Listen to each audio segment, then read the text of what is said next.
Hi. It's been a minute.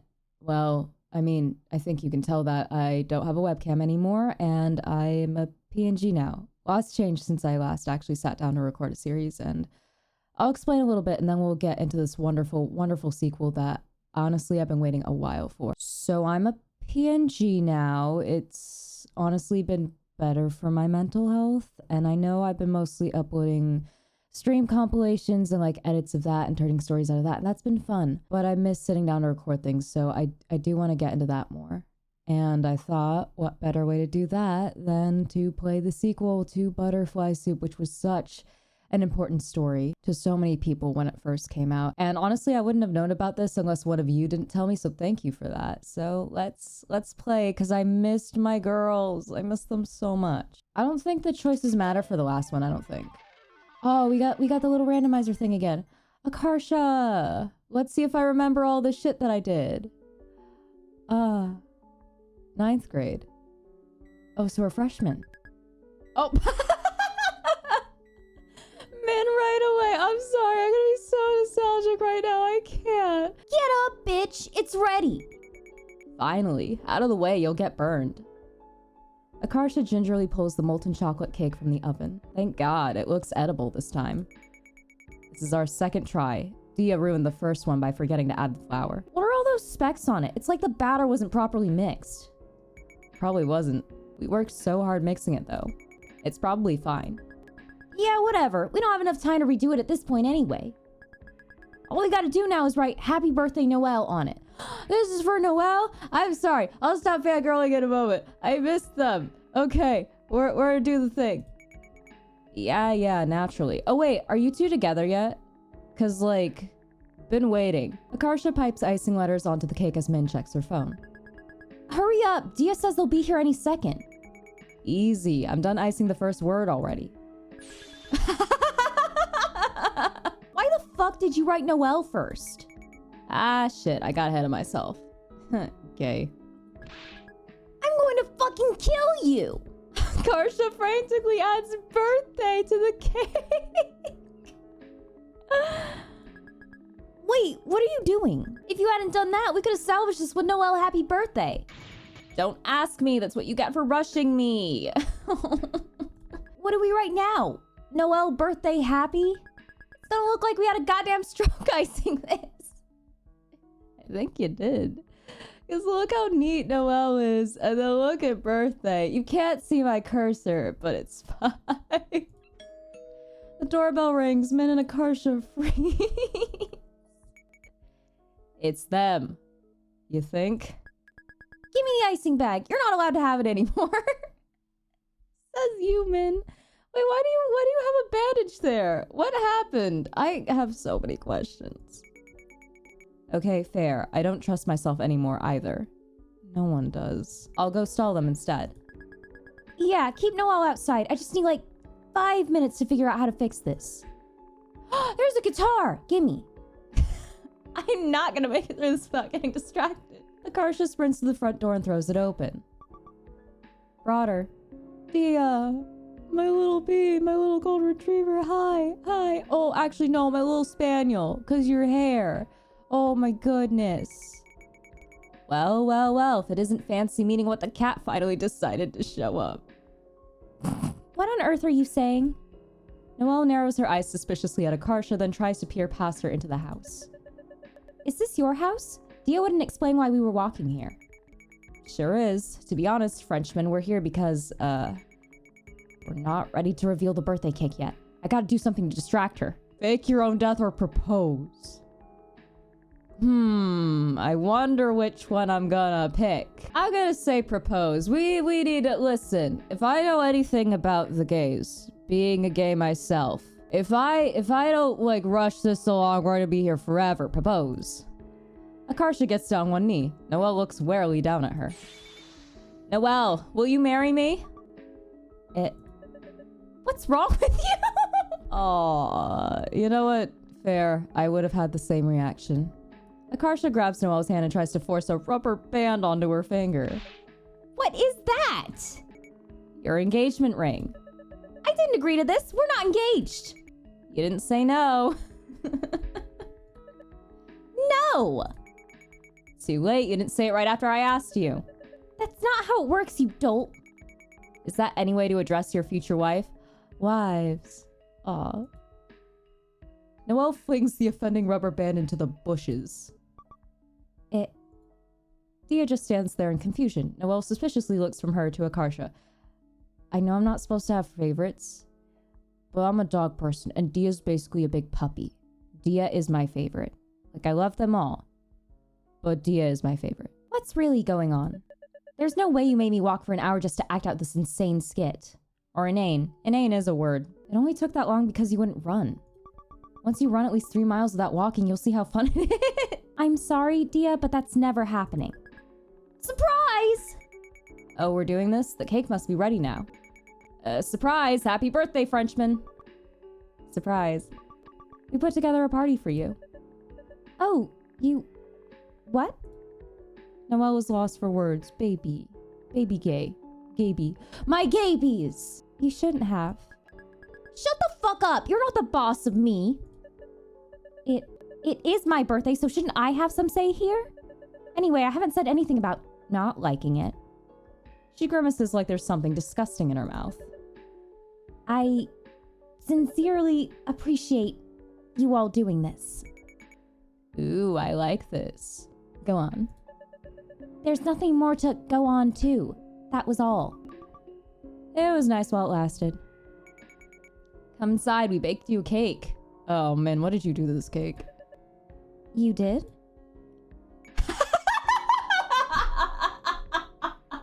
Noelle, birthday. Yes. With a fucking line that looks like a Holter monitor line. Cause his cake is dead. Look at that flat line. What kind of save was this? What's that red squiggly under it? A heart monitor? Dia! Dia is my baby. Dia is my favorite. Why does it look... I was gonna try to finish the dialogue to the end, but that's literally what I said. Why does it look like it's flatlining toward the end? It's hard to control the icing, okay? And this was all Akarsha's fault in the first place. My fault? All I did was drive the train off the rails. You were the one who crashed it. But driving off the rails still sounds like a pretty big mistake. Oh yeah? Well, ultimately, this is Noelle's fault for being born. Who's the real culprit now? I love them. I miss them. Huh, good point. Okay, let's go with that. Good point. We've won. 2 against 1. Democracy. USA. Also, what the fuck, Akarsha? You have the most minimalist, like, black and white house I've ever seen. Like, it's totally my aesthetic. But it doesn't fit you at all. I have questions. Like, I'd live here. I don't know if you'd live here. Okay. Once everyone's had a slice of cake, Akarsha brings everyone to the living room. This was originally going to be a sleepover, but I think some of your parents would have said no. Ah, yes. Strict Asian parents. Except, funnily enough, I am halvesies. So my mom, my mother's side is the Asian half, right? She would have loved for me to, like, have sleepovers and shit. My dad, who's the white half, was the one that said no. For a lot of stupid reasons, but, you know. Strict parents! I'm gonna bet it's Noelle's parents that would have said no, though. Dia nods. Oh, Dia's parents? Really? Okay. My mom's never let me go to one before. She's worried it'll turn me lesbian. It's not how that works, my sweet child. But also saying that was one of the fears of one of my parents had. It's really fucking weird. But honestly, that's the first time in a while that I've heard that excuse. Okay. Too bad for her. I already did. Yeah, they're together. Min and Dia are a thing. And I'm glad to see that there's still a thing. Yeah. Akarsha, I'm surprised your parents let us come over unsupervised at all. And they trust me. They should be back any minute now anyway. Aaron Stan, I'm gonna butcher that. They're in that place, which is my go-to for when I don't know how to say a place. Watching my bros red belt test for Taekwondo. It must be taking longer than they thought. Test? I didn't realize you had to pass formal examinations to advance in Taekwondo. No, Noelle. You gotta do the fucking moves in front of your instructors and shit. And then I think you bust open a board at the end, and I think the board it's been like so long Since I did taekwondo, like I was a little kid, I believe your board just gets thicker the higher rank you get, and that's what you break at the end. Yeah, you gotta memorize the forms and stuff. I've never seen them fail anyone, though. Anyway, us being home alone means we can go buck wild. We're about to throw the party of a lifetime, Frenchman. Akarsha crouches at the foot of the TV and turns the GameCube on. Mario Golf, baby. Golf? Are you sure Noelle will like that? I don't know what you're talking about. Mario Golf is the best game in the world. You would think that. I only have 2 controllers, though. I usually just play against my bro. Noelle should get to play first because it's her birthday. You wholesome little bee. Yeah, and the rest of us should take turns playing against her. Won't that feel like everyone ganging up against me? That is the point, Frenchman. That is the point. Nonsense. You're getting the maximal amount of fun here, Frenchman. Akarsha hands Noelle one of the controllers. Min grabs the other one and curls up on the couch with Dia. Akarsha, this better not be like your copy of Melee. You didn't even have any of the characters unlocked except Marth. Needs Falcon or whatever when Captain Falcon is right there. Same thing, really. You mean Falco? There's no fucking character called Falcon. What the fuck is this? Oh, no. Jeez, calm yourself. I unlocked everything this time. See? Oh, I just registered Birdo in the bag. It's just a blurred version of... Okay, I'm stupid. Min, choose Wario. We're Team Wario. Why should I?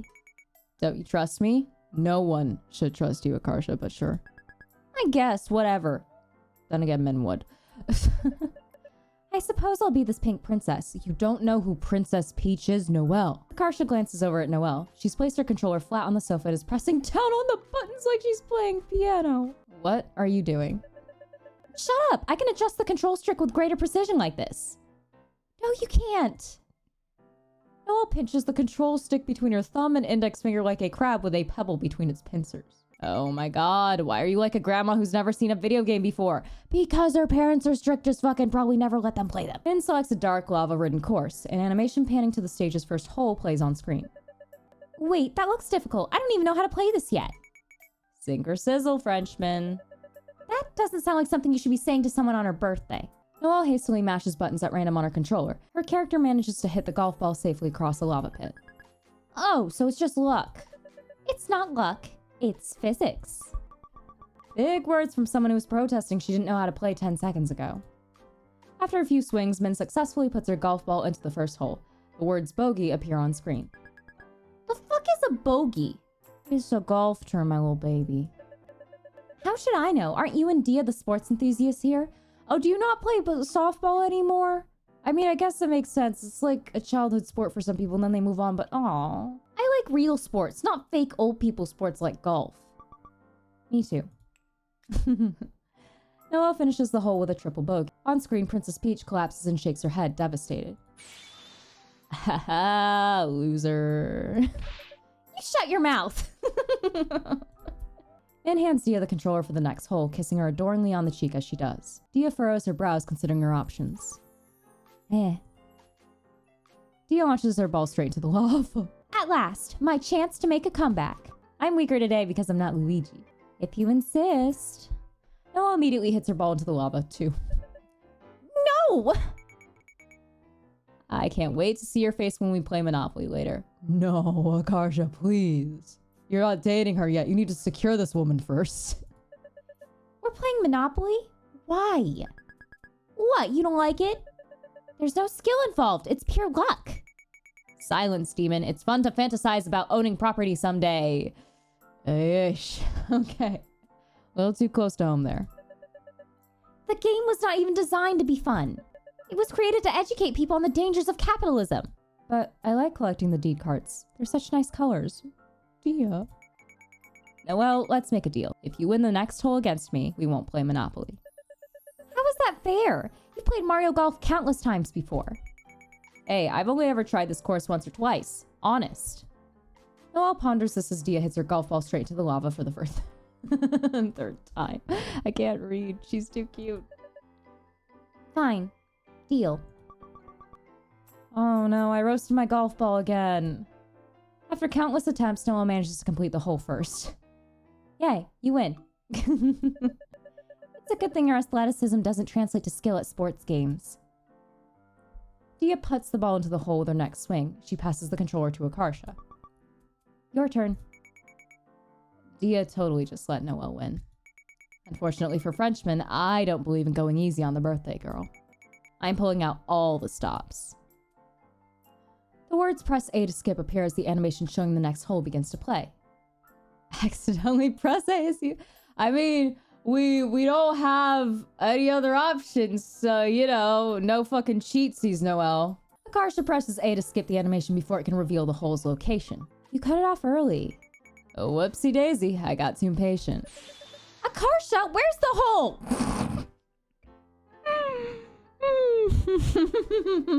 I wonder.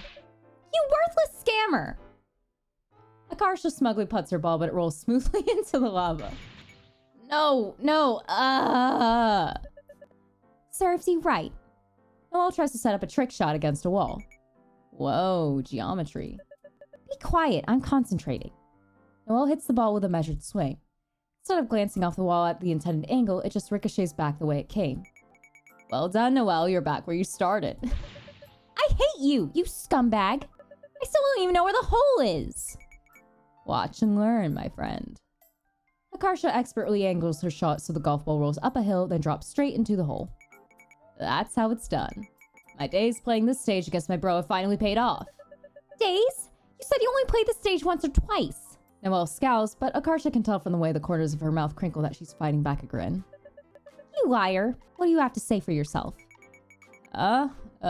Suddenly, I can't hear. My ears are failing. Ow. Ow. Akarsha! Wario slaps his butt as the words far appear on screen. See, this is why Mario Golf is the best game in the world. Noelle turns away so Akarsha can't see her face, but by now she's shaking with barely suppressed laughter. Aw, Noelle. I win. I broke her. Yes, you did. I'm going to beat the living daylights out of you. Oh, come on. That can't be that hard. It's Noelle. Akarsha, you can take it. But Akarsha yelps as Noelle pelts her with slaps. Help! Murder! Murder! So, Monopoly? You got it. Uh-oh.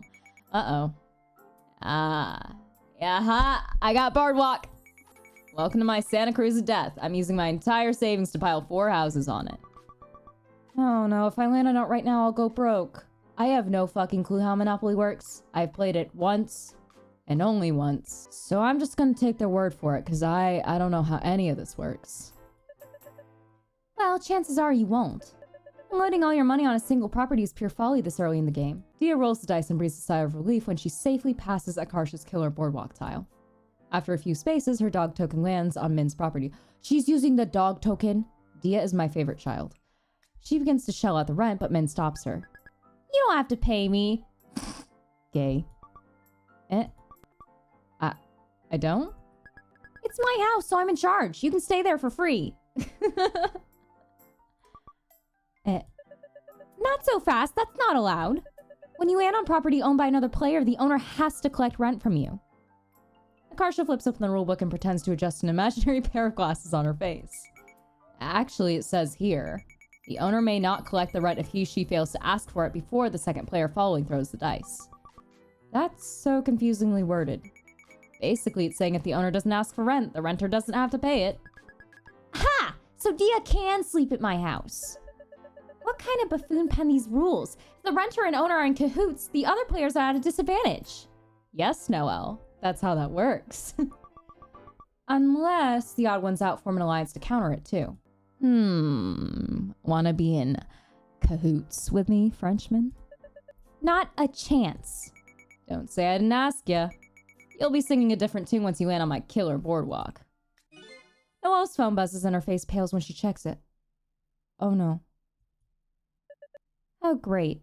Wait, what's the matter, sweetie? What's wrong? I told my mom I'd text her when I got to Akarsha's house.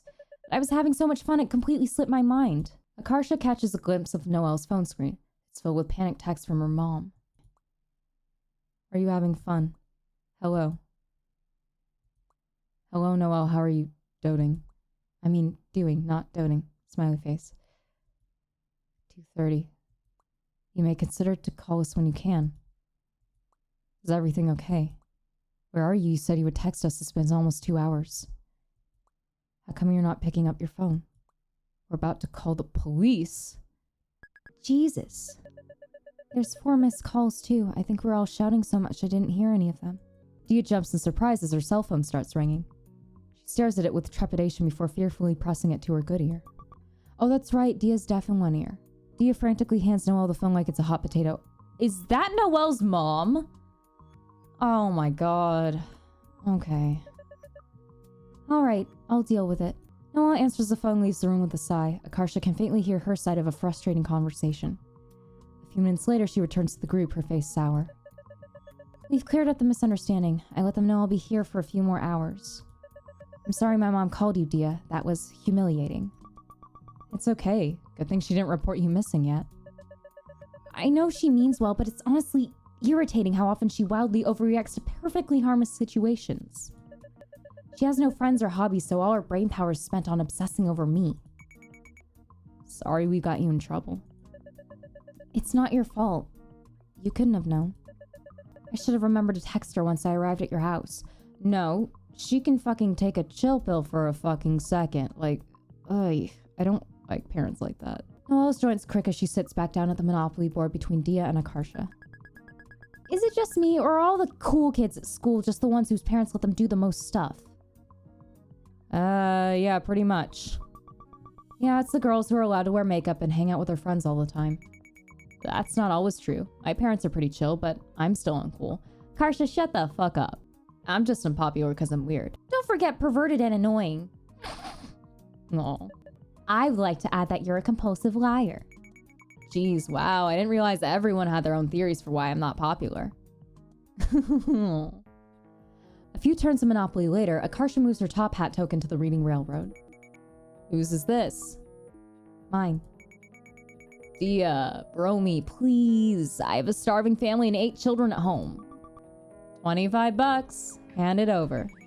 You're murdering the babes, Dia. How about 24? Just $1 can save a life. I like how since we found out it's possible to not pay rent, this turned into Akarsha begging and haggling with everyone to not charge her. Wait, Dia, I'll roll you for it. Double or nothing. So now this is a casino? Dia assesses the thick stack of Monopoly money she's accumulated from not having to pay rent on Min's properties. Okay, I'll try my luck. Dia shakes the dice in her hands and drops them onto the board with a clatter. She got 4. Yeah, 4's not too bad. I got this. Oh, we get to roll the dice. Okay, go. Holding her breath, Akarsha rolls the dice. Come on, Akarsha. 12. Winner. I live another day. You're so annoying. I hope your next turn kills you. I'm so annoying. Why do you keep hanging out with me? 'Cause you're both gay.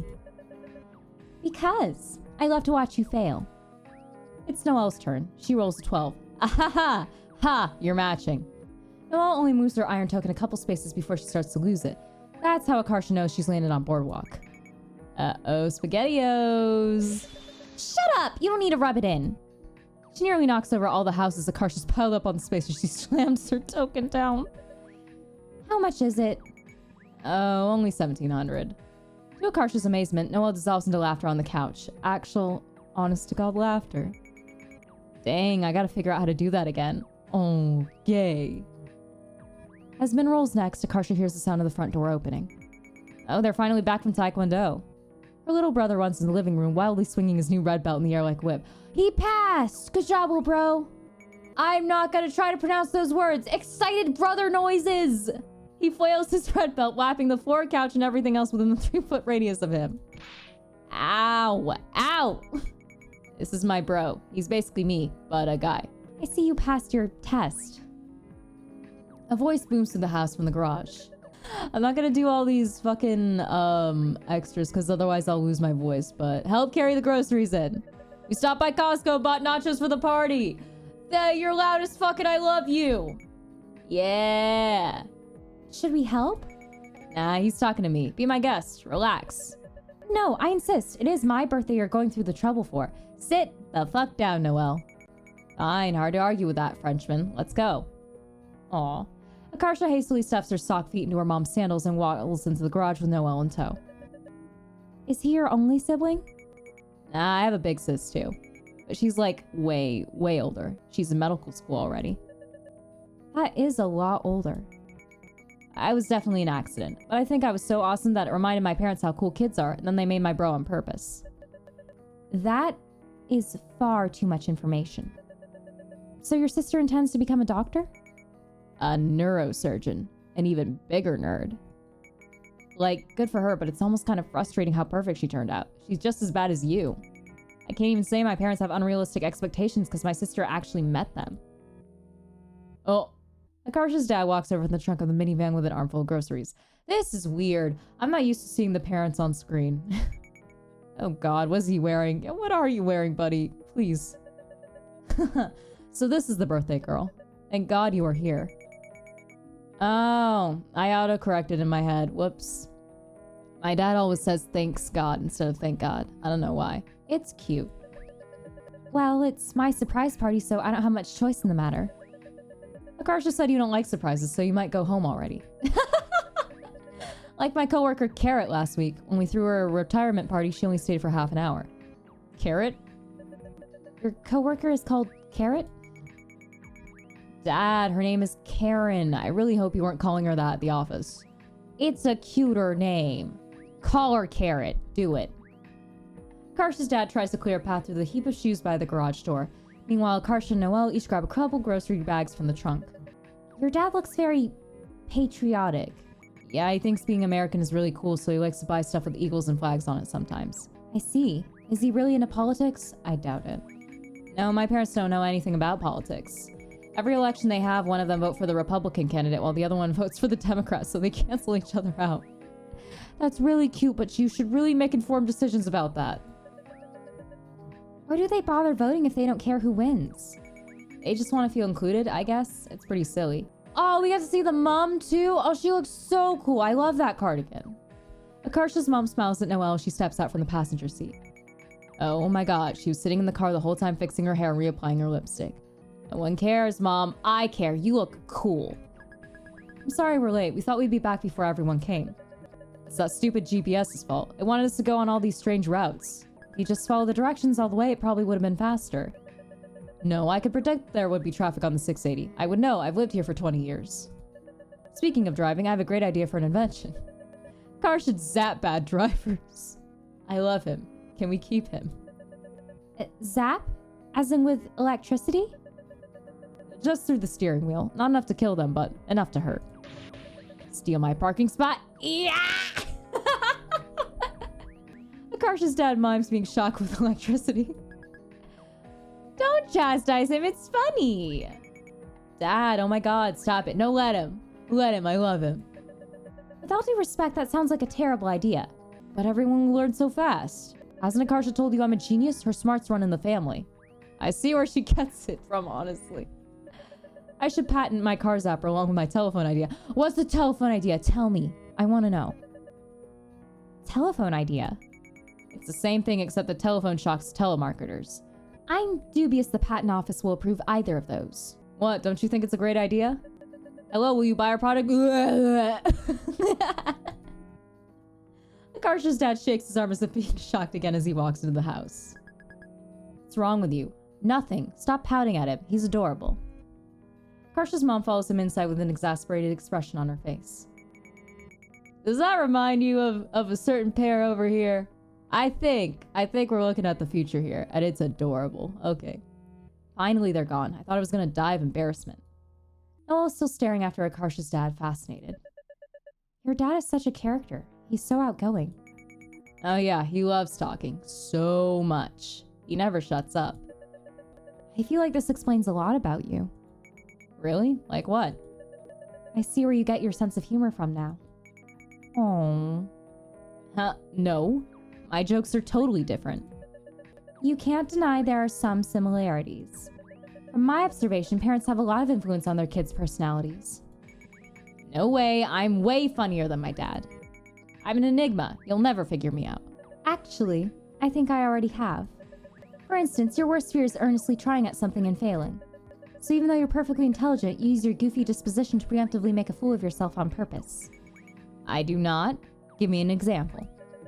When we play Monopoly, you sink all your funds in a boardwalk. When we play poker, you eat all your cards. She does what now? When we play baseball, you clutch your head and claim you're having a psychic brain. I remember the psychic brain attacks! Yes, you do, Akarsha. She's totally right and you can't say otherwise. Hey, I just like providing fun for the whole family. I doubt that's it. This extends to every facet of how you present yourself to the world. You're insecure about your appearance, so you go out in this outlandish hairdo with this windbreaker and flip-flops outfit. You're worried people won't like you, so you act like a circus clown.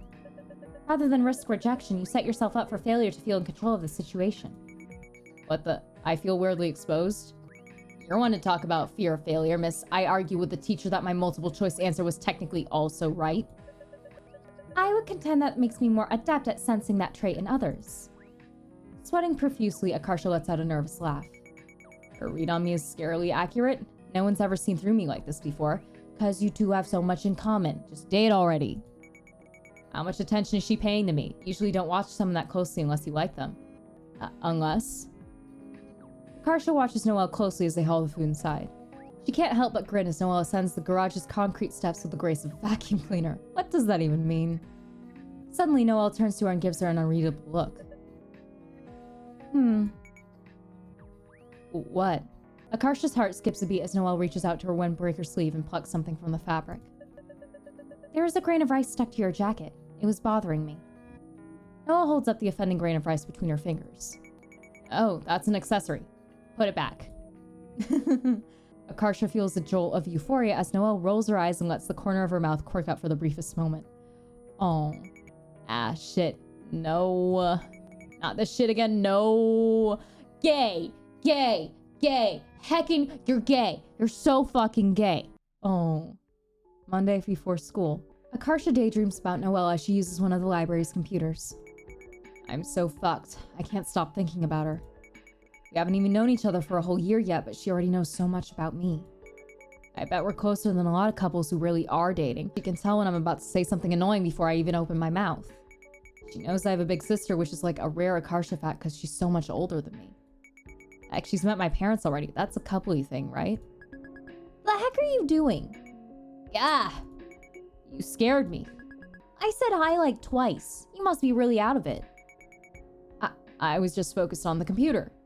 Akarsha points to the screen to try to sell her point. I'm editing my report card in MS Paint. I intercepted it before my parents checked the mail yesterday. Watch this.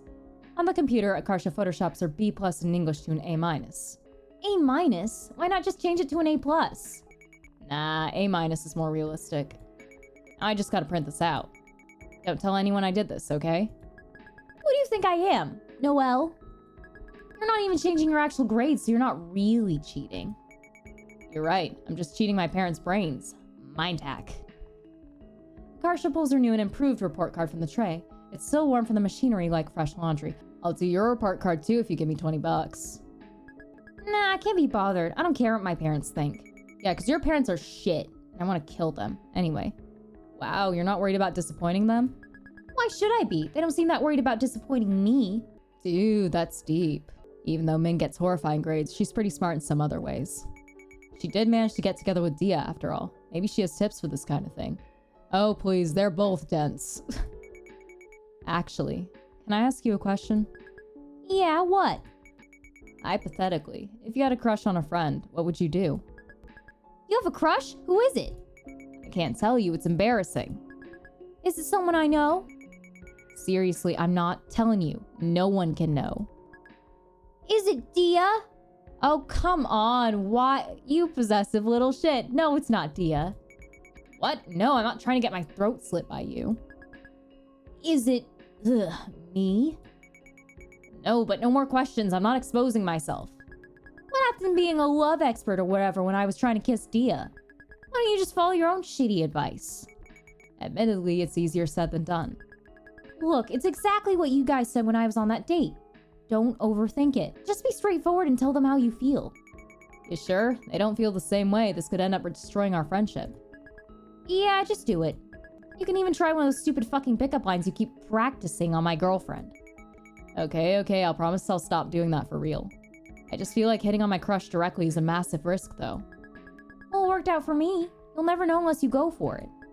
What's the worst thing that could happen? They reject you? Literally, yes, Min. Why do you think most of us teeny little gays over here are indirect as shit or too fucking subtle, and then nobody knows what's going on, and we have to be beat over the head with hints? Getting rejected is a huge deal. It'll make everything so awkward.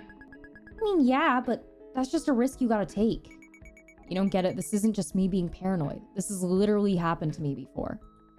None of you went to the same middle school as me, so you don't know. Not only did my crush start avoiding me, but she told the rest of our friend group and they stopped talking to me too. What the? That sucks. Yeah, no kidding. I try not to think about it much. Well, that wouldn't happen this time. Even if it blows up in your face, you'd still have me, Dia, and Noelle. Huh. Right. Obviously. The bell rings. Being direct about it still feels too risky. I'm not even sure Noelle likes girls. Heck, I've never seen her express any kind of attraction to anyone at all. Is she just hella repressed? In any case, I don't want to embarrass myself. The only safe way to do this is to seduce Noelle so hard she's compelled to confess to me first. That way, if it doesn't work, I can write off all the flirting as a joke. There's no way this can go wrong. There are so many ways it could go wrong, but come on, take my hand, let's go. Use the mouse to interact. What? Oh, this little section again. Yeah, sure, let's click on everything. We'll examine it. Min crosses her arms as Akarsha browses through the shelves. I fucking hate libraries. This is a cute library, though. What? What's there to hate about libraries? It's free books. Well, I guess the books are okay, but the librarians are the worst. Why? This one time when I was like 7, I looked up a bunch of bad words on the school library's computer. The librarian saw my search history and got me banned from there for a month. What words did you look up? It was just a bunch of swears I was curious about, like damn and fuck. I remember I searched middle finger, too. I love that you thought middle finger was a bad word. Yeah, I was so innocent as a kid. I'm not sure innocent is the right word. Huh. Ooh, desk. Is Noelle still fake tutoring you to trick your parents into letting you out of the house? She actually tutors me for real sometimes. Wow, really? I haven't failed a single test since we started. She looks so proud, but not getting an F is a super low hurdle. Alright, I guess we'll leave. Alright, protect your hearing.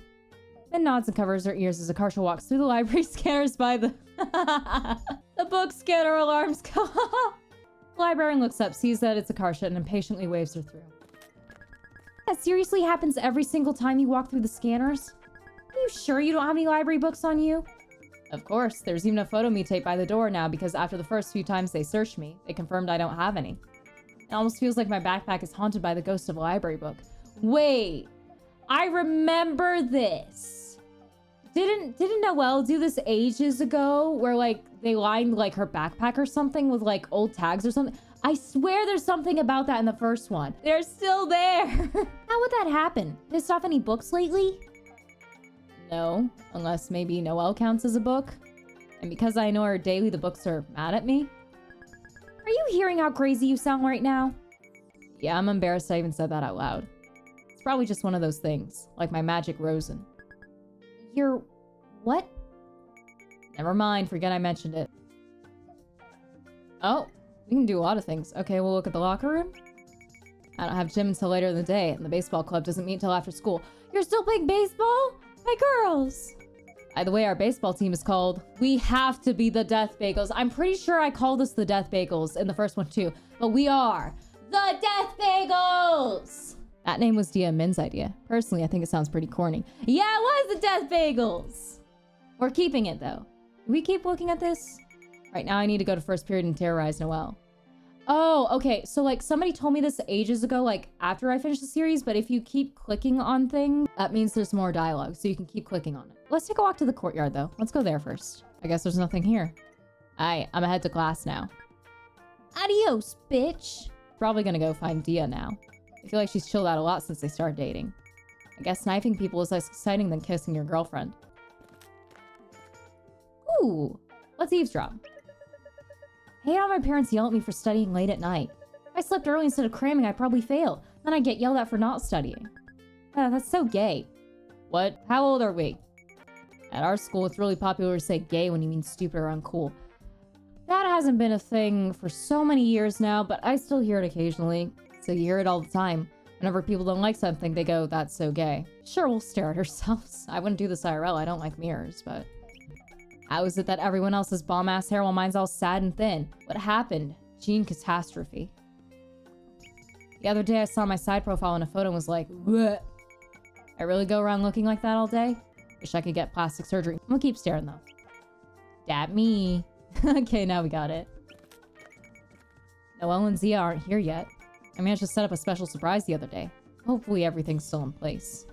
A few minutes later, Karsha looks through the window. Outside, Noelle and Dia are approaching the classroom. Yes, come my here, my sweet. What? Suddenly a water bottle whizzes through the open door and hits the floor with a loud smack. And rolls across the classroom until it hits the wall. So it's not Saran wrap today. Noelle peers suspiciously into the classroom from the doorway. She experimentally reaches one hand inside and feels along the doorframe, apparently searching for abnormalities. What's wrong, Frenchman? Afraid to come in? I remember this music, and you can't see right now, but I am grooving out, baby! I missed this! What did you do this time? What makes you think I did anything? Maybe the fact that you've done something every morning this month? 2 against 1! Cheater! Cheater! That's what you get, you worthless pest! Dia retrieves the sacrificial water bottle. Meanwhile, Noelle haltingly walks to her desk with an arm outstretched ahead of her, bracing for all manner of assault, whether it be liquid, solid, gaseous, or psychological in form. After thoroughly inspecting her desk, she apprehensively sits. After a few tense seconds, Noelle seems satisfied that the act of sitting down didn't trigger anything. Breathing a sigh of relief, she hefts a bulky laptop from her messenger bag. Yes, she didn't notice the extra wireless mouse USB I plugged into her computer last Friday. I have the mouse hidden in my pocket. Dia takes a thin plastic folder from her backpack and flops it back and forth so it makes a whoa sound. Did you work on the PowerPoint? I added a slide on sharks and dolphins as another example of convergent evolution. Noelle scrolls to the slide and is questioned. It's a solid wall of text with no image.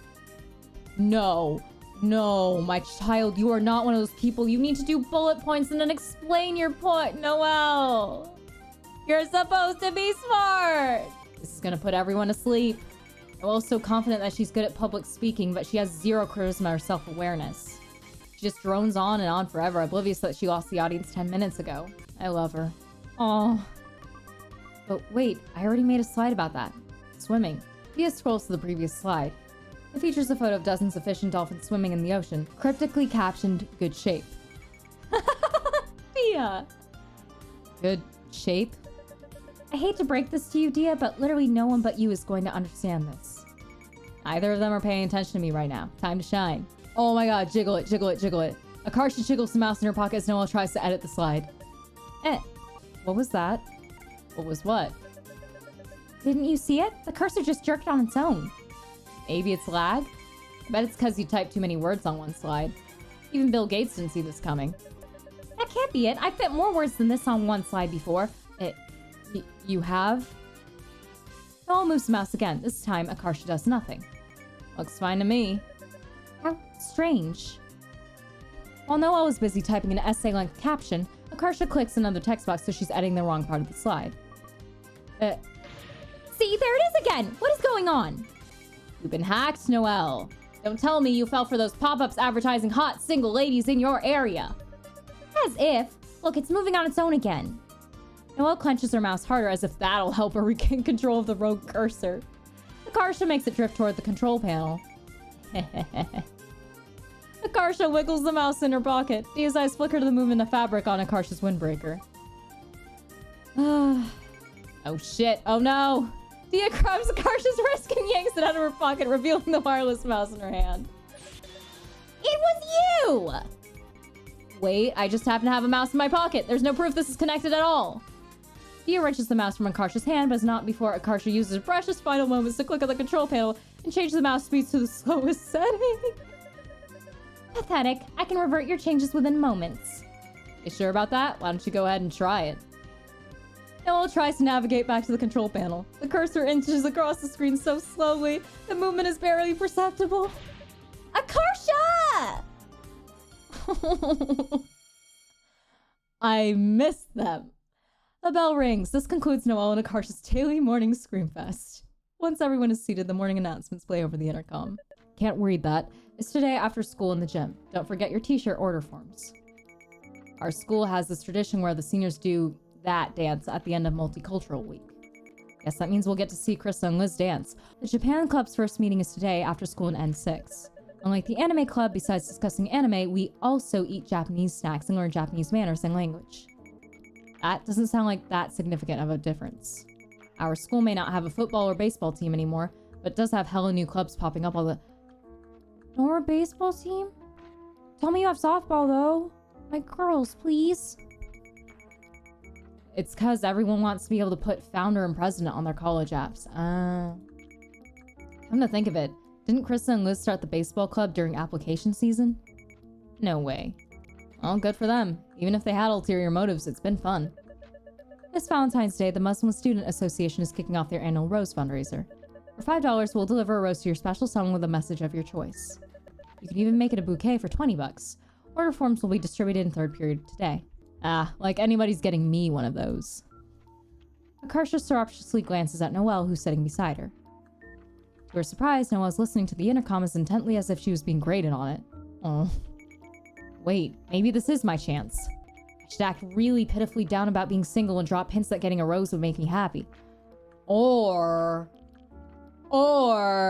you could send her a rose, Akarsha. After seeing the love of her life, me, in such a miserable state, Noelle will feel guilty that she hasn't gotten me one. Akarsha sighs heavily and slumps on her desk. What's the matter with you? I always feel the worst about being single on holidays where I have no one to celebrate with. Like, Valentine's Day is supposed to be the happiest, most romantic time of the year, but it just reminds me of how no one's ever loved me. I bet Dia's getting roses this year. Must be nice. What is there to envy? Flowers serve no practical purpose. They wither up within days and wind up in the garbage. What a waste of money. Okay, Noelle, listen, we may have similar feelings on that matter, because I don't like flowers either. I prefer candles. But they're super romantic. And like, you know, if your partner likes them, you should get them for your partner, because it makes your partner happy. Anyway. Of course you would think so, you uptight spoil sport. It's the thought that counts, though. I personally wish someone would send me a rose. What, did I say something funny? Not at all. Ooh. Noelle goes back to reading her meta-mathematics puzzle book. So that didn't go as expected. Time to revisit my tactics. Improvise, adapt, overcome. After the day's usual math lesson, the teacher brings out a stack of test papers. Alright, everyone, clear your desks. What, a pop quiz? You know, I should have done that, but no, it's just a... whatever the fuck that is, today. Oh, thank God. There are these math league contests we do every few months. They're 30-minute tests consisting of weird problems that don't have much to do with our current course material. It's just for fun, so they don't affect our grades or anything. Akarsha scans the 6 problems on her test. Usually 3 of the problems are freebies you'll get right if you have a brain. And then there's 2 you have to think about, and 1 hella tough one. Better get to work. On the way to lunch, Akarsha, Noelle, and Dia check notes on their answers. What did you all get on the last question? The one about the diagonal passing through the one with the big math and the big thing and the big hurt my brain. I drew the whole grid the best I could. Guess 3,800 based on that. Aghast, Noelle drops her lunchbox as she pulls it from her locker, but Dia manages to catch it before it hits the ground. You drew the grid? There were thousands of units on each side. Only roughly. I was running out of time. I had 1 minute left and I didn't know where to start. The answer was 4026, right? The diagonal goes to the first square at 0, 0, and then another 2014 squares horizontally, and 2011 squares vertically. That's what I got too. Yes, if you got that, it's gotta be right. Then gives them a weird look as she joins them. What the fuck's wrong with you? How excited can you get over a math problem? Clearly, you've never known the high of finding out you got the same answer as the smartest kid in the class. Noelle preens a little at the compliment. That's an exaggeration. Nah, you are. No, it's not. No one else in our class got all 6 right last time. Wait, you got all 6? Don't they publish your name on a list or something online when that happens? They do. Dude, that's so impressive. The most I've ever managed was 5. 5 is still perfectly respectable, though. It means you're better at math than the vast majority of high schoolers, and that's including all the way up to grade 12, not just our grade. Yeah, I guess so. It's seriously amazing that she's basically one of the smartest kids in the whole state. We're so different, but at the same time, there's so many ways we're alike. We're so compatible with each other. We're so perfect for each other. Akarsha. Oh. Min holds the door open for Dia as they walk over to their usual table. After you, princess. Thanks. Min always treats Dia like this, even though Dia's strong enough to just smash a hole through the wall like the Kool-Aid man. I guess Dia finds it romantic that Min is so protective of her and stuff. Maybe if I try a move like that, Noelle will fall for me. Once they've sat down, Noelle struggles to open her water bottle. Ugh. Dia must not have opened it for her like usual this morning. This is my chance. Here, I got this, babe. Akarsha snatches the bottle away from Noelle and tries to open it. Ugh. Shit. This is surprisingly hard. And they say chivalry is dead. You disgust me. Well, I was just trying to help. You were smirking condescendingly as you took the bottle away from me. Was not. Was too. You were smiling weird. What, was I? Noelle hands the water bottle to Dia with a huff. Okay, that could have gone better. Luckily, I've got one last trick up my sleeve. Before 5th period begins, Akarsha schemes at her desk. Acting sad because no one was into me didn't work, so I should try the opposite tactic. I'll make Noelle think dudes are falling for me left and right. So if she likes me, she'll feel pressured to take action or else I'll be stolen from right under her nose. I won't be on the market for long. I'm a limited time offer. Akarsha goes over to annoy Noelle at her desk. Noelle puts down the thick tome she's reading to give Akarsha her undivided attention. Yes. Can I tell you something? I'll allow it. I'll allow it? Who talks like that? What are you, a judge? I love you. Oh, so yesterday I was RPing with one of my online pals, long-ass username that I refuse to read, on animecrazy.net, and he asked me to be his forum GF. I turned him down, of course. I'm so popular, this happens all the time. Never mind, forget I asked. She doesn't sound remotely interested. No, but she sounds jealous. Suddenly, why am I hearing drums? Wait, no, that's an earthquake. Suddenly, a sharp tremor rattles Noelle's desk. Quit shaking my desk. But I'm not shaking it. Noelle and Akarsha look at one another, then their violently shaking surroundings.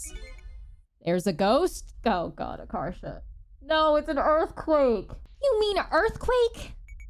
Oh yeah, earthquake. There's a commotion as Dia and the others crawl under their desks for cover as taught by years of earthquake drills. Without thinking, Akarsha dives under Noelle's desk, leaving Noelle sitting dumbly in her chair. Akarsha, what am I supposed to hide under now? The same desk. Be cute. Oops, why don't you squeeze under here too? Oh, you did it! Akarsha tries to make room for Noelle as she stiffly crawls under the desk. Every single one of Noelle's joints pop as she crouches into place. They're so close, Akarsha can feel the heat radiating off of Noelle's skin. Is it just me, or is this, like, really romantic? No, it's not just you. This is cute as fuck. Nah, I'm just overthinking it. I gotta look at this objectively. Okay, objectively, you could lean up a little and kiss her right now. Scowling, Noelle readjusts herself and brushes her hand against Akarsha's. No way. Does this mean what I think it means? She must have done that because she secretly likes me. Confirmed. I think it stopped. Oh. Noelle clambers back to her feet in a hurry. I can't believe you. I could have perished because of your selfishness. But you didn't. Talk about a win-win situation. What are the odds of an earthquake happening right as we were talking to each other? Maybe it's a sign from the universe that we're soulmates. I mean, think about it. What's more likely, that this was a coincidence, or that the world revolves around me and it's trying to tell me something? It's obviously the second one. My gabies. Akarsha comes home giddy with a private conviction that Noelle likes her back. In spurt of reckless courage, she boots up the family desktop in the computer room after dinner. Okay, I'm gonna confess my love to her. I have a really good feeling about this. Hey, do you have a minute? Why is your display name Certified Brain Genius? Because I am one. Duh. What difference is there between a genius and a brain genius? It's a pointless distinction. No. They're obviously different. Did you change it to this just to annoy me? I don't know what you're talking about, and I don't appreciate you questioning my certification. Meh. We ladies need to uplift each other. No point in having two queens fight. Queens. Right now I see you as nothing but an enemy to be obliterated. Okay, can we circle back to this later? That's not why I messaged you. Why did you message me, then? I have to tell you something. What is it? Man, this is hard to say. I kinda have a crush on you. What? You're joking, right? Oh no. No, baby beat. Akarsha's stomach drops as Noelle's flat response flashes on the screen. Crap, that's not what I was expecting. If she really liked me, she would have jumped at the chance to say she felt the same way. I know I would have. Which means I was overthinking all our interactions after all. I'm not a certified brain genius anymore. I made a grave mistake. Abort mission. Abort! Just kidding. That was my brother. Eh. Your brother? Yeah, he took the keyboard and typed that as a joke. I can't believe he did that. Like I'd ever say anything that crazy. I see. Just forget this ever happened, okay? My bro's so random. I gotta go now, bye! Akarsha powers the family desktop off, her heart pounding a mile a minute. That was a close one. I somehow salvaged that and escaped unscathed. Apart from my heart being broken into 1,000 smithereens, I mean. Akarsha dramatically throws herself onto the sofa in the living room.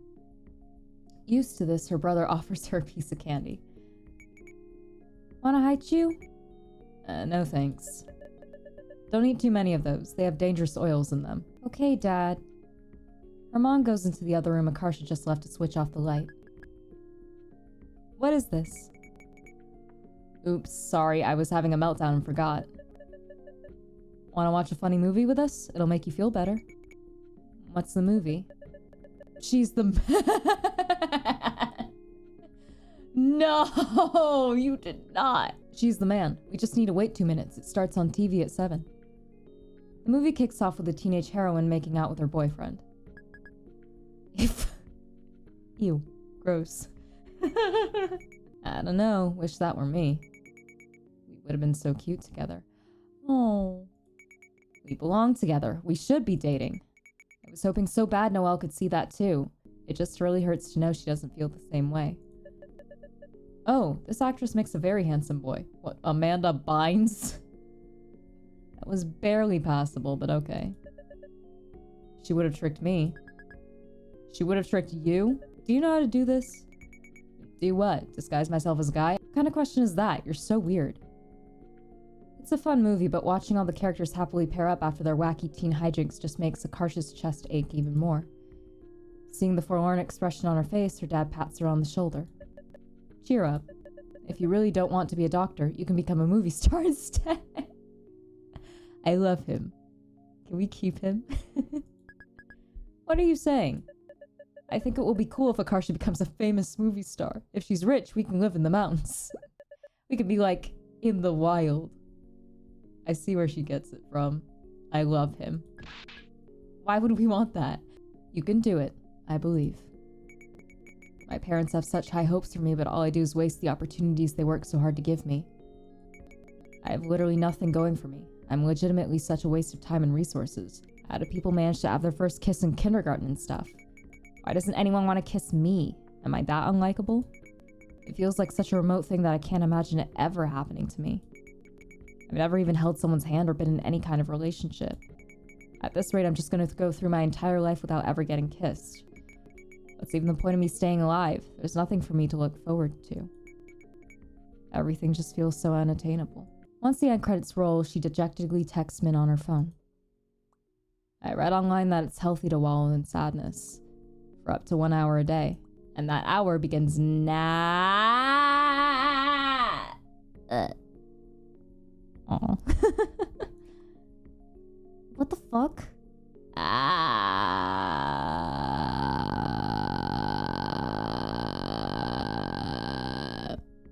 I'm sorry to anyone wearing headphones. Shut up! It's gonna hurt my throat. What happened? I confessed and it didn't go well. Oh shit. Luckily, the second I saw things were going south, I was able to backtrack and play it off as a joke. I said it was my brother pranking me.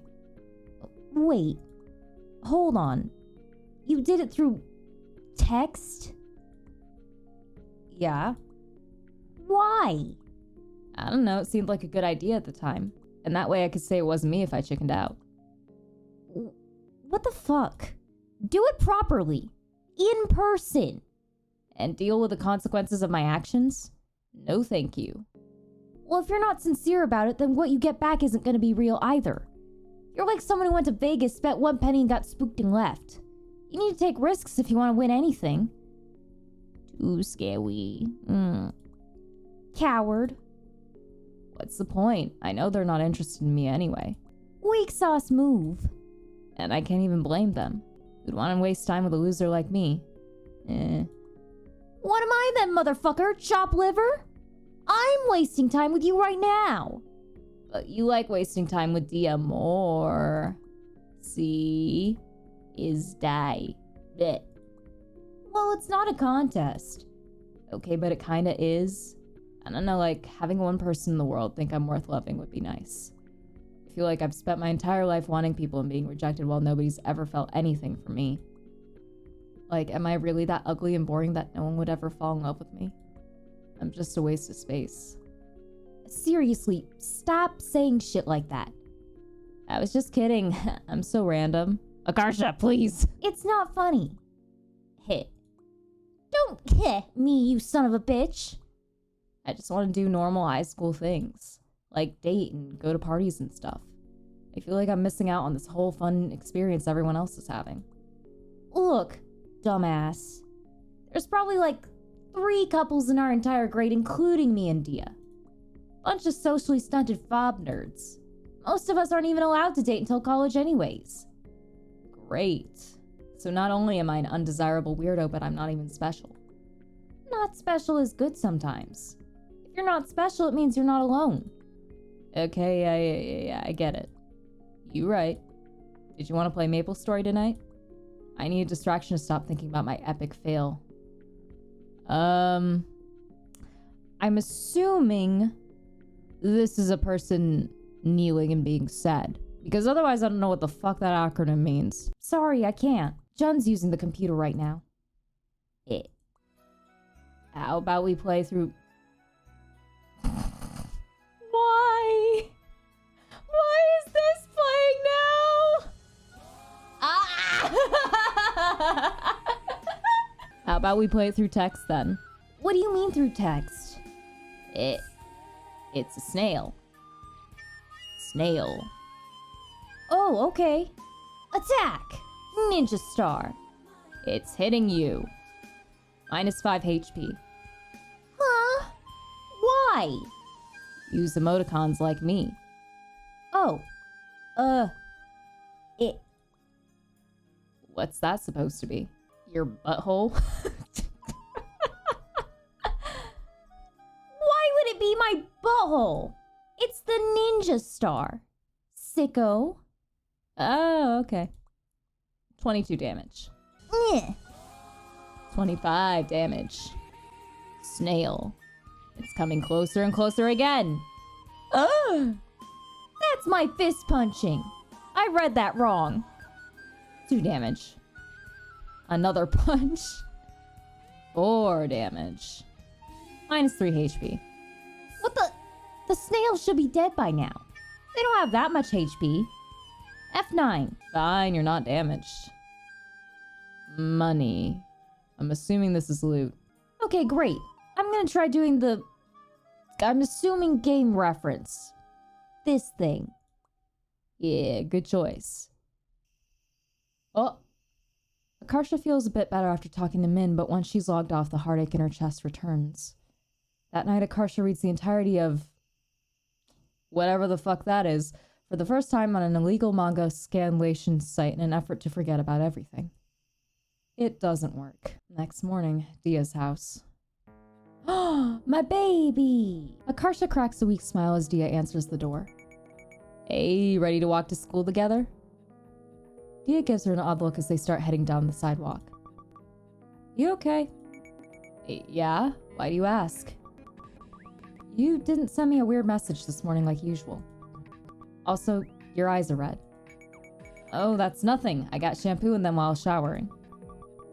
You should get L'Oreal Kids. No tears. Are you making fun of me? Yeah. Oh, all your jokes are so deadpan it's hard to tell sometimes. Must be nice to be pretty. I wish I didn't have to be funny all the time to get people to like me. Sucks being so pathetic that you fall hopelessly in love with anyone who pays even the slightest bit of attention to you. Especially unattainable straight girls. God, I'm stupid. I can't believe I was so desperate that I convinced myself she liked me back. Literally delusional. At school, Akarsha nervously waits in the first period classroom before Noelle and Dio arrive. I wonder how facing Noelle again will go. A water bottle flies through the doorway and ricochets off the floor. Coast is clear. You don't need to keep doing that, you know. I wouldn't reuse the same setup twice. Noelle cautiously sticks a long twig through the door frame, her eyes narrowed at Akarsha. Then what is it this time, you putrid worm? Wouldn't you like to know? Phew. She's acting like nothing happened last night. She must have believed what I said about my little brother sending the message. Thank God. Sorry, kiddo. Now I just gotta ignore my feelings until they eventually die out. Cute, that never works. I have a special present for you, Frenchman. Come closer. What? No! Keep it to yourself. Don't be shy. I know you want your very special present. I don't want this present. Don't come near me. As Noelle enters the classroom suspiciously, she tries to give Akarsha a wide berth. Akarsha discreetly pulls her secret weapon out of her pocket. Here you go. What the fuck is that? Oh, it's one of these things. It's a spinning light toy Akarsha got from Disneyland in elementary school. Noelle recoils as its rubber arms repeatedly whack her face. Yeah! How's an energy beam's attack? I used to annoy my brother like this all the time. Akarsha! I hate you! Akarsha gulps as Dia approaches the crime scene and towers over her. Come on, this isn't fair. Just look, I'm so small. Look how small I am compared to you. Little tiny baby. Big small. Meh. No, it's also my birthday. You can't be mean on my birthday. Is that true? She's lying. Her birthday isn't until April. Akarsha yelps as Tia snatches the spinny toy out of her grasp. Seeing that Akarsha's unarmed, Noelle menacingly starts walking toward her. Hey, calm down. I was doing you a favor, testing your reflexes for you, like at the doctor. Free reflex test. Akarsha breaks into a run as Noelle chases after her. Come back here, you cretin! Oh shit, baseball practice actually made her faster. Oh shit, she's catching up to me. Oh shit! When Akarsha comes to baseball practice, she hears whispering in the locker room. So the plan is we all pitch in? If we split it up 8 ways, it's only $150 per person. But I don't see why I should have to pay. Shh. You have to pay because it'll be hilarious. She'll never guess who it is. Here I thought we were trying to do a good deed. Wait, are y'all fucking chiming in to fucking get Akarsha a flower? Cause that's so fucking funny and also the gayest shit I've ever heard. Do you always have to be engaging in some kind of psychic mind battle with her? What are they scheming about? I want in. Akarsha walks over to where the others are furtively huddled together. A hush falls over the team. Why, hello there, Akarsha. We were just talking about how Vampire Knight is getting an anime. Y'all are bad liars. We're acting so natural right now. Okay, clearly they're up to something. The question is, what? Probably getting you that flower. My money's on the flower. After jogging around the track and stretching, the Death Bagels run fielding drills. While Akarsha takes a breather in the dugout, she watches Noelle haplessly flail about on the field. Oh, so they are still playing baseball. I think I was concerned about that last time, or confused. Well, both. 'Cause, you know, baseball. Okay, so this is still a thing that's... Okay. Within moments, the object of her affection misjudges the trajectory of a fly ball and gets bonked on the head. Ow! Baseball champion. I would do anything for you, if only you'd let me. Oh. Karsha lets out a wistful sigh as Noelle performs her signature move, throwing the ball almost directly into the ground. It sucks having a sad, hopeless crush. I just want girlfriend. Oh. So dramatic. I'm not saying that phrase because cringe. Sup. I'm just bummed because I've never experienced love. No one ever likes me back. I feel like I'm missing out on so much. It's okay, being rejected is a part of life. You should learn to love yourself. It's a lie that people can only be happy when they're in a relationship. Esther glances up from the drawing she's scribbling on her sketchbook. Those are surprisingly wise words coming from someone with zero love experience. I learned that life lesson from Card Capture. Some dumb anime thing reference thingy. That. I refuse to finish it. The main character experiences unrequited love even though she's a great person. That means it can happen to anyone. Even our... I'm not reading these words. You cannot make me... Even you. This is what we're going with. Fuck you. That does make me feel less alone. Thanks. Senpai. Ugh. Esther vigorously erases something on her page, making countless gray eraser shavings rain down on the dirt beneath the bench. Esther, what are you drawing? A chapter title page for a webcomic I'm starting. A webcomic? Like on that thing? Akarsha peers over at Esther's sketchbook, but she recoils, looking bashful. Don't look, I'm not done yet. Yeah, don't. Every artist hates that. Don't fucking do that. Akarsha manages to glimpse a spiky-haired character on the page before Esther angles her sketchbook away from prying eyes. She's pretty good, though. If she posted that on DeviantArt, I bet she'd get like 200 views. That's a throwback. I haven't been on DeviantArt in like 10 years. Oh my god. Is that from an anime? Esther frowns aghast. No, it's just a regular guy. It's like those iPod ads, see? He's wearing white earbuds and I colored his silhouette in black. Esther's the type of weeaboo who tries to hide the fact that she likes anime because she's embarrassed by it, but it's still super obvious. I hate to break it to you, but even from his silhouette, you can tell it's an anime guy. It's probably his hairdo. No real guys have bangs that go down to their chin. They should, though. Life would be way less boring. Ugh, guys with short hair are so hard to draw. Akarsha turns her attention back to the field where Dia and Min are passionately kissing. Of course they are. I think they're trying to keep their relationship a secret, but they keep forgetting.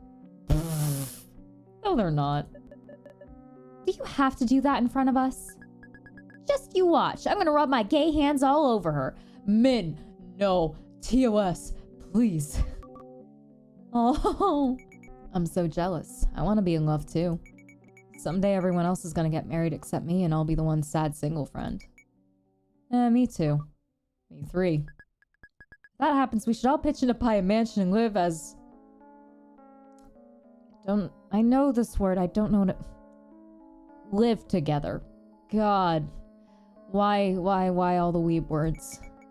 That definitely doesn't sound like the kind of life my parents were envisioning for me when they immigrated here. But that sounds incredible. Doesn't it? We could all put up our anime prints and display our figurines with no shame. Speak for yourself. I don't have any of that stuff. My room is normal. You're lying. You don't have anything? You've never been to an anime convention before? Anime is like right there in San Jose. Ooh, we should all go together this year. We can all cosplay the same series. Yeah, maybe like Soul Eater or words I definitely cannot say. What, at Fanime? Admission is probably too expensive anyway. Esther scoffs like she's not interested before furtively writing something tiny on the side of her sketchbook page. Bring her along. She deserves to be included.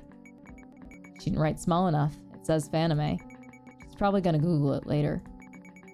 Hey, all you slackers sitting down doing nothing. Get over here and practice. Yeah. Ah, yay. Valentine's Day. I don't get to see them play. Okay. Akarsha scoffs as a few upperclassmen come in to deliver the goodies people ordered. We should have a reverse Valentine's Day where we give annoying, terrible gifts to our enemies on purpose. You mean what you already do to me every single day of my life? Ah, true. A few of their classmates receive ribbon roses, but someone comes in holding an entire bouquet. They did not. Oh, they totally did. Oh, girls, let's fucking go. You, Akarsha? This is yours. Huh?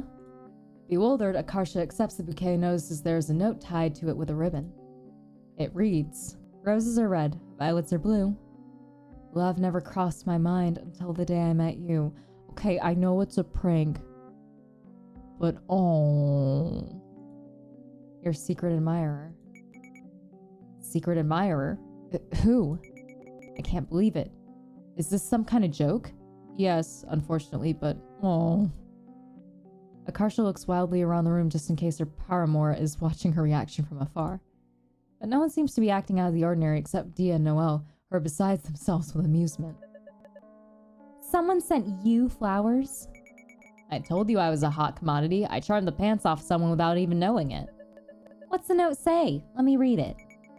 Why do you care? You jealous? In your dreams. I bet she won't show us because they misspelled her name as Arkesh. Why are you so mean today? I'm gonna tell the teacher you're bullying me. Maybe I can deduce who the sender is like a detective. The poem is one hint. There's gotta be others. Akarsha flips the note over. It's blank, except for a small dark smudge on the back. Clue?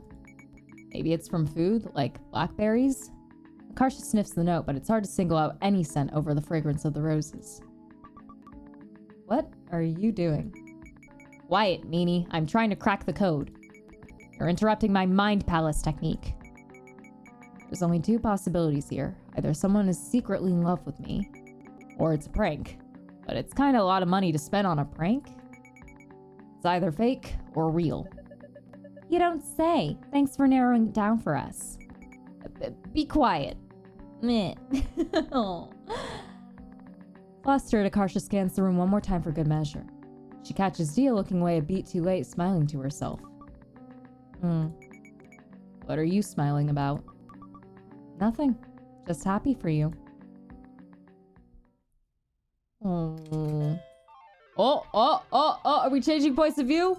We are! My baby! We're going back to my favorite child?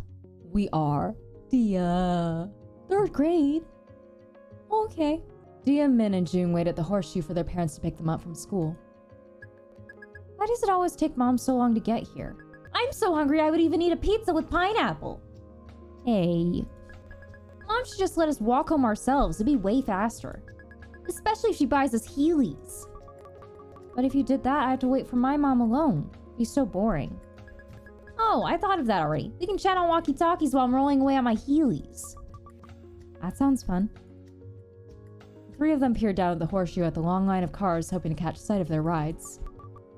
My mom's car is tan-colored. They should make cars in better colors like sky blue or pink. Yeah, I bet if they did, they'd sell a lot more.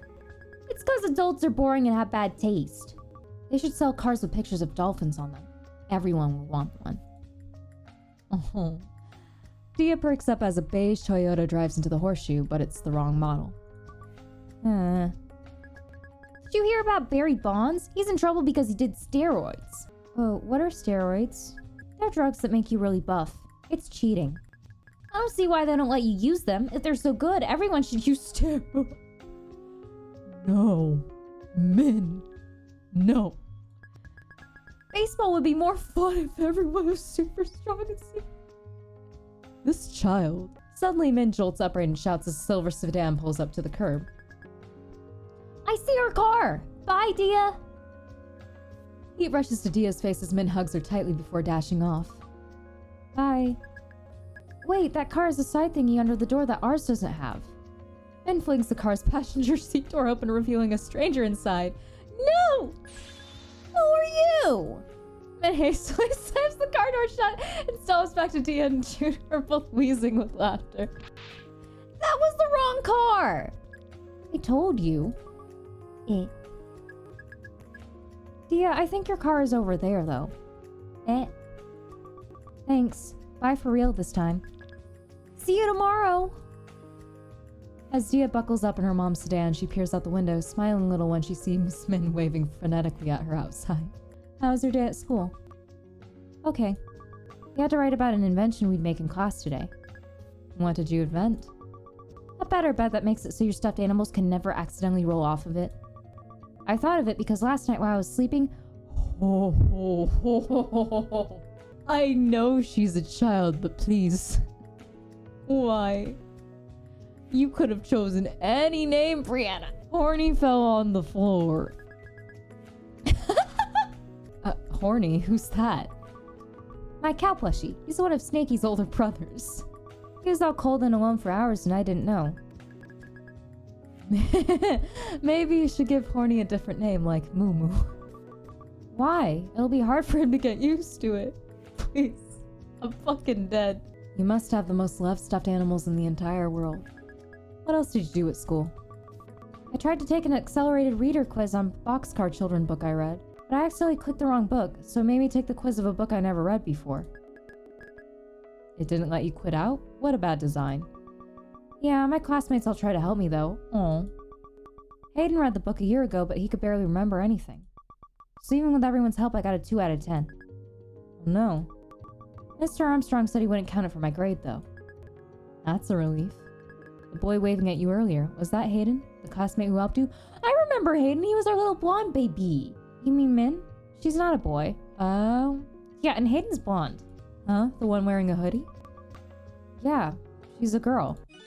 To Dia's surprise, her mom wrinkles her nose in disgust. What? That was a girl? She's a freak.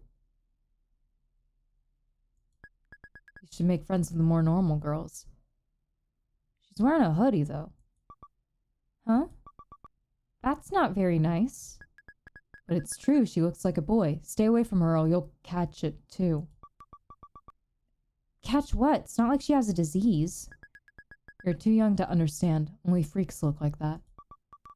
It's bad to judge people by what they look like. You don't even know her. She's really nice to me. I don't need to know her. There's clearly something wrong with her. She's only acting nice because she has impure thoughts toward you. What's that supposed to mean? Even if she has problems, I can tell her and she'll fix them. We're friends, so she'll listen to me.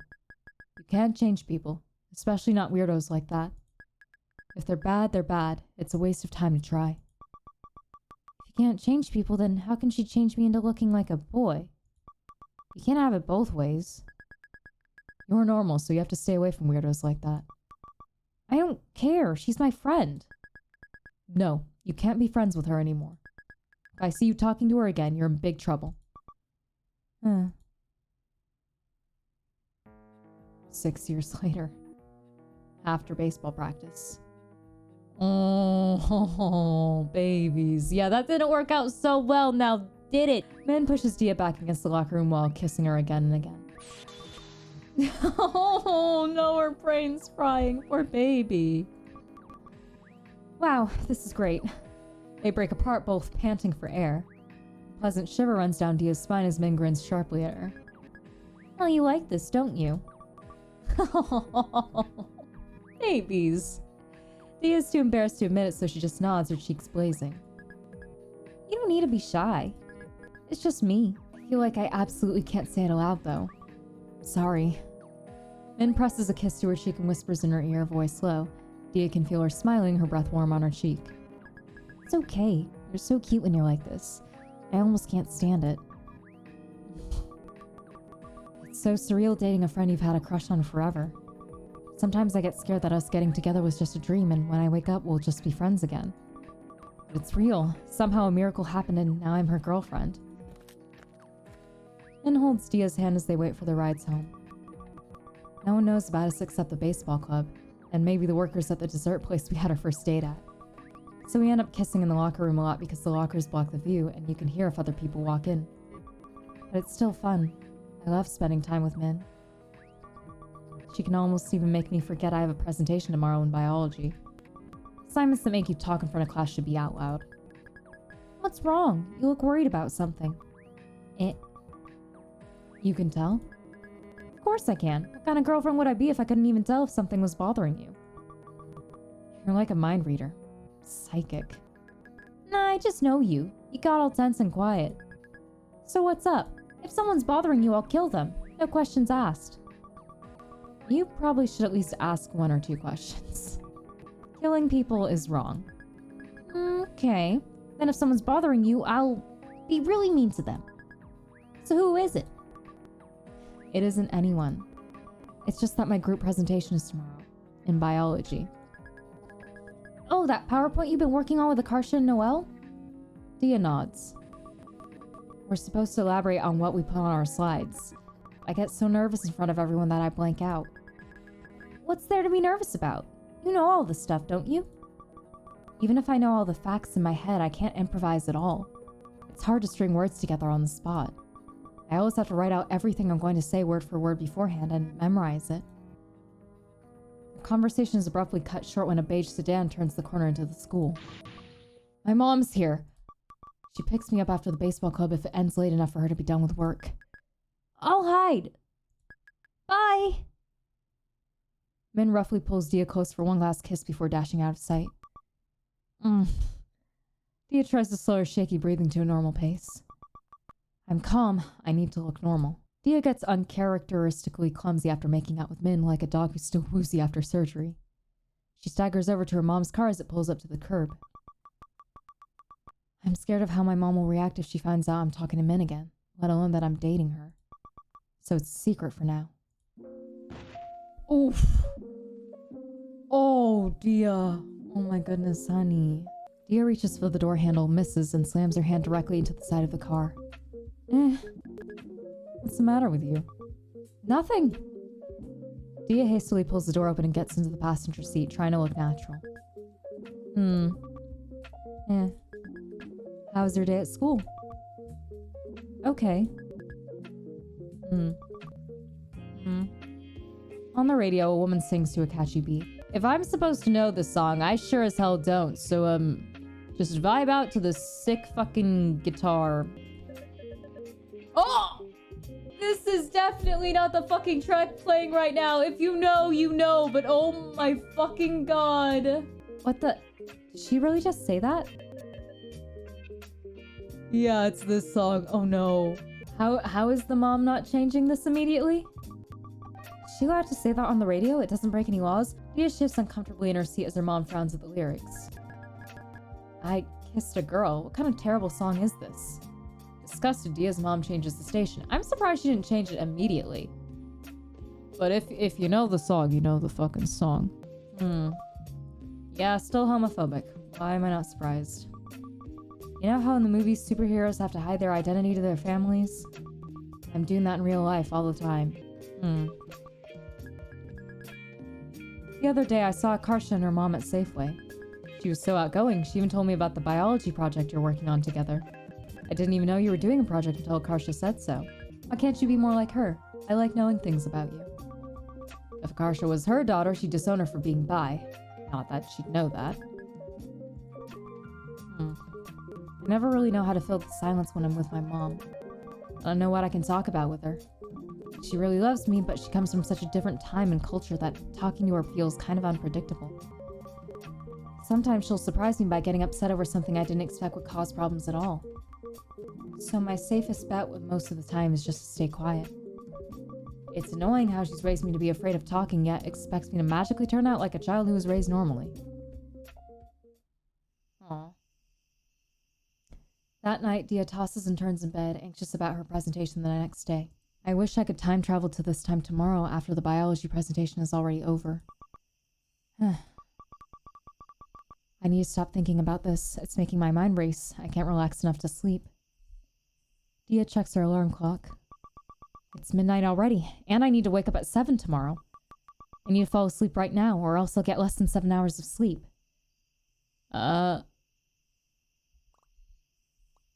Okay, you know what we gotta go with, right? You know what we gotta go with. Sometimes when I can't sleep, I fantasize that Min is hugging me and saying nice things to me. Usually this works. Dia hugs herself with one arm and squeezes her eyes shut. Min is holding me really close and telling me I'm going to fall asleep in her arms. And she's stroking my side with her hand. Hands. Primates have hands too.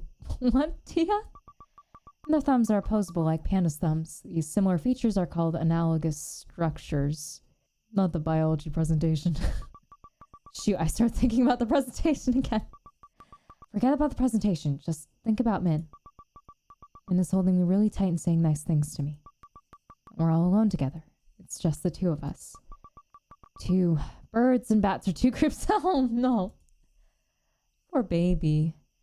Dia keeps trying to imagine Min comforting her without getting sidetracked, but after an hour she's more awake and frustrated than ever. There's so much anxious energy pent up in my body, I feel like running a marathon. Maybe if I release all that energy I can finally doze off. Dia frantically starts doing sit-ups in bed. After a few sets, she switches to doing jumping jacks in the middle of her room. Yeah, become tired. After several minutes of frenzied exercise, Dia lies back down in bed, her heart pounding. Ew, hopefully that didn't just make me even more awake. You fucking jock, I love you. Dia wearily checks her clock again. It's 2 in the morning. I need to fall asleep right now so I can at least get 5 hours of sleep. Dia ends up laying awake for a few more hours. Oh. Just as the sun begins coming up, she loses consciousness from sheer exhaustion. After what feels like a few minutes of sleep, Dia's alarms go off. Dia hits all her alarms without even bothering to open her eyes. I don't feel rested at all. Barely got any sleep. Her morning routine includes lying in bed for 10 minutes thinking about how tired she is. Do it! No. I'm so anxious I feel like I'm gonna explode. I don't have biology till 5th period, so I'm gonna be stewing in this dread for hours. 10 minutes pass like this. Finally, Dia drags herself out of bed and steels herself for the terrifying day ahead. Akarsha messaged me. That normally means she's on her way to my house. Now let's check our computer, yeah? Hey, Dia. What the fuck is that? I know it's a Sonic thing, but what the fuck is that? What is that? I googled Dia the Hedgehog and that's what came up. Dia's caught up. Oh. How can she act so normal on a day like this? I wish I was all outgoing and good at talking like her. Dia goes outside. Yo, ready to blow everyone out of the water with our amazing group presentation? No. Dia nervously strides off, forcing Akarsha to jog to keep up with her. Hey, hold your horses. Oh my god. Slow down. Some of us have average length legs, you know. Miss Long Legs. Or should I say, Daddy Long Legs. Don't call me that. You're so cold to me, bro. I'm dying here. Why would you die if you can't call me Daddy Long Legs, weirdo? It's so dark and cloudy today. I think it's gonna rain. Hey, Dia. What do you think? Oh, right, because she's deaf in one ear. I wish real life had captions like on TV. No clue what anyone's ever saying to me. What? What do you think happens? Oh wait, sorry, I forgot about your ear. Yeah, switch sides, buddy. Akarsha switches to Dia's other side so she can hear her over the sound of traffic. What do you think happens to a Teletubby when its screen gets destroyed? What? I want to say why, but we'll go, it dies. I mean, it'd be like punching it in the heart or something. Damn, that's dark. You asked. I don't know, screens are so fragile though. If it's that important, you'd think the Teletubbies would have evolved a ribcage over it or something to protect it. But they can't. They couldn't see what's on the screens if they were covered. Must be like why our eyes don't have bones over them even though they're delicate. We wouldn't be able to see. Whoa, you might be onto something. You should become a scientist. A Teletubby scientist. I doubt the world really needs a Teletubby scientist. What the fuck is that sound that Oh. I forgot what thunder sounds like. As Dia and Akarsha arrive at school, Dia feels something cold and wet drop onto her shoulder. It's raining. Ah! I'm heading inside. Akarsha scurries off as the rain picks up. Soon torrents of water are pelting the ground. I still need to get my things from my locker. No, go get your stuff. Come on, baby, let's go. Noelle is hunched over in front of their shared locker and frowning at its contents. Good morning. We need to remove our books from the locker or they'll get soaked in the rain. Oh no. Won't the roof overhang block it? No, look at it. The wind's blowing the rain inward. Yeah, we're even getting damp standing here right now. Dia takes a mini travel umbrella from her backpack and opens it. As Dia diligently holds it over the two of them, Noelle holds her daily water bottle out to her without looking. Also, can you open this water bottle? Yeah, we'll do it. Our little tradition. Dia holds the umbrella with one hand and grabs the water bottle with the other. Don't have enough hands to open it. Dia carefully balances the water bottle on top of Noelle's head as she continues pulling her library books from their locker. Dia grips the bottle's cap with her index finger and thumb while pressing the bottle down on Noelle's head with the rest of her hand. She manages to twist it open without spilling any of the water. I'm pretty proud of myself for pulling that off. She closes the cap and gives it back to Noelle as she slots the last of her novels into her book bag. Thank you. I finished rescuing all my water-sensitive items. It's your turn. Dia peers into her and Noelle's shared locker. Oh, I forgot that this is Rosen. I keep thinking it's like flan or like butterscotch candy. I used to fucking love butterscotch candy. But it's Rosen. This Rosen is for string instruments. The first time Noelle showed it to me, I tried to eat it. Yeah, you did. Why do you have this anyway? You only play piano. It's the same kind Akarsha uses. She plays the cello in her orchestra class. Akarsha plays the cello? Wait, has this always been knowledge? I didn't know my baby played the cello. Oh, my strings player. Whenever she drops and cracks the one she's using, she leaves it in her locker and I secretly replace it with an identical copy. Aww. How do you get it in her locker? I figured out her locker combination.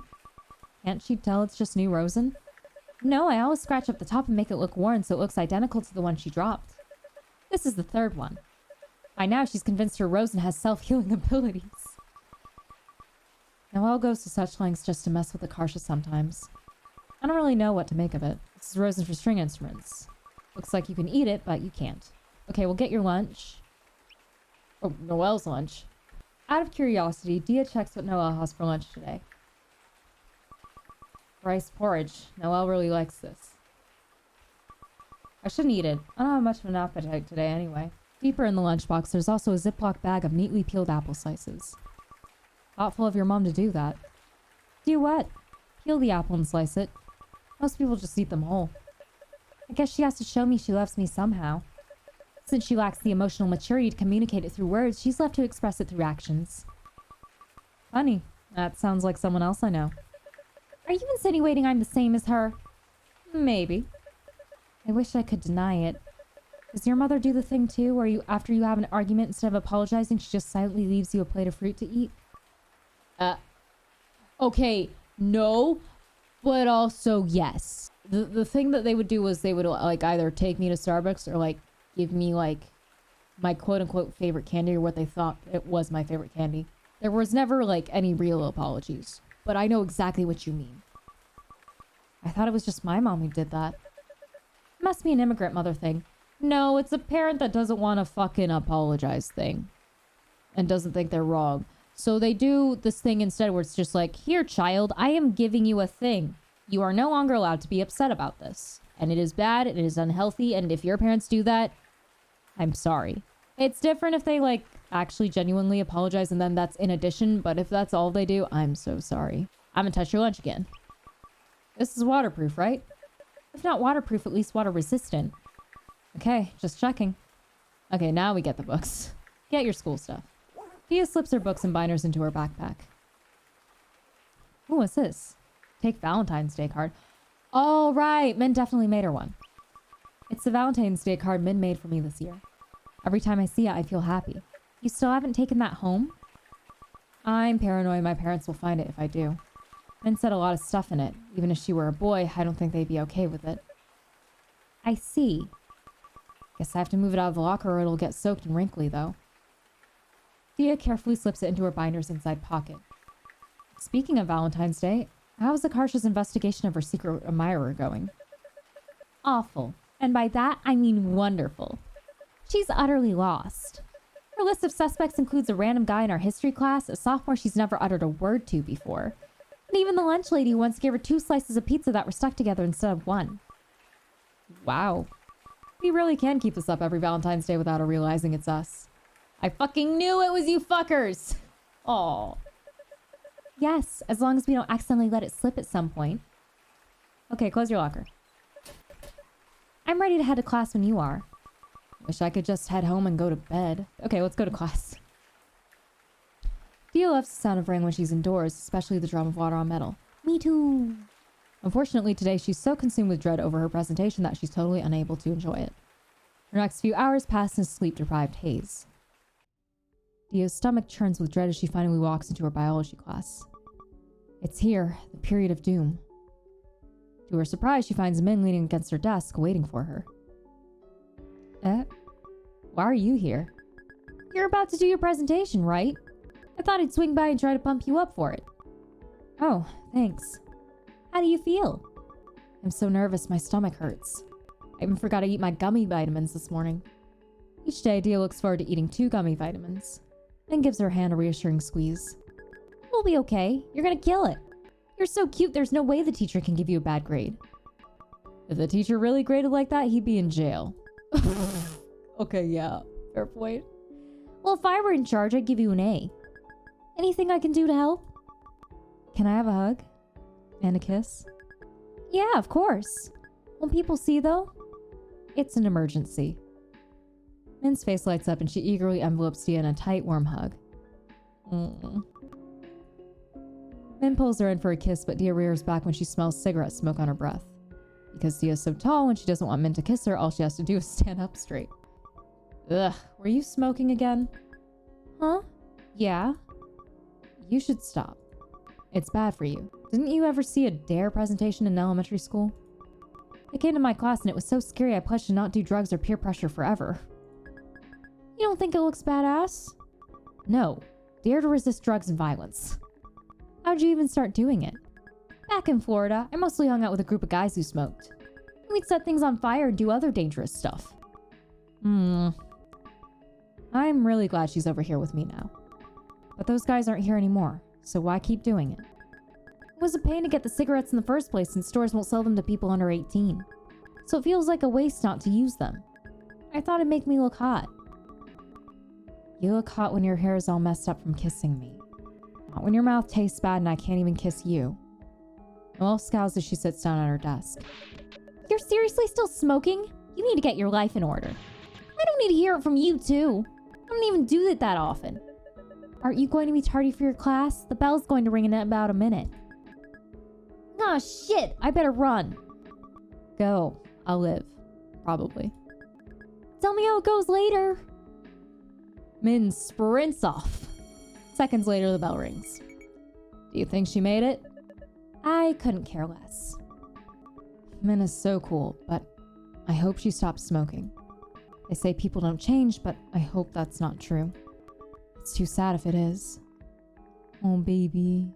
As another group starts presenting at the front of the class, Dia wipes her clammy palms on her hoodie. We're gonna get called up any minute now. Dia, please try not to panic. When you're not speaking, you can hide behind me if you have to. Just don't bolt off. Okay. Can I hide behind you too? No!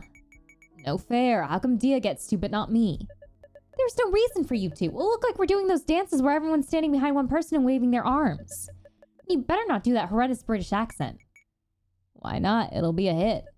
Please don't. I don't want to do a British accent. More like a hit on our grade. Accents aren't a proper example of divergent evolution. But we need stuff to spice our presentation up. It's drier than the Sahara Desert. So, this is a biology project, not a circus performance. Before Noelle can press Akarsha any further, the first group finishes their presentation to scattered applause. All right, it's our turn. Come on, Dia, let's do this. Dia feels like she's having an out-of-body experience as she follows Noelle and Akarsha to the front of the class. As Noelle brings up their PowerPoint on the computer, Dia hides behind her and nervously looks out at the class sitting before them. I should have worn clothes that blended in with the classroom better so no one can see me. Like beige-colored. I should have thought of that earlier. It's over. It's curtains for me. Hello, everyone. We've been tasked with reviewing the patterns of macroevolution. The audience begins to nod off as soon as Noelle flicks to a slide with an essay crammed onto it in 10-point font. Let's begin with the obvious question. What is macroevolution? To understand this, we must first consider... By the time Noelle is done droning through her last tome of a slide, half the classroom is asleep. Akarsha shakes her head and sighs as she clicks to her first slide. It opens with an illustration of a finch's head. Aye, so, divergent evolution. Whoa, my god! Not the fucking finches, not the word art, not in the Yay! An explosion sound effect places 5 more finches with different beak shapes blast on the screen, jolting their classmates back awake. It's when populations from a common ancestor adapt to different pressures and become more different over time. Just like how your average New York... Whoa. Fucking hell, I am not fucking doing that. Akarsha, nope, I've caught myself. Different accents. People in New York talk differently. Fuck you, I'm not doing it. She just switched it from a British accent to a New York one. Well, I didn't even catch the British one, so bleh. Oh well, maybe the teacher will think it's funny. You can let this slide, Noelle. Just hold it in until after the presentation's over. Actually, accents don't count as divergent evolution. New Yorkers aren't another species from us. They're not so different they can't produce fertile offspring with other humans. But if they keep things up at this rate, that might change. Think about it. Would you reproduce with someone who talks like that? What? I don't see how that's relevant. Just admit your example is invalid already. Yeah? Oh. Akarsha clicks the mouse. A stock photo of a gravestone appears on the slide with a pinwheel transition. What if that was your gravestone? What then? Did you just add this to the PowerPoint just to use as a comeback? The class giggles as Akarsha climbs through her slides, but Dia's stomach churns as they stare at the front of the room with renewed interest. I don't want to be here. I wish I could time travel to 30 minutes from now. And with that, I pass things over to my buddy Dia. When Dia doesn't move from her hiding spot behind Noelle, Noelle steps to the side, exposing her to the audience's view. Dia takes a deep, shaky breath before quickly rattling off the speech she's mentally rehearsed hundreds of times over the past 24 hours. You got this, little baby. You got it. Come here, baby. Come on, Gaby, let's fucking... Oh my god, I am not reading that. I love you, Dia, but no. Nerd words. After barreling through the slide in a matter of seconds, Dia quickly flips to the next one, her hands shaking from nerves. Nerd words. A lot of them. She manages to zoom through the rest of the presentation in about a minute flat. After their classmates give them a tepid round of applause, Dia follows Noelle and Akarsha back to her seat in a daze. Well, at least that's over with. It's over. I'm free. See, that wasn't so bad, was it? Actually, it was. I think I'll be quiet for the rest of the day to recover from that. Oh, baby. Oh, Gaby. After school. To Dia's relief, the weather clears up just in time for the baseball club meeting. Sakura goes up to bat, and Dia readies herself to catch Min's next pitch. Besides Min's signature knuckler, the only pitch she knows is a fastball. It's pretty mediocre compared to her knuckleball, so she rarely uses it except during practice like this. Min hurls one of those fastballs to Sakura. Sakura flinches as she gets drilled on the shoulder by the baseball. Ow! Shit! Oops! You okay over there? Yeah, I'm good. I don't think that broke anything. Walk it up, you ass. At least if this were a game, you'd get to head over to first base as a consolation prize. Wait, so getting hit is like a free pass to first base? Do not take a baseball to the face for a free hit, Akarsha. Jesus, I know what you're thinking. It's not free, it hurts. Sakura walks off, rubbing her shoulder. Akarsha eagerly takes her place at the plate. Do not, child. Min throws a pitch her way, but instead of swinging the bat, Akarsha purposely leans in toward the ball. It narrowly misses her, and Dia manages to recover from her surprise in time to catch it. The fuck's wrong with you? I'm becoming a hit-by-pitch specialist. If I can master getting beamed as much as possible, it'll guarantee I always make it to first base. Why would you do that instead of just hitting the ball? Hitting the ball is so fun. Dia's such a puppy, I love it. Hit me. I know you wanna. Stop making this weird. Homophobic hate crime. What? The B in LGBT stands for baseball. Just saying. Not the bi erasing herself. Akarsha, no! Yeah, well, I think the B is for bitch. Having lost her patience, Min beans Akarsha on purpose. Owie. If you keep this up, the B in LGBT is gonna stand for broken bones. After practice, Dia slings a big equipment bag over each of her shoulders and hauls them to the locker room. I'm being so helpful. I hope someone notices how many bags I'm carrying. Wow, Dia, you're carrying 2 bags at once. Thank you for helping. Aw, baby. Dia happily heads up the hill with a spring in her step. Baby, oh baby. Say, Dia, do you watch The Bachelor? Bewildered, Dia shakes her head. What is that, a show? I don't watch much TV except sports, Animal Planet, and the Discovery Channel. So when people talk about movies and shows, I usually don't know any of them. You should try it. We need more people to talk about it with. My mom and I started watching it this season and we're obsessed. What's it about? Basically, 30 women try to date the same guy at the same time. This is why I don't watch The Bachelor, because that sounds awful. Each week, the guy eliminates some of them until finally he proposes to the last one standing. My mom would definitely never watch that with me. She'd be so scandalized. Your mom likes watching shows like this? Yeah, she's the one who got into it first. She spread it to us like a virus and now we're infected too. The way you put that makes it sound like a zombie apocalypse. Wish I had something like that with my parents. I feel like I have nothing in common with them. They don't try to get you into the things they like? Not really. Well, for instance, I initially got into baseball because my dad is, well... Alright, there's no nice way to put this. My dad's really weird. There definitely could have been a nicer way to put that.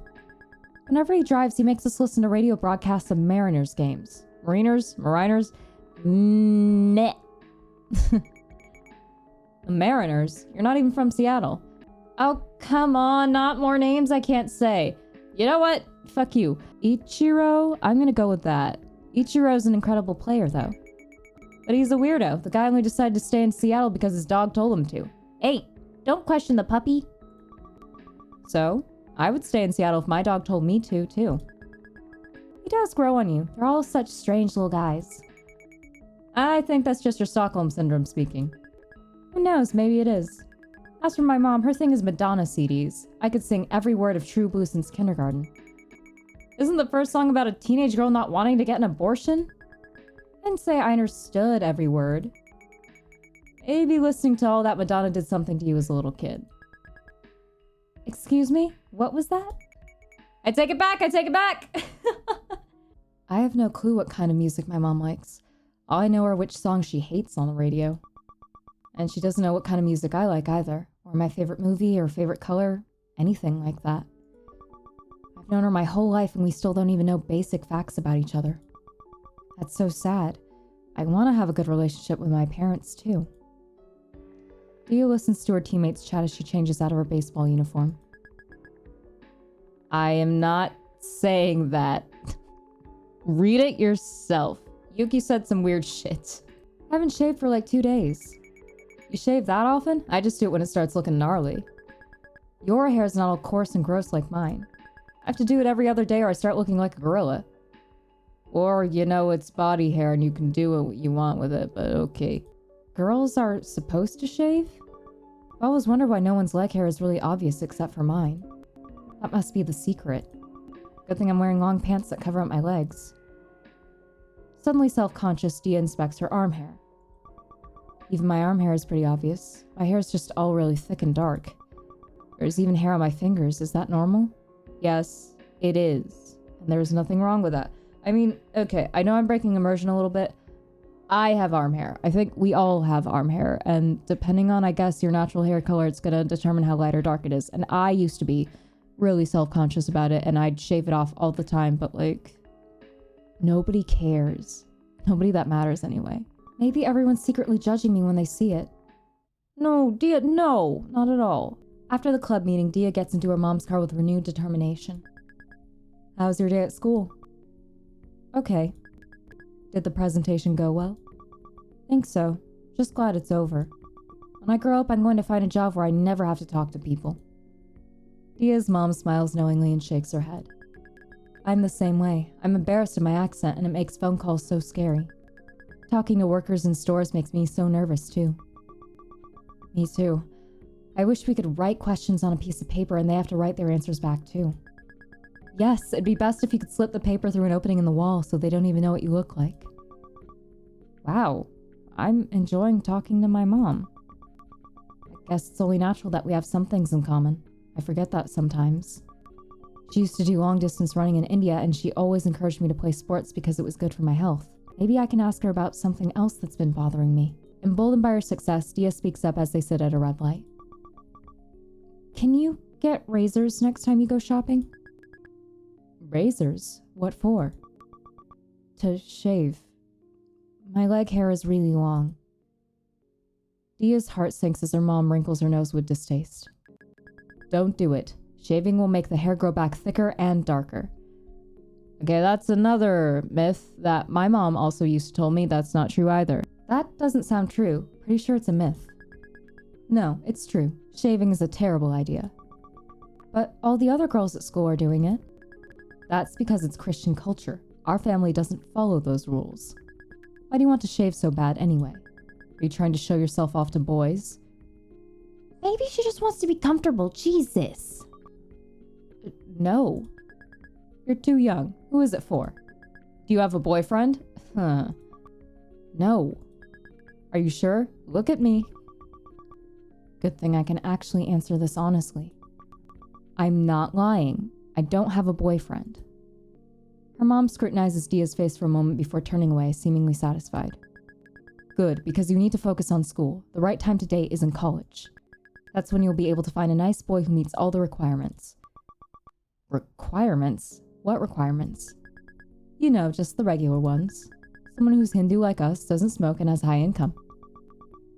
I definitely can't tell her about men. What if I wanted to date someone different, like a non-Indian person? No, a white person wouldn't understand our culture. Plus, whites do drugs and don't know how to save money. Just remember, no BMW. I'm just gonna say no BMWs. And we're not talking about cars. Because yikes. That's so racist. I don't even want to know what she thinks of Korean people. What you want is unrealistic. How can you immigrate to a country where we're less than 1% of the population, then expect me to marry the way you did in India? It's not unrealistic. My friend's daughter did it. You're not any less pretty or smart than she is. You can find a way too. It's not that easy. I can't control who I fall in love with. If I fall in love with someone who doesn't match your criteria, I'm not going to turn them away just for you. No, that's not right. If you marry a waste fellow, what will other people think? Why does it matter what other people think? My opinion should be the most important one. No, this is bigger than just you. You have to consider how it affects everyone, like your parents. If you marry a white man, everyone will think you're a self-hating Indian, and your parents didn't raise you with correct values. It already looks bad enough that we let you quit Carnatic music. Assuming that's a culture thing, because you wanted to play baseball. So you're asking me to give up my whole life in exchange for 10 seconds of approval from some aunties? I had to marry within my parents' requirements too. Just because you put up with mistreatment from them doesn't mean I should put up with the same thing from you. Mistreatment? I turned out perfectly fine. How can it be mistreatment? I don't think you turned out fine at all. Your way of thinking about this, that's the way of thinking from Christian countries. No. Speaking as someone from a Catholic Christian household, no. In fact, they'd probably side with you, which is unfortunate. Anyway, Indians aren't like that. They're not so selfish. Well, this isn't India. I'm American. What, you think you're white? That's not what that means. It doesn't matter where you are. You're still Indian. You have to honor your culture. Why do I have to follow the rules of a country I've never lived in before? As long as you're under our roof, you will. This is an Indian household. Could it be that my mom thinks people don't change because she doesn't change? It's like her opinions are frozen in time from 20 years ago when she left India. And they never shifted to match the world around her. They're just stuck. They spend the rest of the drive home in stony silence. Next day. Oh, Jesus fucking Christ, the alarm. Okay. Dia hits her alarms and flops back in bed. Her morning routine includes lying in bed for 10 minutes thinking about how tired she is. Do it.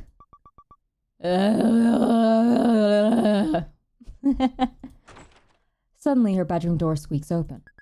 What? Oh, hello, Mother. I need to head out early today. Here, I'll put your lunch in your backpack. Dia's blood runs cold as her mom unzips her backpack. Oh shit, the Valentine! She'll see the Valentine's Day card. Dia bolts upright and snatches the backpack from her mom's grasp. I'll put it in myself.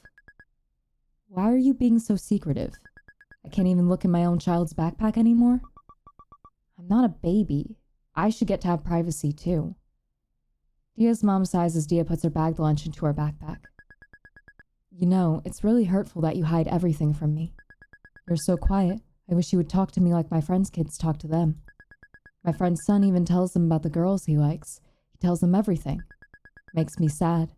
I wish we had that kind of relationship. You think I wanted it to be like this? I didn't just decide not to talk to you all on my own.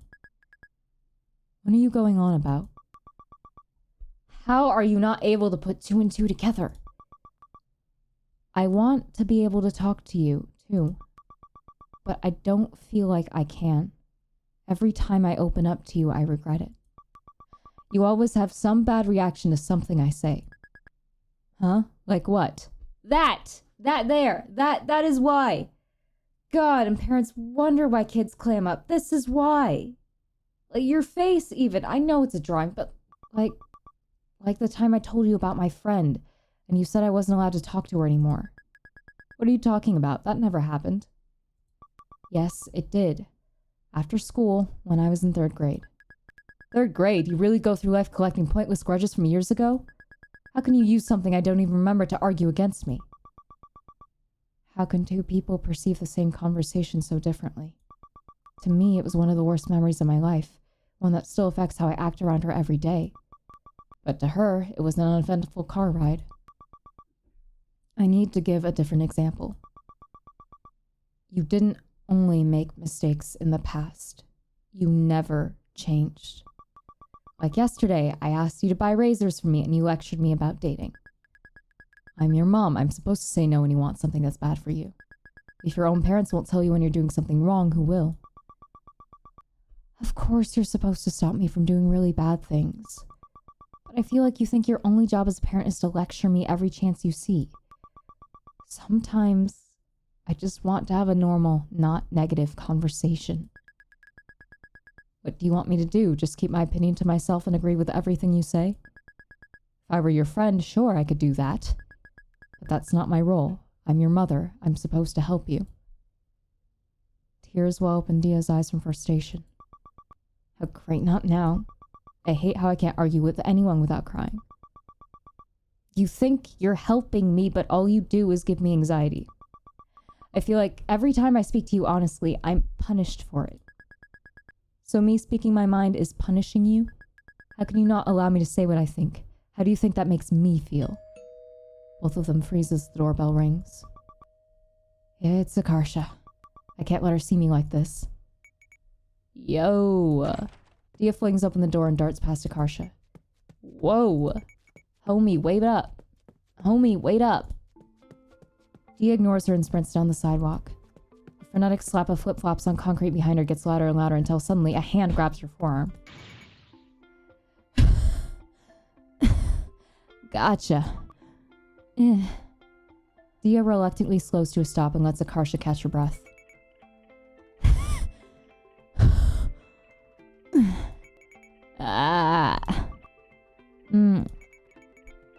What's with you today, Usain Bolt? Got in a fight with my mom. Dia wipes her tear-streaked face with a sniffle. She gave up her whole life for me. I'm the person she loves the most in the world. But we can't even have a normal conversation without hurting each other. It's just sad. It takes a few seconds for Akarsha to recover enough to choke out a response. Bro, that sucks. Do your parents know you're bi? Sorta. We haven't really had that conversation yet, but they definitely know I'm a little funky. How do you think they'll react when you tell them? I don't know, but they're pretty open-minded, so I also think they'll get over it. Lucky. My parents will freak out if I come out.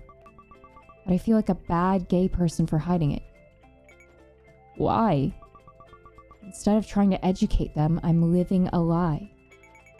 Dude, it's not your job to educate your parents if it'll ruin your life. The gays aren't gonna come arrest you. It's not bad to, worry about surviving first. Sooner or later, we're gonna get caught, though. We're so bad at keeping things secret. And if I want to live with Min someday, that's gonna be impossible to hide. Especially since we're gonna move really far away. Uh-huh. Where are you going? Don't know yet, but somewhere far from her parents so she doesn't have to see them unless she wants to. When we do that, my parents will notice I'm gone too. Yeah, but by then, you'll be an adult. It won't be able to stop you from doing anything. They'll still be really upset, and I don't want that either. I'll get over it eventually. Dealing with Desi parents is like the 5 stages of grief. Denial, anger, bargaining, depression, and acceptance. You don't know that. My parents aren't like yours. Do your parents really love you? Yes. Then it's still the same. It might take ages, but they'll get over it eventually. Like in baseball speak, you're not trying to hit a home run off a single pitch. It's more like a 9-inning baseball game. You gotta be in it for the long haul and wear them down over time. Is that the best I can hope for, though? I wish I were closer to my mom. It's hard to feel loved by someone who doesn't really know you. It's like our relationship was built on air. There's nothing there because she's always loved a version of me that doesn't exist. When they're waiting at the crosswalk, Dia takes her chance to dig a tissue out of her pocket and blow her nose. It's not even like my parents are as bad as Min's. They're not violent or abusive, and they try to support my interests. My mom was never trying to hurt me. She just doesn't know any better. In the grand scheme of things, I'm spoiled. I live in a nice house and my mom cooks me delicious food every day. It still hurts to think about the kind of parents I could have had. Akarsha smacks Dia on the back as they near the school. Come on, dude, cheer up. 10,000 gay people are born every second. In the time since we left your house, 3 million gay people drew their first breath. That can't be right. If people were born that fast, the population would grow by billions every month. Where'd you get those numbers from? I made them up for dramatic effect. Hey, Dia? Do you think it's possible for a baseball player to mold her hair into a huge bowl shape and use it to catch the ball? You know what? Yes. Dia nods. Why not? Right? Make fielding grounders way easier. We just have to lie face down in the dirt and wait for the ball to roll in. Maybe our whole team should grow our hair out and try this. I feel like between us, the gene doping, and Min's steroids idea, the sport of baseball isn't ready for us. Akarsha grimaces as they reach the school campus. I have this huge cramp from chasing you earlier. I'm all sweaty now, too. Not my fault. Get in shape. I'm gonna go wash up and take a tinkle. Can you not say it like that? Not say like what? The tinkle thing. Too descriptive. Unfortunately, Akarsha's already out of earshot and saunters off without answering. Of course she does. I think it's time to go to our locker. As she opens her locker, Min comes up behind her. I can't read that part, so I'm English. Thank you for the subtitles. I'm curious. If there was ever a Filipina character in here, would I be able to read the Tagalog or would I butcher it? Good morning. Is that Saranghae? Sarangheo? I don't remember which one that is, but I know that Min taught her to say I love you. That was definitely I love you. Min taught me that phrase a long time ago. It means hi in Korean. No, it doesn't. Maybe she's touched that I still remember it? Dia laces their hands together. I like teaching each other all these phrases. It's like a secret code. Yeah, we can even say romantic stuff without other people knowing. Like spies. Min brings Dia's hand to her lips and presses a kiss to her knuckles. Oh, the gay short circuit, I can't, my heart. Min is so romantic. She's like a prince. Suddenly, Dia realizes how close a view Min is getting of her hand. I have hair on my hands and fingers. She's gonna see it. It's okay, Dia. She loves you. And also, hair there is fine and normal. Shh, it's okay. Dia frantically wrenches her hand out of Min's grip. Huh? What's wrong? I guess Min likes me so much nothing bad's gonna happen if I tell her. There's hair on my hands. I didn't want you to see. Min looks utterly dumbfounded. What? They're hairy, my arms too. When I wear short sleeves, you can even see it from far away. Really? I never noticed. I thought Min of all people would have noticed. She spends so much time staring at me. I'll show you. My leg hair is even worse. Dia nervously rolls up one of her leggings to reveal her hairy legs. I mean, yeah, I see it now, but it's just hair. I'm glad you're not grossed out by it, but it still might make me feel better to shave it. I won't stop you, but you really don't have to. You're drop-dead gorgeous with or without it. Like, think about those poodles you like, the ones with curly hair. Carpet dogs. Yeah, whatever you want to call them. They have fur all over their legs, don't they? Doesn't it look so bad and weird when people shave their legs bare? Yeah. How's your leg hair any different? It's just a normal part of you. It doesn't make you any less cute. I guess that kind of makes sense. It makes total sense. It's the other way around that doesn't make sense. It really pisses me off when I notice all the crap the world tries to force on girls. Min gets really fired up when she talks about this stuff. Like this leg and armpit shaving shit and making them think they have to like pink and have long hair. If you have a brother like I do, the difference is really obvious. It's all fake. Min is so smart. Thanks. I feel a little better now. Good. If anyone makes fun of you for it, I'll I mean, be really, really mean to them. No one's around right now. I really want to kiss her. Dia leans in and Min catches her lips in a fierce kiss. When they break apart, Min looks very proud of herself. Notice anything different? That was a really nice kiss, but I have no idea what she's talking about. I got rid of the rest of my cigarettes. You threw them away? No way! I sold them to some junior for $15. That's not good, you little drug dealer. Well, at least it's not me smoking them anymore. That's true. Was it hard to quit? I mean, it's not like I was addicted, so it wasn't that bad. I was a little worried that she wouldn't listen, but now that she did, I almost feel guilty. Thanks, but I feel a bit bad I made you change just for me. Huh? You didn't make me do anything. I decided to quit because I figured it'd make me happier if I got to kiss you more. See? That's an adorable way of looking at it. Noelle kept sending me these annoying as fuck studies gloating that she was gonna live longer than me too. Honestly, it's worth it just to make her shut up about it. But still, even if you weren't dating me, you wouldn't have to quit. I guess not.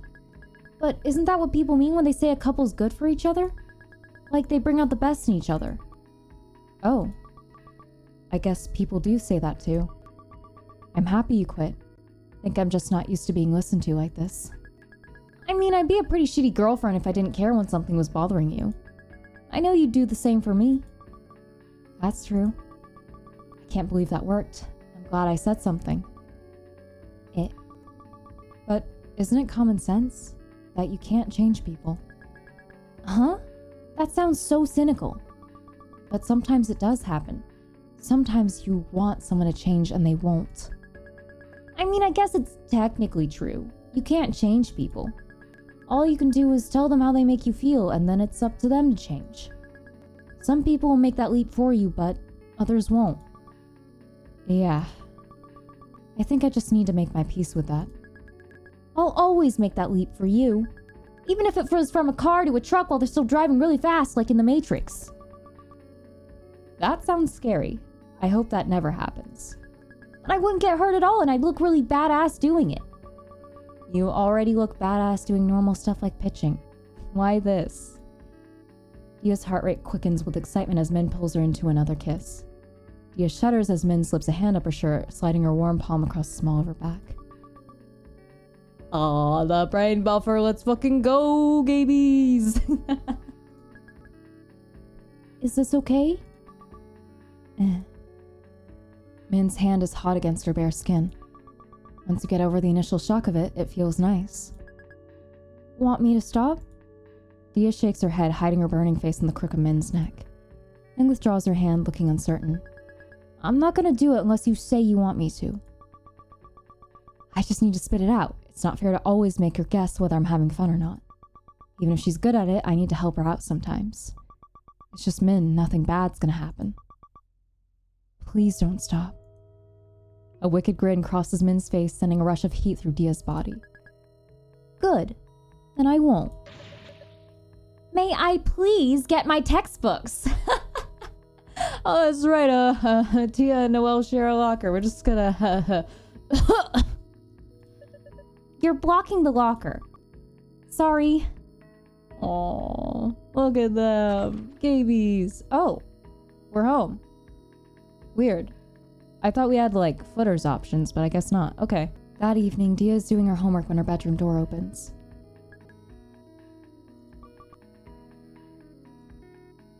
Her mom silently places a bowl of sliced mango on Dia's desk and leaves the room. That's nice, but that doesn't fix it. Dia nibbles on the fruit and continues working on her assignment.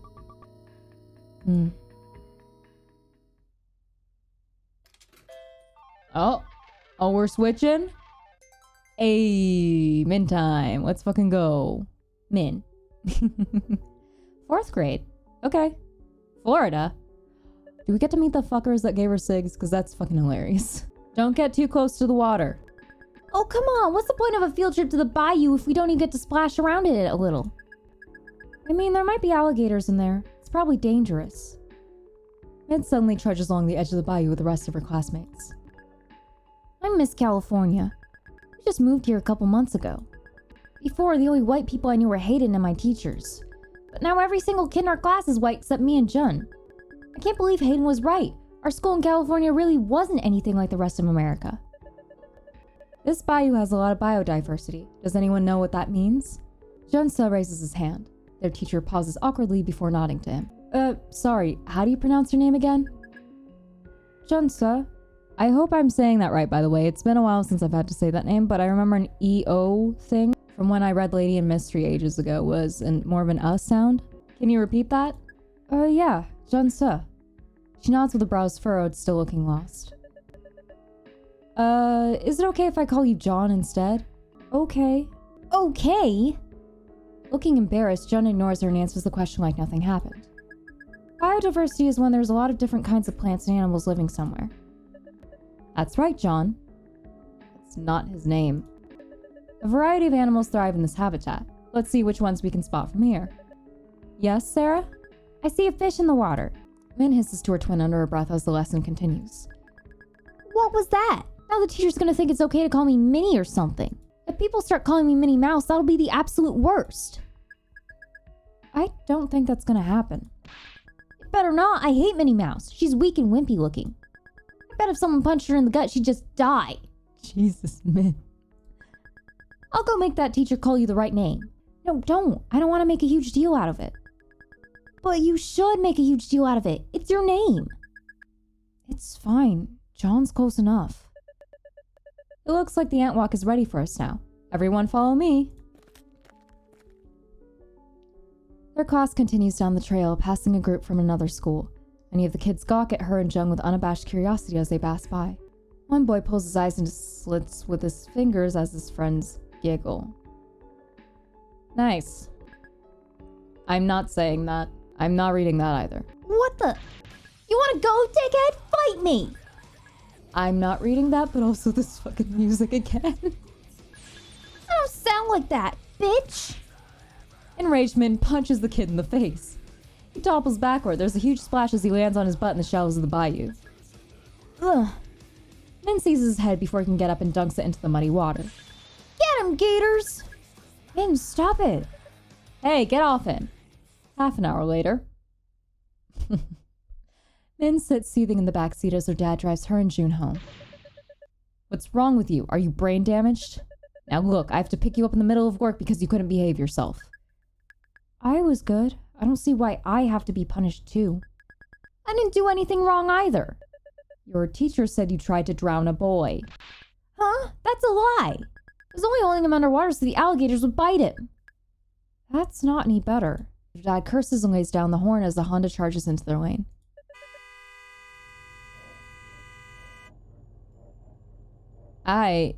Those words. Her dad is racing to catch up to the offending Honda, his eyes wild. What's he doing? He's gone nuts. A horrible cold wash runs down Min's spine as her dad maintains his breakneck speed beside the Honda and lays down the horn. Jun screams as her dad violently swerves into the Honda, threatening to collide with them. The other driver is forced to veer off the road to avoid crashing. What's wrong with you? He was at fault. I wasn't going to let him get away with it. What are you, crazy? You could have crashed. It's your fault for making me so mad in the first place. It's bullshit. How come no one else's kids is brain damaged as you? Disrespect me again and I'll really make you regret it. Min remembers the time her dad threw a 3-pound paperweight at her head because she cut her hair short and goes quiet. Fuming, her dad pulls over on the side of the road so he can focus on yelling at them. Tomorrow at school, you say sorry to your teacher for causing so much trouble. Why should I have to apologize? I didn't do anything wrong. That jerk was asking for it. He was being racist and saying we didn't know English. It doesn't matter what he said. What's going to happen? You lose an arm if you don't hit him? Don't go crazy when things like that happen. What about what you just did? You just went ballistic 5 minutes ago. Can't you be more like your brother?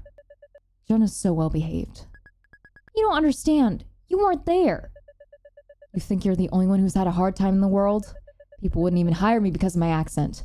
Who wants a manager who's an immigrant?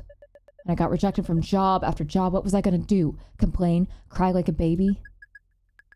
Why do I have to sit through this lecture too? I didn't even do anything. Be quiet. It's an important life lesson. Just listen. If I got mad like Min's son beat up all the people who rejected me, you know what would have happened? I would have landed in jail and you'd all starve to death. But that's not what happened. Instead, I just worked harder. I got certifications, studied day and night, got rid of my accent. Then I was so much more qualified than all the white guys. Companies were forced to see how skilled I was. See, you have to be smart. Wasting time whining about is never going to solve anything. This is you whining. Min's dad imitates her in a high-pitched voice. It's unfair, nothing. Cry baby. Someday I'm going to kill you. Someday I'm going to kill you. At home, Min and Jun hold an emergency meeting in their room. This is an emergency meeting of the I Hate Dad Club. Okay, you know you fucked up as a parent when this is a thing. Club President and Strike Force Commander Min will read out our agenda today. Our agenda today is complain about how much Dad sucks. If he's so good at not getting mad at work, how come he gets mad at us all the time? I mean, I feel like it's all connected. What do you mean? Maybe he bottles up all his bad feelings at work, so when we do anything, he blows up on us. In his head, maybe it's okay for him to yell at us because he's our dad. Well, he's not allowed to yell at me for getting mad when he's not any better. I can't believe he sided with the teacher instead of me. Coward. I hate racists. They should all die. I feel like you had a point about the fight you got into, though. What? You're demoted. You can't demote me. I'm the chief demoter, remember? Screw that. You're my own twin and you're betraying me?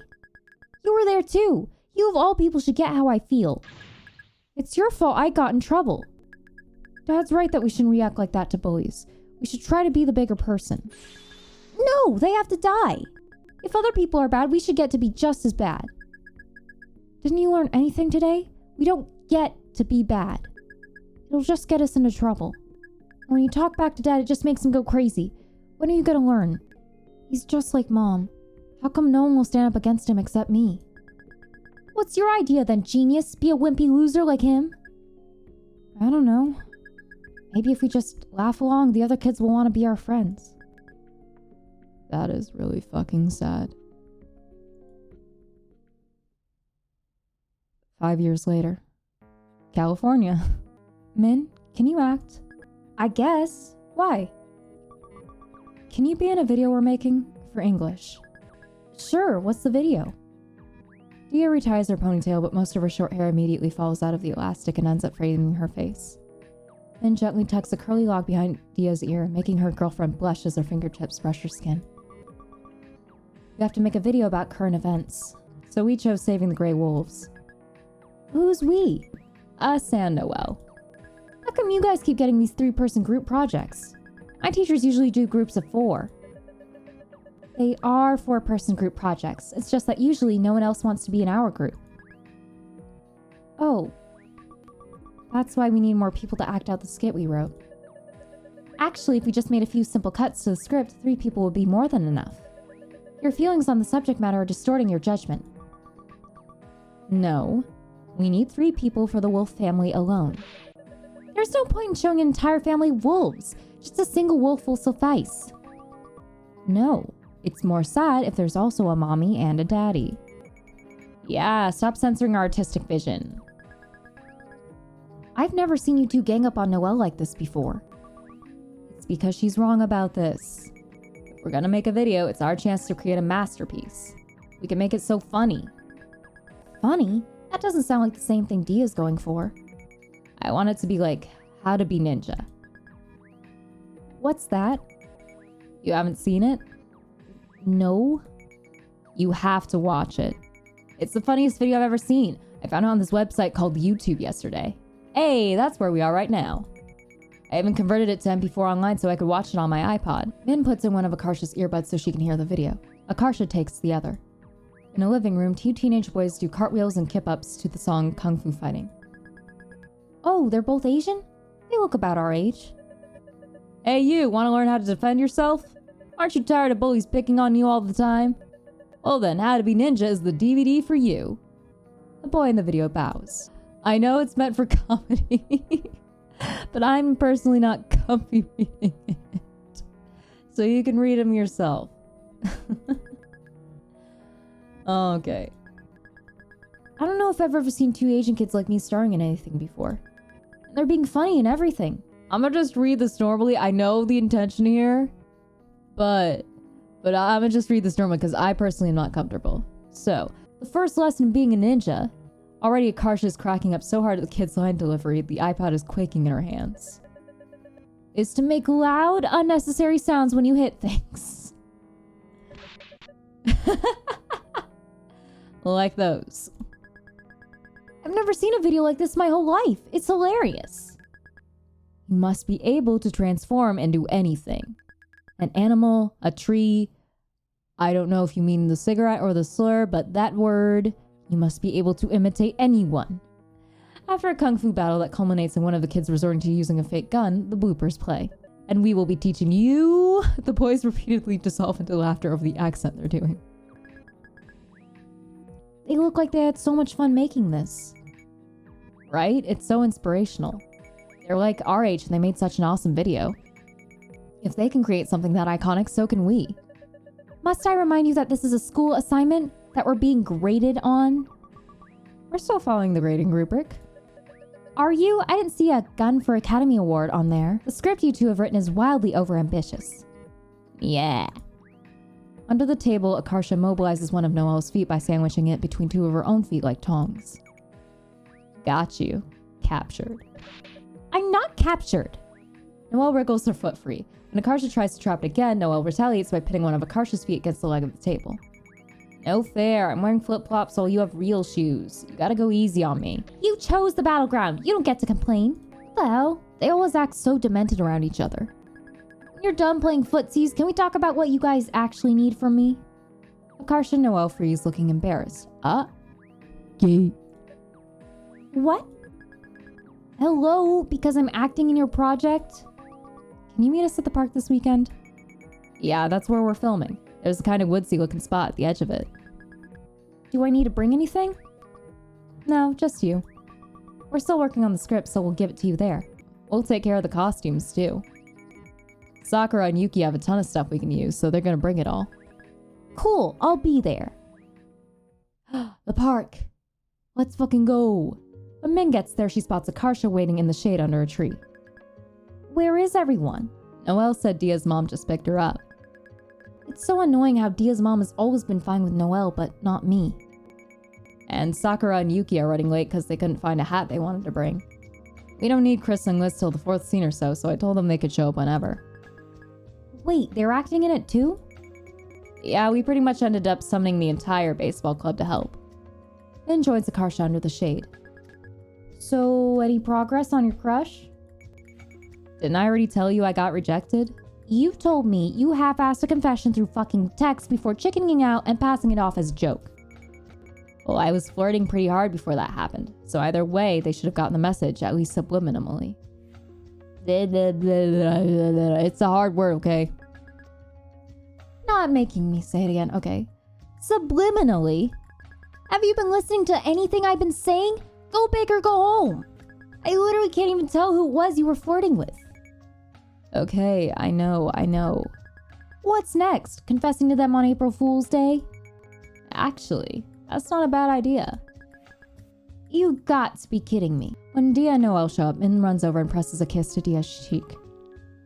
Oh, Gibi. Yeah, saranghae. I told Dia that phrase meant hi a really long time ago. Maybe I should come clean about it now that we're actually dating.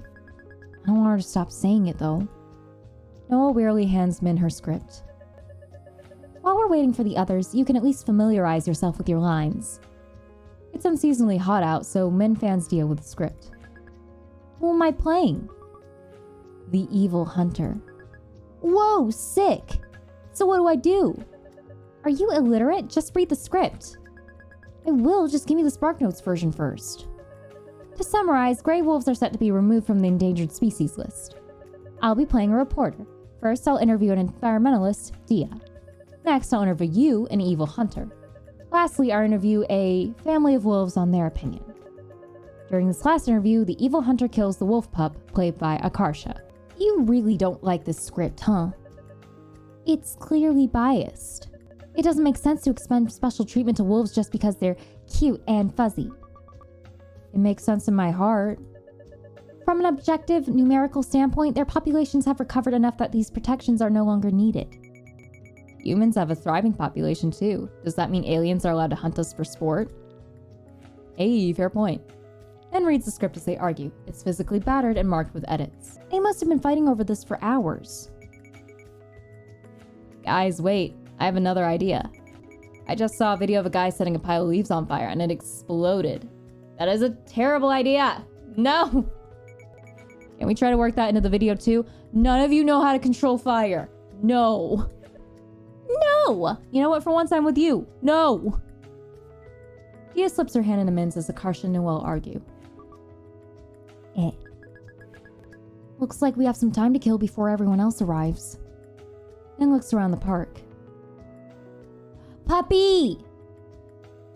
Dia is almost in tears watching the dog run in circles around the park. He looks like a banana dipped in chocolate and he doesn't even know it. Wait, does he? Dia, move. Dia, I can't see. Wait. I'm trying to shift it over. I can't. Dia, I can't see. I want to see. Okay, we'll see it after. God, the way you think is so fucking cute. There it is. He does look like a banana dipped in chocolate. Dia's so right. Aw. The dog catches a frisbee with its mouth and brings it to its owner. Bucket. Good boy. Bucket. That's such a cute name. Want me to ask if we can pet it? No, I think I can do it. Thanks. Oh sure, go for it. Don't worry, I'll take over if they don't let you pet it. Dia nods and hesitantly approaches the dog's owner. She stands about a foot behind him, unnoticed. She must be psyching herself up to do it. Can I pet your dog? Ugh! You scared me. Sure, you can pet him. Bucket happily rolls over on his back, exposing his belly. Dia gives the dog a hearty belly rub as he briskly writhes around in the grass. Oh, I don't know how to say that, but oh, cute. Do you want to pet it too? She's talking to me. Pet the dog. Why the fuck would you not pet the dog? Anyway, Min rubs the dog's belly with both hands. His rough fur is a little smelly. When she stops, the dog looks up at her expectantly. He's asking for more. You're still petting him too. He really wants a whole crew massaging him at once? After a solid 5 minutes, Bucket still hasn't had enough pets. It's okay, you can stop. I don't want to keep you guys all day. Oh, okay, thanks. Min squeezes Dia's hand as the guy walks off with his dog. You did good talking to that guy. I'm trying to get better at it. Used to think I was just awkward because of my ear, but I think I partially picked it up from my mom. She's old and still scared of answering the phone and talking to strangers. I want to be different. Oh, I get that feeling. I don't want to be like my dad, no matter what. That's why I'll never have kids. I'd never want to do the things he did to me to someone else. You wouldn't be like him. You're not a bad person. But I'm worried it's easy to do by accident. Look at the dog again. If I were in charge of naming that dog, I'd name him Banana Dipped in Chocolate. Or Banana. Or, wait, what the fuck is that thing? You call him Hot Fudge Sundae, and then call him Fudge for short, because I think that has a banana in it. I have name ideas. That's way too long. His first name can be Banana. Middle name can be Dipped in. Last name Chocolate. Wait, I love that. Okay, Dia wins. That's still the exact same length. Yeah, but now you just call him Banana. Table. Esther is seated at the bench fiddling with a camcorder. I love this hair on you. It's so cute. And the yellow outfit. This is adorable. Oh, you're here too? Yeah, I'm being the cameraman. Akarsha kept insisting I be good at it because I'm artsy, so... Did she do something to her hair? It looks way different than usual. Wow, your hair's so flat today. Thanks. That's a weird way to put it, but it looks nice. Esther gives her a weird look. You can still look at it, though. Esther's playing with the camcorder settings. Okay, so that's gonna keep going. Okay, so it's not quite like the first game, where if you keep clicking on it, it's not gonna always give you something new, but we can look at this tree stump that I thought was a rock. It's a dead husk of a tree stump. Dia, let's throw rocks at this tree stump. I bet we can knock the bark off of it. Okay. They survey the ground for rocks to throw, but there's only dirt and twigs. We should look around for big rocks. Good idea. Min scours the ground for rocks. Meanwhile, Dia watches the dog running around. There's a decently big slab lying in the dirt. This rock will work. Now we just need to find one for me, too. This one's for me? This one's for you. Oh. Okay, at the table? Esther raises her eyebrows as Dia and Min search the ground for big rocks. What are you doing? Looking for rocks. Have you seen any? There's a pretty big one over there. Esther points to a large stone on the ground. Thanks. This one's as big as my fist. Yeah, this'll work. Work for what? This. Throw. Yeah! Min hurls a rock at the dead stump. It hits it with a thwack, causing a small piece of dry bark to fly off. Cool. Yeah, she's so impressed by me. I bet she wants to kiss me so bad. Dia follows Min's lead and fires a rock at the stump. Ooh. It slams into the stump so hard its top half explodes in a shower of bark shards. Whoa. That was so badass. Thanks. She's the most perfect girl in the world. Min has to hold herself back from grabbing Dia and kissing her senseless. I wish we didn't have to hide that we're dating. I get why we have to, but I wish I could just shout it from the mountaintops that you're my girlfriend. It's still true even if you can't say it. But it'd be nice to say it so everyone knows. Yeah, I know what you mean. I wish we could go on more dates. I want to go everywhere with you. The aquarium, PetSmart, Home Depot light section, airplane. Airplane? Why? Do you like flying? Not really. I like looking out the window and eating the pretzel packet. Me too. And Southwest gives you a little stir with your drink that's shaped like a heart. But that's it. We haven't done it together before though, so I think it'd be fun. I want to see how you react to it. Me too. I want to see your face when they give you the heart-shaped stir thing. We should each ask for a different free beverage and share, so I get to try 2 drinks instead of 1. Imagining it makes Min's heart feel like it's going to explode. Forgetting her surroundings, Min surges forward to kiss her just as Dia does the same, causing her mouths to crash together unexpectedly hard. Ugh! Sorry, got too excited. That was the worst kiss ever. Let's redo it. Wait, won't people see us? Oops, I forgot. Maybe we should lie down on the grass. Huh? Why? Well, that way it'll look like we're just wrestling. That is such bullshit, but so cute. Dia lies down and Min gets on top of her and starts making out with her. It doesn't look anything like wrestling. Dia clutches at Min's back as Min presses kiss after kiss to her lips. You're so cute. Do you know that? Maybe a little. Diego's still underneath her, suddenly looking uncomfortable. What's wrong? A bug crawled under my shirt. Dia sits up and unsuccessfully gropes around under her hoodie for the bug. Every neuron in Min's brain misfires as Dia hikes her hoodie all the way up over her bra, exposing her bare torso. Oh, shit. Okay. I'm looking respectfully. No, you're not. I don't know where it went. Min is so distracted that it takes her a few seconds to notice the bug crawling on Dia's chest. Oh, it's just a beetle. I got it. She grabs hold of it just as Akarsha and Noelle come jogging up to them. Everyone has arrived. We should get in costume now. Dia frantically pulls her hoodie back on.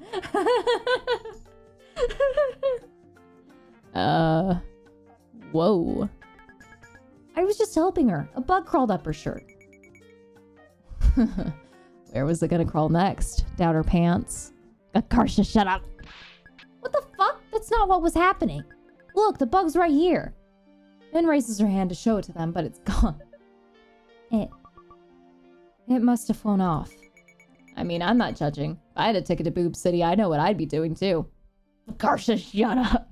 But literally here, in broad daylight? Really? Oh, for fuck's sake, we literally weren't doing anything. Dia's face is still flushed pink as they walk over to the others, hand in hand. Hey, was she making you uncomfortable? I can make her stop. No, it's okay. Thanks for asking. I feel pampered with you. Good, because you deserve to be pampered. The group gathers around Sakura and Yuki as they haul a pile of clothes and props out of a duffel bag. Sorry we're late. I was turning my closet upside down trying to find everything. Any objections if I play music from my phone? Are you gonna play anime openings? Maybe. Then yes. How about K-pop?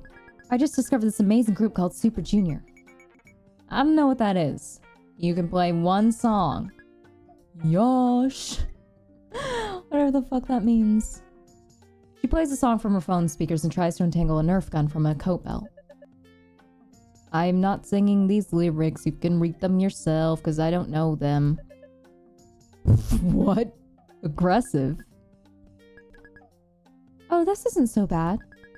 Isn't it great? Korean guys are so much better than American guys. How so? They're all so beautiful and kind-hearted, not smelling pervs like the guys here. I need to find myself a what now? This is weird. Should I say something? I guess she doesn't mean any harm by it. She's trying to appreciate the culture. I guess? Here, Min, this trench coat's yours. It's my brother's... whatever that is costume. It's supposed to have a hat too, but I think he lost it. Yoite? The fuck is that? From the amazing series... that one. Duh. Wait a minute, is this all anime stuff? I believe the correct term is cosplay. What? Akarsha, I thought you meant normal costumes, like Halloween costumes.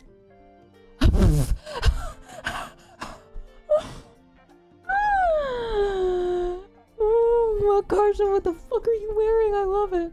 Oh my god, I love this so much. This is my new favorite thing. You didn't ask, so...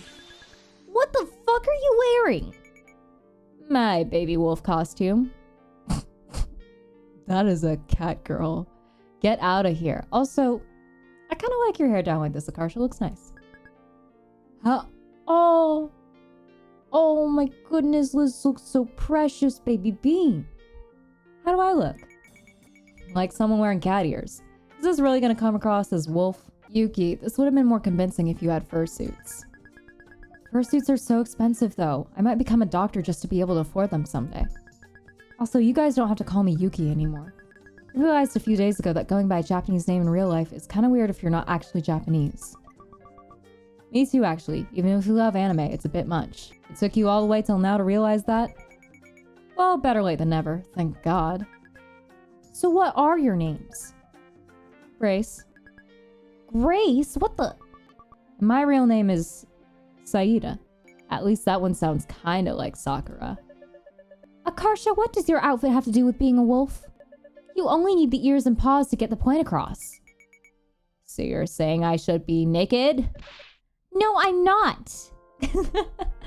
Dia holds up her environmentalist costume. Where do I change? I use the restroom over there. It's just the one family room, so you have to take turns getting changed. Unless, you know, you want Min to get more... I'm so mature. Get more bugs off you. You freak whore! You're deranged if you think I'm fucking her in the park bathroom.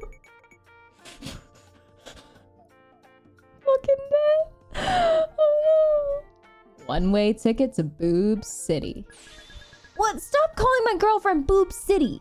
Why are you so obsessed with that phrase now? I'll go now. In the meantime, Min, can you help me pitch this tent? It's going to be the setting of your first scene. Ugh, fine. I can help too, since I don't need to get in a costume. Min helps Esther and Noelle carry the box with the tent in it. I don't understand why Akarsha keeps making those crass jokes about you two. It's not as if two girls can actually have sexual relations. Oh, honey. They can. What the hell are you talking about? Yes, they can. Are you dense? Humans weren't evolved for that.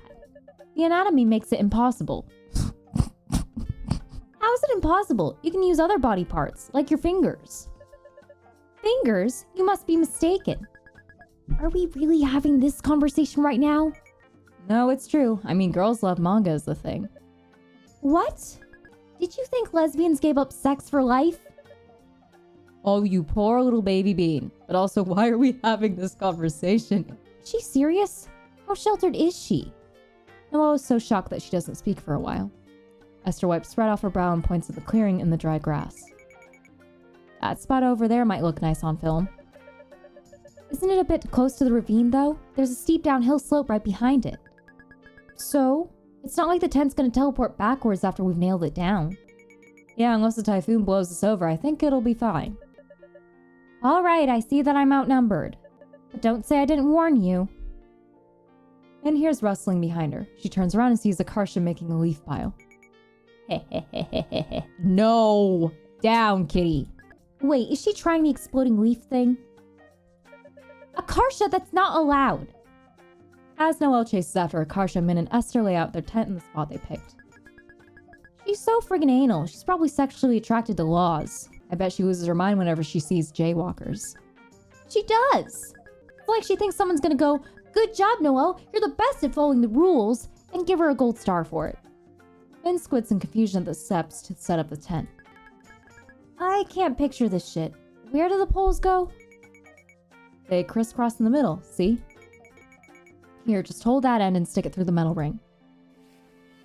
Like magic, the tent pops out into the third dimension. Holy shit, you're like a camping prodigy. I mean, all I did was follow the instructions. Now we just have to drive the stakes into the ground. Oh shit, ow. Min pounds each stake in the dirt with a large stone, enthralled that hitting something is actually constructive for once. Fuck yeah! Meanwhile, Esther takes her sketchbook out of her backpack and starts writing in it. What are you doing? Esther stops, looking embarrassed. I'm writing down what you said earlier as inspiration for my webcomic. Like, for character dialogue. I've started doing this whenever something interesting happens so I can remember later. Huh? What'd I say that was interesting? You said I was a camping prodigy. You know, instead of prodigy. What's so special about that? They're pretty much the same thing anyway. I don't know, I just thought it was a neat detail. Obviously, I'll only use it if you're okay with it, though. I mean, sure, I don't really care. What's it for again? A comic? Yep. Well, like Garfield? Don't say that. Huh? No, it's nothing like that. It's still a work in progress, but basically it's about a bunch of teenagers who have the power to shift into alternate dimensions. It's kind of sci-fi-y, I guess. Oh, so like a superhero comic? No, there's no supervillains or anything. All their problems come from the way they use their own powers. Like, while you're in a parallel universe, you're gone from your original universe, right? But what if you get tied up with something while there and can't come back? That'd suck ass. I wouldn't get to see Dia or my friends anymore. Exactly. No one from the world you left behind would know why you disappeared, and you'd become a missing person there. I always get stressed out about that when reading Narnia and time travel stories. I've never heard her talk this much before. She must be really hyped about her webcomic. Anyway, a lot of miscommunication happens between the characters because of issues like that. No offense, but I can't stand stories that revolve around misunderstandings. It's so frustrating when the whole problem is literally just people being bad at talking. If you hurt someone, it should be on purpose. Those kind of problems are the most realistic. In real life, people hurt each other by accident all the time. Like how? You know how before our school became 93% Asian, it used to have a football team? They died because Asians don't care about football, right? Same as the real baseball team. Yeah, no one would go to the games. As a last-ditch effort to help them last year, my math teacher offered us 2 points of extra credit for coming to a football game. So I went to help my grade. As soon as I got home, my dad yelled at me for going to a game instead of studying. He didn't get that we had the exact same goal, me getting good grades. Wait, what ethnicity are you? Huh? I'm black and Chinese. And your dad's the black one? Yeah, he is. I didn't know black people cared about grades. That's like pretty racist of you to say. Bewildered, Min completely misses the tent stake she was trying to hit. Huh? How is it racist? Why would you assume black people don't care about their grades? I didn't mean it as a diss or anything. I don't care about grades either. It's not like I was looking down on them. But why even bring my race into it like that? I was just asking a question. Didn't you bring up race first? You were talking about Asians. I'm Asian, so I'm allowed to say that. Sure, whatever. If I knew you'd be so fucking sensitive about it, I wouldn't have asked in the first place. Wow, so instead of saying sorry, you're insulting me? Well, why the hell should I apologize? I wasn't even trying to be offensive. It's not like I purposely called you the N-word or something. Wow, thanks for not calling me the N-word? I'm just saying you're overreacting. There's real racist people out there who hate minorities, and you're calling me racist just because I accidentally made one little mistake? It's not just one little mistake. You say weird, ignorant stuff like this all the time. No, I don't. Like what? Like when you randomly told me my hair was flat. Okay, I didn't think much of that either, actually. But this is good. This is really good. What was I even supposed to say to that? Yours too? Get a grip! That's not even real racism. You're seriously trying to explain what racism is to me, a black and Chinese person? Look, I'm a minority too. Us even fighting is so dumb. You being an Asian doesn't mean you're not racist. The worst racism I've ever seen was when I went to China. God, you're being so stupid. Esther throws her stake down and storms off. Dumbfounded, Min just stands there with her heart racing a mile a minute. How did it blow up like this? I wasn't even trying to start something. Shit, did anyone else hear us fighting? Min nervously looks around, paranoid that her friends heard what happened. It's hard to tell if they did. Min frantically hammers the last stake in place, her stomach churning with a mixture of shame and panic. She hears footsteps behind her and nearly has a heart attack when she turns to see Krissa walking over.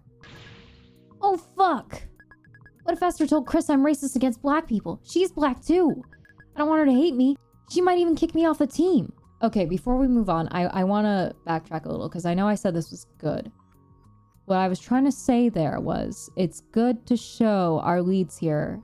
Like, it's different if, I guess, people that aren't main characters are making mistakes. But it's good to show our leads making mistakes too, so, like, everybody can learn. To, like, show that no one is really exempt. I thought that was a really good teaching moment. Anyway. Need any help with the tent? Nah, I'm good. I guess you could say it's not tent to be. Why? Okay, fine, we're here now. I should be extra careful not to offend her. Great joke. Wait, you were being serious? Min, it's a pun. People cringe all the time. Oh, my poor baby. Thank you. I feel like not enough people appreciate my puns. Having donned her reporter costume, Noelle returns to place a sleeping bag inside the tent. Min, it's your turn to get changed. Where did Esther go? We're about to start shooting. I can't tell her Esther left because she thinks I'm racist. She just randomly walked off. What? How come?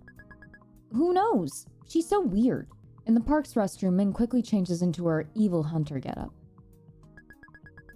I'm gonna be sweating buckets wearing all this in this weather. Thank God they couldn't find the hat or it would have been even worse. Oh my God, you precious baby being, look at her. Oh dear, I'm never not gonna be cooing over this baby. Little Gaby. Aw. Dia perks up when Min rejoins the group. You look cool. You should get a coat like that for real. Normally this would send Min over the moon, but she feels so sick to her stomach she can't properly appreciate it. Thanks. It's me, your racist girlfriend. Thea definitely wouldn't want to be with me anymore if she found out I was racist. Do I look okay? You look so cute in glasses. Is this a character from something? It does kind of give off nerdy animal lover energy. No idea. Esther, I like your hair. Oh yeah? Thanks. Bun buddies. Bun buddies. Aw. Oh yeah, she does have little buns going. I didn't notice those. They begin shooting the first scene in front of some trees. This is the Channel 2 News reporting from Boise, Idaho. Environmentalists have been in uproar ever since the Obama administration approved the delisting of gray wolves from the endangered species list. Even replaying the conversation, your mind is getting Min worked up again. I can't believe Esther had the nerve to call me racist. When we were in Florida, kids used to call me and my brother chinks and try to beat us up. Why would I be racist when I hate racists more than anyone? It doesn't make sense. I wasn't even trying to insult her. Like, good luck going through life getting offended by every tiny thing you see. Right? Are my standards just totally messed up or something? Min stomps on a random twig and crushes it into tiny pieces beneath her combat boots. What's wrong? I'm just having a weird day. Do you think I'm racist? No. How come? You're good to me and curious about other cultures. Why? No reason. Just checking. Okay, we got it. Let's move on to the next shot. Dia goes over to stand in front of the camera. Ma'am, can you introduce yourself? Oh no, poor babies don't get talk in front of cameras. This is all nerd speak. I am not reading it out. Bro, can you speak up a little? Oh, poor baby. After a few takes, they manage to capture a halfway audible clip of Dia talking. They move on to the next scene. Soon it's time for the evil hunter's interview. Min reviews her lines before getting into place. Okay, I'm set up. Action. Next, I'm interviewing a hunter who's camped out in the Idaho wilderness. Hello there. How do you feel about the removal of gray wolves from the endangered species list? Esther could straight up ruin my whole life if she said something right now. Yes? Give me a minute, I just woke up. It's the afternoon. The sleeping bag I was sleeping on was full of rocks. Anyway, I feel ecstatic about the delisting. I can't wait to kill tons of wolves. Hold up. Cut. You skipped a line. What line? The part about how the delisting removed protections for wolves from hunters. Oh, right. Hello there. How do you feel about the removal of gray wolves from the endangered species list? I feel ecstatic. The delisting removed protections for wolves in Idaho and... Sweating profusely, Min tries to focus and remember her line. Ma'am? Hello? Don't call me ma'am. What? Why not? I don't like it. I'm not a woman or something. Are we talking about your character or in real life? Cut. Come on, don't break the fourth wall. After Min botches their 10th try, Noah looks about ready to explode. Are you even trying right now? We're gonna be stuck here all day because of you. Shut up! I am too trying. Why don't we take a little break? It'll probably help us all reset. Hey, yeah, let's go stare at the lake or something. We can all hide our backpacks and stuff in the tent. I guess it can't hurt. The group trudges over to the lake. Dia sits down with Min by the water's edge. Ooh. Okay, this is probably gonna stress us out a little bit more, and so is that, so we'll check out the lake for a bit. Ugh, I hate naturey lakes like this. Why? It's nice here. It just reminds me of shit that happened to me in Florida. What happened? I mean, it's pretty much the same as the other stories I told you. I was just on a field trip that got ruined by racists. So now places like this are cursed. What did you mean earlier about not being a woman? Do you mean age-wise? Oh, it's hard to explain. I've never really told this to anyone before. It's probably gonna be confusing. That's okay. I don't really like being thought of as a girl, but I'm not 100% removed from it, if that makes sense. Being called a woman or a lady is way worse, like disgusting. I definitely don't want strangers seeing me to think, oh, that's a woman. What do you want them to think? I don't know. I'm still figuring that part out. Dia tilts her head, perplexed. Don't get me wrong, girl is my favorite gender. Like, you're a girl and you're the best thing that ever happened to me. I just only feel any connection to being a girl in really specific situations. No, I know. Sorry, just trying to wrap my head around it. Can I still call you my girlfriend? Yeah, I like being your girlfriend. And I like being lesbian. I'm not that into the being a girl part, but I relate super hard with the no interest in men part. It's more stuff like being called ma'am or Mrs. that really skeeves me out. I know it doesn't make that much sense. Like, gender's not real in the first place, so... No, it makes sense. I feel like I already knew that before you said it. You're okay with it? To Min's relief, Dia nods. It's very you. It's kind of cool. You're like a gender outlaw. Yeah, that's me. I'm so lucky to have the sweetest, kindest, purest girlfriend in the world who has to be protected at all costs. I definitely can't let her find out about the racist thing. Oh, poor baby. Okay, well, we'll leave this for last because I feel like that's going to stress her out the most. Let's look over our lines again. Min rereads the script. When she reaches the end of the packet, she flips it over to make sure there's nothing on the back. To her horror, the backside is covered with a dense array of numbers and numerical operate. Noelle, what did you do to the script? The heck is this? It looks like a serial killer wrote on it. Oh, it's just a puzzle I made up. Using the digits 1, 2, 5, and 7 only once each, you create expressions using any operations that result in each integer from 0 to 100. Okay. What in the actual hell would possess you to do that? It's called curiosity. When I look at a clock, I like to make the numbers do this. When I look at a clock, it's because I want to know what time it is. God, you're fucked in the head. Oh. So we can still... Okay, I guess we'll look at the lake again? Min continues watching the clear, rippling water. All of a sudden, Noelle yelps and turns indignantly to Akarsha. Did you just throw a rock at me? Nope. Maybe it was the water? The water threw a rock at me? It was just a little pebble, right? I bet the waves could have picked it up. She definitely threw the rock at her. Krista sighs from the bench she and Liz are sitting on. Why is it that wherever we go, we end up babysitting people? Do you think it's firstborn child syndrome? You might be onto something. My siblings are pretty immature, so it's usually up to me to make sure the house doesn't burn down. What if we start acting really immature too? Then someone else will be forced to pick up the slack. How do you propose we do that? I don't know. Maybe we should just start talking with no filter. Instead of thinking about what we say, we just say whatever pops into our minds first. Very interesting. I'm afraid for that, but okay. Now we can look at Esther. Esther is sitting with Grace and Saida on a nearby log.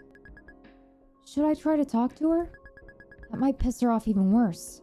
I probably shouldn't. I wish my hair would go prematurely gray. Having white hair would be so cool. Me too. Even though no one else would see it? That's not true. I can show my hair to family and other girls. It's true, she used to charge other girls $20 to see her hair in the girls' bathroom. How'd you know? Did you pay to see it? Yep. If you're interested, Esther, I'll let you see it for a special discount of $10. I'll pass. You sure? Limited time offer. Why is it limited time? Your hair is always going to be there. For all you know, I could be dyeing it a crazy new color every day. It could be blue, purple, pink, and you never know unless you check. Oh crap, maybe I should pay to see it again. You're seriously falling for that? Aw. After the brief break, the group gets back to filming. Take 11. Action. Hello, how do you feel about the removal of gray wolves from the endangered species list? I feel ecstatic. The delisting removed protections for wolves in Idaho and Montana. Now it's legal for me to hunt them. I can't wait to kill tons of wolves. When they finally get through the whole scene, Dia rewards Ming with a quick peck on the cheek. Good job. I'm all sweaty and nasty right now. You don't have to do that. You're not nasty. I don't mind it. Noelle grumbles as she sits next to Akarsha at the picnic table and takes a sip of water. I still can't believe you threw a rock at my face. Hey, that is a gross exaggeration. Wait, so you admit it was you who threw it now? First of all, I lobbed it. Second of all, I lobbed it at her neck, not her face. Well, it hit my face. Intent matters here. You're making it sound way worse than it really was. Yeah, intent does matter. I didn't mean to hurt Esther's feelings either. Min uneasily glances over at Esther. She's reviewing the footage on the camcorder. I wish the whole thing never happened. Okay, we're good to start the Wolf family interview. Yes. I call being the wolf mom. Wait, I wanted to be the mommy too. I definitely don't want to be the dad. It can be two moms. Adopt it. Wolf mom and wolf mom number 2. Wolf mom number 2 definitely sounds like the inferior one, though. There's gotta be a way to make them sound equal. Like how there's always 2 versions of Pokemon, like Diamond and Pearl. Does this really matter? Hey, this is the scene where I kill Akarsha, right? Aren't I supposed to have a gun? No, I brought a Nerf gun you can use. It's in the tent with the other stuff. Okay, I'll go get it. Min rummages through the duffel bag of costumes in search of the Nerf gun. Wait, Min-sa, is the microphone in there too? I don't know, look for it yourself. Noelle sneezes as she steps into the dusty tent. Achoo! Shut up! Shut up?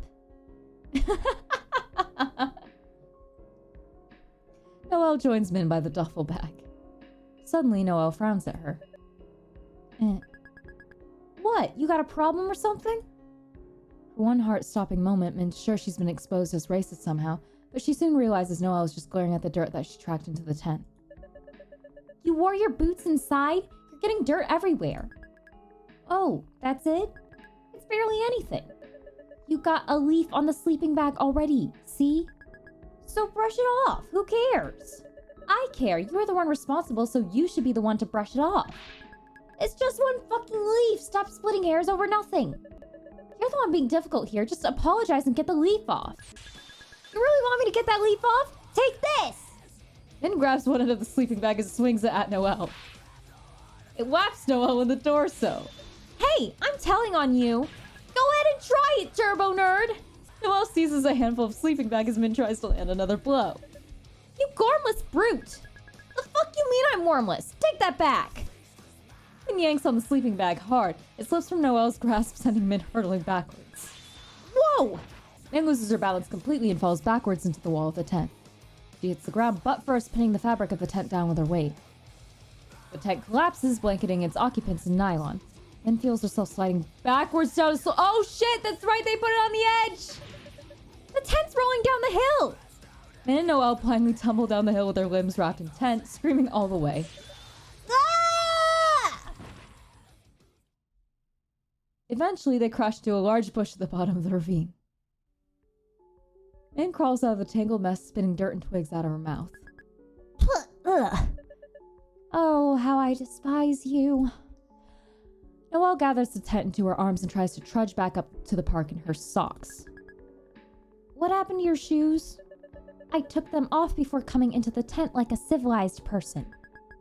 See, this is why keeping them on is better. I win. No, you don't. The situation would never arise under normal circumstances. Look how much faster I'm walking than you. See? Loser. And looks back and sees how far behind Noelle is. She looks pretty pathetic dragging the tent through the dirt.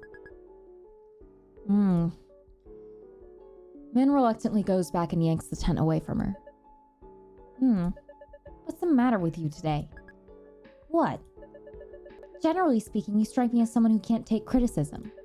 But you haven't blown up on me like this for months. Did something happen between you and Esther? What? No, why? during our scene you kept eyeing her like she was going to bite you. Oh hell, if even fucking Noelle can tell, I might as well be wearing a neon sign around saying what happened. We sorta got in a fight. She got all offended by something I said. What did you say? I don't even want to say it. It's so fucking embarrassing. I kinda was like, I didn't know black people cared about grades. What? Why? I don't know. None of my classes ever had black people in them. So I felt like I was learning something new from the story she was telling me. I was just trying to express that. So you decided to tell her you held a bigoted belief that only changed after a random anecdote she shared? I wasn't thinking, okay? It's easy to pick apart now in hindsight, but the whole thing happened in like 5 seconds. It didn't even have anything against her, or black people in general. Come on, you know me. When I hate someone, I let them know. Yes, I'm well aware of that. So it should have been obvious I didn't mean anything bad by it. When people do Asian accents or say weird stuff about Koreans, I don't flip out. You don't? That time we were walking around and got konnichiwa'd, you were furious. That was coming from a white creep and it was clearly hateful. But if it's just a joke or something worded insensitively, it doesn't always mean the person actually hates Asians. I'm not sure I follow your logic here. Are you saying that as long as something's not intentionally hateful racism, it doesn't bother you? Yeah, it doesn't, because I'm not a sensitive crybaby. But if you had a choice, wouldn't you rather they not say those things? Well, duh, if you could press a button and magically no one ever said that stuff again, that'd be cool. Then it does bother you. Okay, yeah, maybe it would bother me a little, but I wouldn't make a huge stink about it. If it bothers you, doesn't it make sense to complain about it? If I were some weak-ass sissy, sure, but I'm not, so I don't sweat that kind of small stuff. But we just established that you are bothered by it. You just deny it because in your eyes, it's weakness to admit you're hurt, because of the tough guy act you have going on. Noelle's got this insufferably smug expression on her face, like she's discovered a misprint in an exam that no one else has found yet. I think I understand now. Understand what? You weren't even there. You think Esther is overreacting because in similar situations, you do nothing. When she told you your response was racist, you became enraged by her audacity to complain about things you suffer through in silence. Admitting that you genuinely hurt her feelings would require the admission that you've been hurt before too. And your fragile ego cannot allow that. Shit, maybe she's onto something. In conclusion, Esther's right, you're wrong, and you're racist. This sucks so bad. Oh. Okay, but now we make it right? That's what makes the difference. Covered in dirt and twigs, Min struggles to put the tent back up. Are you okay? Not really. I feel like absolute dog shit. Oh no. I just want to hide what I did. I want to dig a hole and bury the terrible truth where no one will ever find it. What happened? I don't really want to talk about it. At a loss for how to handle the situation, Dia quietly helps her pitch the tent. Oh no. Huh? Look. Dia points to a malformed-looking butterfly clinging to the tent fabric. Oh, ew. What's wrong with its wing? It's all crinkled. It gets stuck like that. That's so sad. Maybe it's because of the false spring. False spring? It's when it's super warm, but it's still winter. It messes up a lot of animals because they think it's spring when it's not. Maybe the weird environment messed it up while it was forming. Dia tries to get the deformed butterfly to crawl onto a twig. It's hard to watch. Is that what I'm like? Because I grew up with racists and got taught the worst lessons ever? I feel like I went through hell and came out the other side in the most monumentally fucked up shape. What do you mean? Dia? You wouldn't ever break up with me, right? No. What if I did something bad? I mean, like, really bad. What did you do? Are you sure you wouldn't break up with me, though? What did you do? Min tells Dia what happened, bracing herself for the worst. And that's why Esther is mad at me. That wasn't very nice of you. Sounds like something racist my mom would say. Yeah. I know. Poor Esther. Her comic sounds cool too. Do you hate me now? I mean, it was bad, but at least you realize it. Everyone makes mistakes. Not everyone makes racist mistakes. But it's not like people are born knowing things either. Everyone has blind spots. How come you've never offended someone like I did then? I don't talk to people very much, so most of the mistakes just happen in my mind. Well, then how come Noelle doesn't offend people? I mean, she was pretty ignorant about gay people before we started dating. When people said the narrator of The Great Gatsby was gay in our English class, she got all scandalized and argued against it. She kept insisting there had to be another explanation, but I think she was just grossed out by the thought of it. That's not as bad as insulting someone's entire race, though. Not trying to say she messed up worse. My point is, she got better about it. She wouldn't do that anymore. So I don't hold it against her. Just because you were ignorant about something doesn't mean you're bad forever. I don't know. It doesn't undo the fact that I was racist to Esther already, and now she hates me. Did you say sorry? No. She might not forgive you, but you should at least tell her. Min feels such anguish upon hearing Dia's suggestion that it takes her a moment to sputter something out. But no one ever apologized to me! To Min's horror, her eyes fill up with tears. So many people did way worse things to me and they never said sorry. None of my racist bullies ever said sorry. My dad never said sorry. Why is it only me who has to say sorry when what I did wasn't even as bad? It's not fair. Dia pulls her into her arms and hugs her very tightly, as if trying to squeeze all the grief out of her body. Min leans into her warmth, letting her familiar touch and the steady rhythm of her heartbeat calm her down. What happened to you wasn't fair, but that doesn't mean you should be unfair too, or you'll just continue the cycle. You can apologize, even if they don't. But it's not fair. I want them to suffer. I want them to die. If I just forget about them, that means they got away with everything. That means they won. And I lost. But isn't it losing worse to let people you hate keep controlling your life? It's like that saying, if you seek revenge, dig 2 graves. Is it worth it? To hurt yourself in the name of fairness? Is that what I'm doing? Crashing the car just to get back at them? The 2 graves are you and the person you got revenge on, by the way. Not 2 different people you killed. No, I got that. You're right. Why should I let those pieces of shit keep controlling me even years later? If nothing they did mattered, that'll show them. Yeah. Yeah! Min dashes off and finds Esther setting up the next scene. What took you so long? Everyone's ready to do the wolf death scene.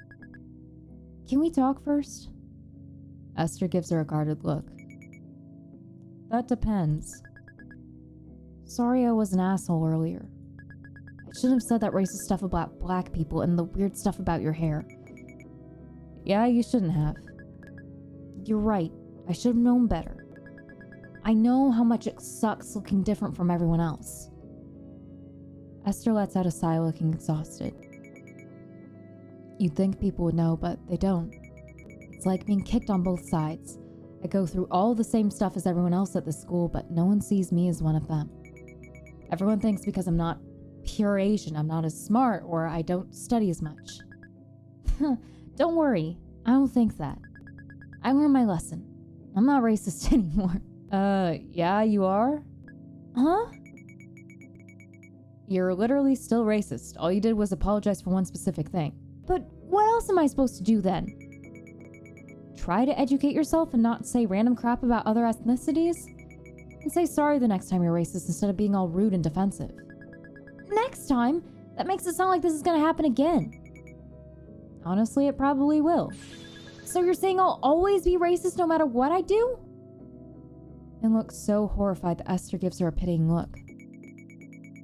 I mean, literally everyone on Earth is ignorant to some degree about something. For my webcomic, I tried to research albinos and double amputees the best I could, but I'm still not sure I portrayed everything right. Double ampute? What the fuck is going on in her comic? No one's perfect. You just gotta do your best and learn from your mistakes. Oh. Okay.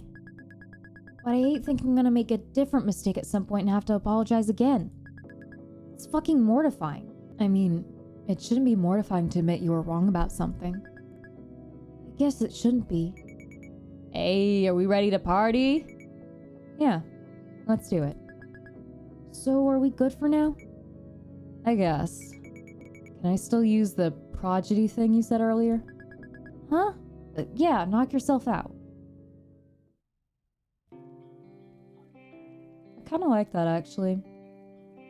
The fact that we're always going to make mistakes because of, ignorance and blind spots. Min hides behind a tree with her Nerf gun waiting for her cue. How has your pack helped balance the ecosystem here? We prevented the, I just read the name! Wolf Mom Leaf Green! Aw, cute! We prevent the elk population from exploding and overgrazing. Fire Red! This is so cute! I love it! Aw. Before we were introduced, many biologists were concerned about eroding and plants dying off. Unfortunately, many ranchers and hunters don't understand this. In fact, the state of Idaho is planning to kill hundreds of wolves this winter. This is where we always screw up and have to start over. Every time Akarsha makes eye contact with Krista, she starts laughing. I'm Leaf Green. I'm scared. Are we gonna die? Holy shit, she finally did it!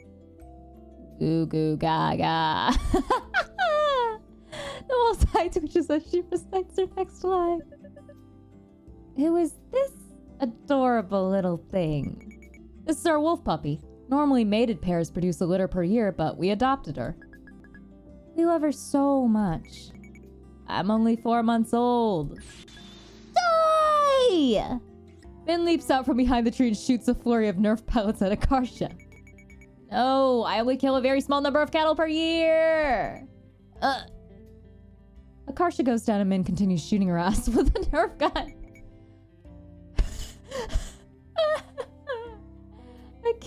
I can't with this shit. Oh, I love them so much. No, our innocent puppy. I'll be back to kill the rest of you. Min runs off screen, leaving Krista and Liz crying very unconvincingly over Akarsha's body. How could this happen? If only we were still on the endangered species list. Noelle turns solemnly to the camera. Today, I learned that delisting of gray wolves from the endangered species list would have devastating consequences. And that's a wrap. Finally! We've been here for 6 hours! And we may have just produced the worst video ever. Aw, poor baby. Relieved to be back in her regular clothes, Min looks around. Seems like people are packing up. Okay, we could sit, we could look at the tree, we can look at the tent. I want to look at the tree. Krista and Liz are staring at the decimated tree stump.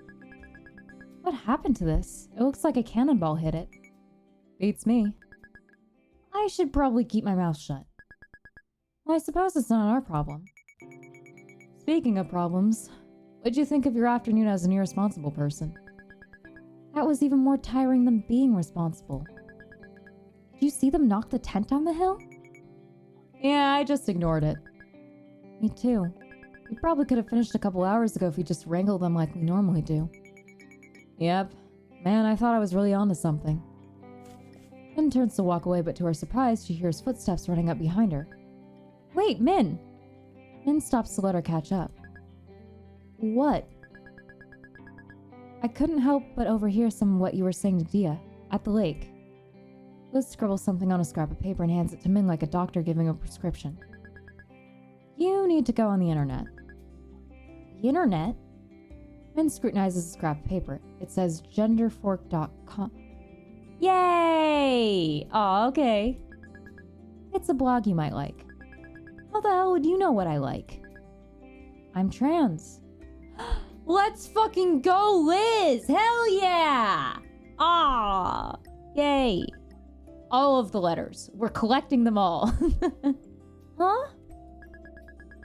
I mean, not that being genderqueer is necessarily the same as being trans, but I'm here if you'd ever like to talk. Have fun! Yay! Cute. Liz pats Min on the head and leaves her standing there clutching the little scrap of paper in absolute shock. I guess I should look that up when I get home. Okay, tent time. The tent flap's already open. Min climbs inside. To her surprise, Akarsha's already there. Shh, look. She points to Noelle, who's sound asleep on the sleeping bag. Damn, she must have been pretty tired to just conk out like this. Listen, I have the biggest brain in the world. Akarsha gleefully lies down on the ground next to Noelle. Help me braid our hair together. I have short hair, dipshit. Do I look like I know how to braid hair? I can't do it myself. It's too hard when I'm lying down like this. Come on, pretty please. God, when you talk like that, I just want to smash your head with a rock. Then crawls over and grabs a lock of Akarsha and Noelle's hair in each hand. It's easy. You just gotta split it in 3 strands and alternate which one goes on top. Like this? Confused, Min just randomly twists their hair together. The instant she lets go, the braid loosens and unravels. Shit. Noelle scowls in her sleep as Min tries again. Akarsha! Akarsha and Min freeze, but Noelle just turns on her side, mumbling to herself. Just because it's suitable for all large primates doesn't mean you should eat it. What is she dreaming about? Esther sticks her head in the tent. Can you hand me my backpack? Wait, what are you guys doing? Psst. Help. Esther, do you know how to braid hair? Esther assesses the situation for a moment before shrugging. Okay, why not? Thank you. You're gay, Akarsha. After a few minutes, Esther manages to weave Akarsha and Noelle's hair into one giant messy braid. You did it. I wonder when she's gonna realize. Noelle stirs on the sleeping bag. Her head gets jerked back by her hair, which is now bound to her Akarsha's. She blearily rubs her eyes. Bonjour. Look at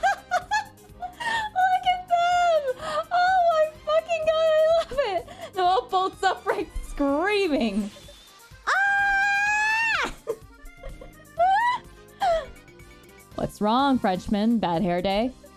Akarsha! Why? Get me out of here! Whoa, calm down. Calm down? You literally attacked me in my sleep. I mean, you can just unbraid it. It's not that bad. Yeah, tons of people in the world have it way worse than you. Min. Shut up! I hate all of you. She surges toward Esther and Min with an aura that can only be described as murderous. Akarsha calmly lies back down, tracking Noelle down with her. Ah! I'll hold her back. Run!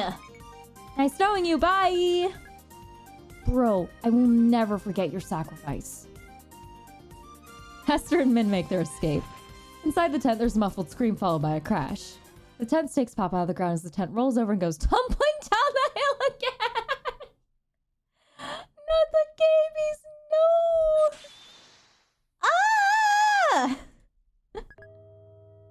Again? There it goes. Min and Esther peer down at the bottom of the hill where Noelle, Akarsha, and the tent have landed in a tangled heap. Aww. Suddenly, something dawns on Esther and she straightens up, her eyes shining. I can use this. In my comic, it totally fixes the part I was stuck on. The hell kind of story are you writing where you can even use this? Some kind of camping disaster? You don't understand, it's perfect. I gotta write this down. Isn't your sketchbook and everything down there, though? Inside your backpack? Ah, crap, you're right. I guess I'll go grab it. Esther sighs and heads down the hill to retrieve her things. I don't really get it, but good for her. Hey, table time. Puppy! Oh, I can't go to it again. Fine. Hey, Min. Do you know if your brother's single? Ah, great. Do you think you could introduce us? I mean, I'm not sure he even likes girls. Huh. Darn. What exactly do you like about him?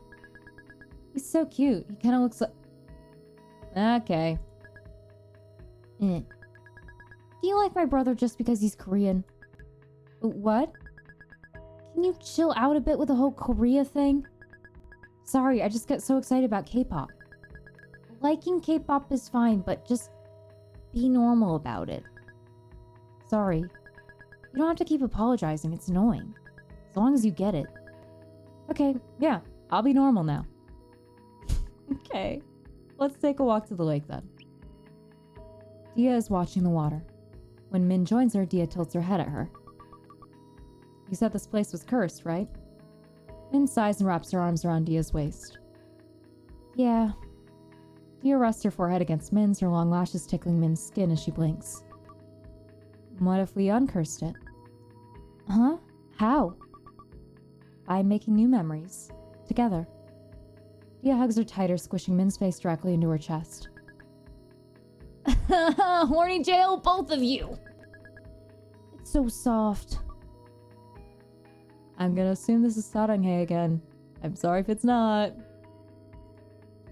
Min's mind is such in a state of disarray that it takes her a second to process what Dia is saying.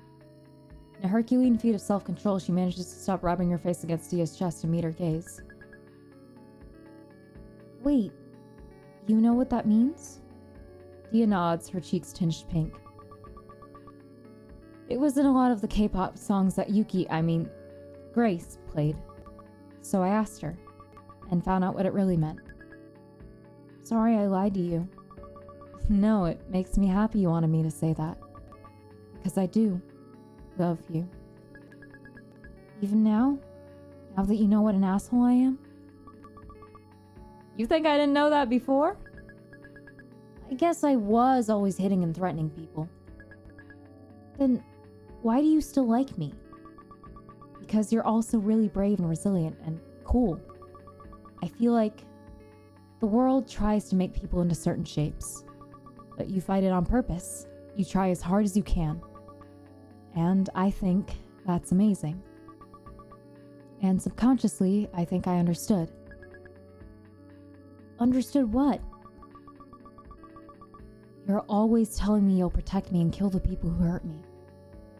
Because you wish someone did that for you.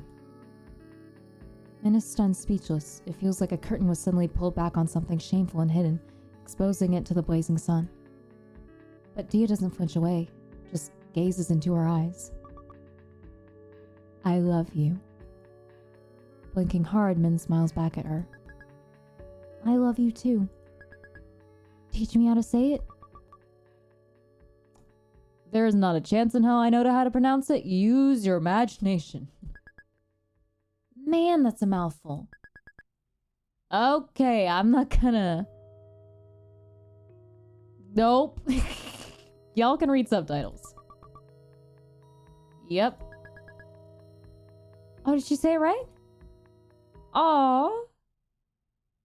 Babies.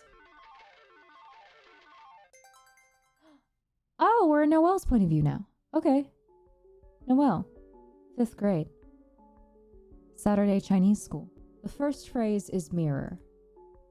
Noelle copies down the unfamiliar characters on the board stroke by stroke. What did it look like again? I've fucked if I know. They all kind of... Oh, wait, no, they're not all the same. So the first character is the same. But I wasn't paying attention. Because I'm not Chinese.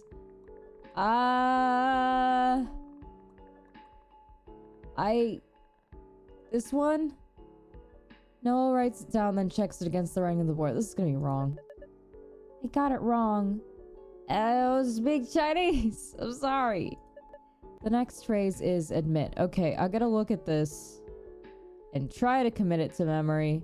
I don't know if it matters too much because this is past, but we're gonna fucking try. You should already know. Okay, never mind. I'm retaining nothing. This means to bear or carry.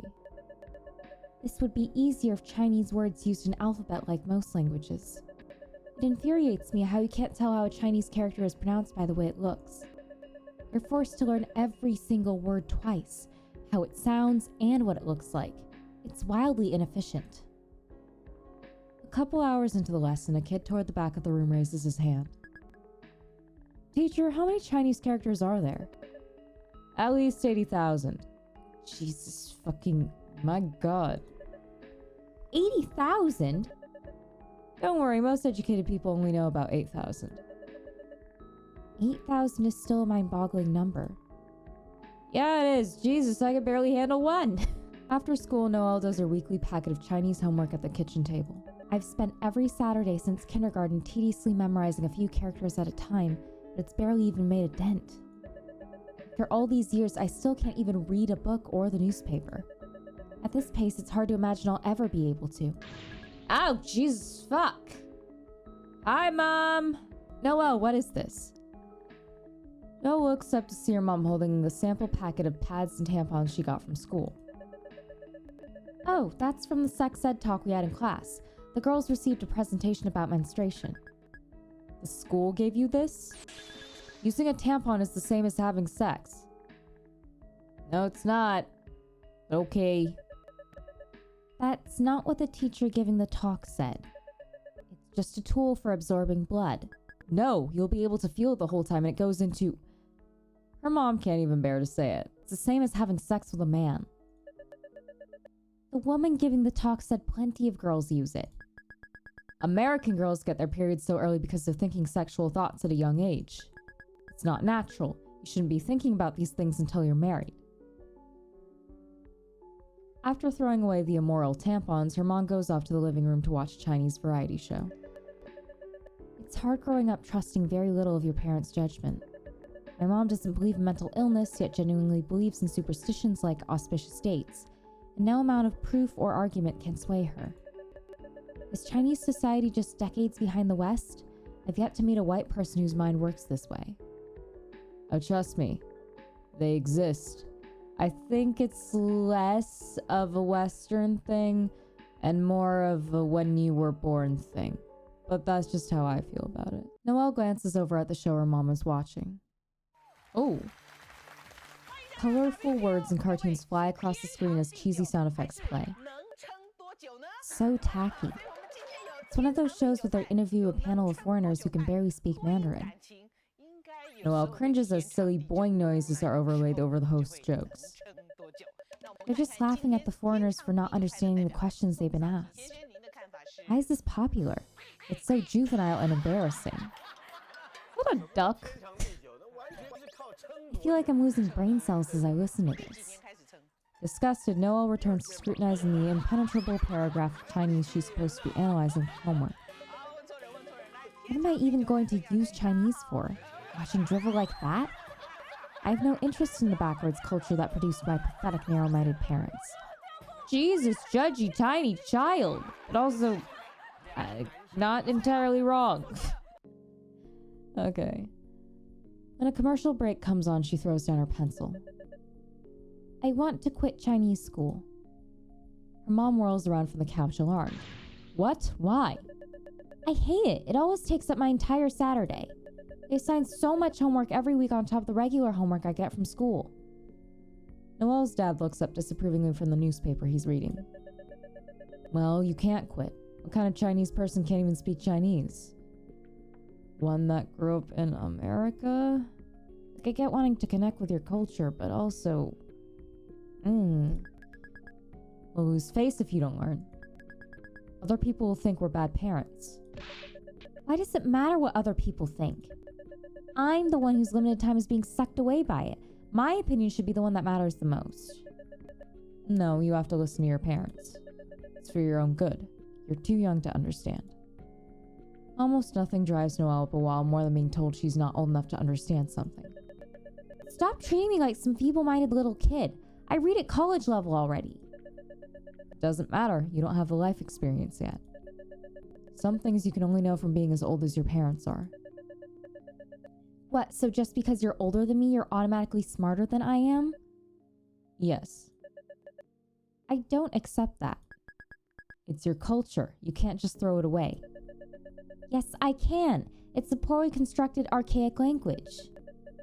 That's not true. If it's so bad, how come it's worked for thousands of years? You should take more pride in your culture. What is there to be proud of? I'm stuck learning the worst, most pointlessly complicated language in the world. Exasperated, Noelle's parents exchanged a look. You're still going to Chinese school. We already paid for your classes this year. Can I quit at the end of the year then? If you still feel this way by the end of the year, fine. You can quit. I can? No, she can't. Think about it. If she goes to Chinese school with that kind of attitude, she won't learn anything anyway. It's impossible to teach someone who doesn't want to be educated. You might as well at least save money. Yes, the end of the year is pretty far away, but at least the end is in sight now. Quitting Chinese school will significantly free up my schedule. I can probably read a few more books every week. It'll be so worth it. When I'm older, I'll be so thankful that I quit. Noelle is so elated that she doesn't even mind being dragged along to 99 Ranch with her mom, a trip she normally gripes is a waste of time. As they browse the fishbowl aisle, her mom's Nokia rings. That's a thing I haven't heard in a while. She quickly brings it to her ear. Hello? There's a pause. Her mom's face falls. What is it? Amma passed away. Oh. I know I should be sad, but I haven't seen my grandmother for years. I've never had a real conversation with her before. It's like being told a stranger died. 9th grade. Spring break. Noelle isn't allowed to close her bedroom door, so she's on high alert as she uses the computer. It sounds like my mother's busy washing vegetables in the kitchen. Here's my chance. Noelle quickly searches homosexuality on Wikipedia. Why? Okay. I skimmed this page once as research after Akarsha started insisting Dia and Minso were romantically involved. But I'm positive there was no mention of it being possible for two women to have sexual relations. I would have remembered it. Oh, boy. This is why sex ed for everyone is important. Because then you get this situation. We'll start here. And hope that you'll be okay. Because this... Let's not start here. Just click the lesbian hyperlink. Noelle scrolls through the page. Most of this page just details historical lesbian relationships. They live such tragic, tortured lives. I hope Dia knows what she signed up for. It's not always like that. It's gotten better. But also, damn. Before the late 19th century, the word lesbian referred to any derivative or aspect of Lesbos, including a type of wine. In 1890, however, the term was used in a medical dictionary as an adjective to describe tribadism as lesbian love, sexual gratification of two women by simulating intercourse. What on earth is true? Oh god, I wish you weren't doing this by yourself. You're not gonna give me another option? Okay, we'll click on it. Page opens. At the top, there's a simple illustration of two naked women scissoring. Well, I'm sorry. This is why sex ed is important. Please. Okay. What is this? This is so risque. Noelle breaks into a feverish sweat. She reads the page as quickly as possible. Then in a panic, Noelle closes the tab, erases her web history, and shuts the computer down. Minso is right. I can't believe it. Should such erotic content be allowed on Wikipedia? Anyone can read it. I must destroy all evidence that I visited that page. There, little Gaby. It's gonna be okay. Should I uninstall the browser? Delete my user profile? Perhaps set the computer on fire for good measure? You wiped your history. I think you're good, kiddo. This better not awaken anything in me. Noelle jumps in her chair when she receives a text. Okay, check your phone. It's our certified brain genius. Let's go. Is it just me or does King Didi look kind of sexy in this drawing? What? Oh, this is a Kirby thing. I don't know, Kirby. Cute. Eh. Anyone else? Hello? Anyone care to raise a hand? You're insane. Would anyone else hit it? Hello? Noelle? Banging on your door. If you would fuck King Dedede, a penguin. You're braver than the U.S. Marines. Diaz left the chat room. Where the fuck did this come from, Akarsha? Min has left the chat room. There. Noelle has left the chat room? No. Not yet, anyway. Well. Why are you like this? I'm so bored. I've been stuck at home all day. Unfortunately for you, I can't entertain you for long either. I have to leave for the airport soon. Oh yeah, you're visiting Taiwan, right? How long are you gonna be there again? Oh wait, is Noelle Taiwanese and not Chinese? Ah, fuck. I'm sorry, mate. Okay. I'll be there for the entire week. My mom and I will return Sunday afternoon. My dad is staying for an additional week there for business purposes. Can I still message you when you're there? You have to use a VPN or something? No, as long as I have internet access, we should be able to chat like usual. Really? But isn't there like hella censorship? No, there's nothing like that in Taiwan. It's not as if I'm going to China. Right. Also, what's the difference between China and Taiwan again? Oh. Shot? What? Okay. I mean, I know Taiwan's an island, but is it like... You said you were shot, yet you're still talking like nothing happened? its own country? I have high pain tolerance. No, you don't. Anyway, I tried to ask in geography class once and everyone started arguing. Everyone started arguing because it's a political question. Whether Taiwan is part of China or a separate country is an extremely controversial issue. Why though?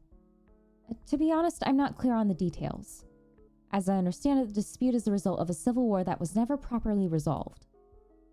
So are you Taiwanese or Chinese? Or both? Well, I went to Chinese school as a child, and my parents told me Chinese folk tales. Is that how it works? Just because I speak English doesn't mean I'm English. To be frank, I'm floundering because I've never given it any thought. Lol. Oops. I didn't mean to give you an identity crisis. Chris, I autocorrected for you. Even if I say I'm Taiwanese, hardly anyone knows what that means, even other East Asians. That kind of sounds like how most Americans don't really get Desi identities. How so? Like, they think about it based on country. Like you're Pakistani or Indian, etc. But the countries weren't split on racial lines. Like, an Indian Punjabi isn't really the same ethnicity as an Indian Guju. But it's all the same to non-Desis because they don't know the difference all. Oh, you're right. I don't know the difference. Wait, I know. The answer to what you are. Oh no. What is it? You're French. Because you're Frenchman. That doesn't help me at all. No? No. Oh. Babies. Why are we in a car? Oh, airport. Duh. Later that day, Noelle sits in the back seat as her dad drives them to the airport. She feels a flash of rage when she sees a passing car sporting a proud parent of an honor roll student bumper sticker. Why would you brag about such an unremarkable accomplishment on your car? You're supposed to be on the honor roll. It's like buying a bumper sticker that says, "My child breathes air." My parents would never even bother mentioning such a banal thing. Noelle's mom squints at the airport signage as it passes them by. Noelle, watch the signs for us. Why me? I don't even know how to drive. You were born here. You read faster than us. All right. How is it that after living here for 20 years, they still haven't mastered English? My mom can't even speak English well enough to carry a conversation with a stranger. What have they been doing this whole time? Which way is parking? Which lane? Just follow the arrows. Turn right. See? Even though I have a PhD, ever since you were in 2nd grade, you could read highway signs faster than me.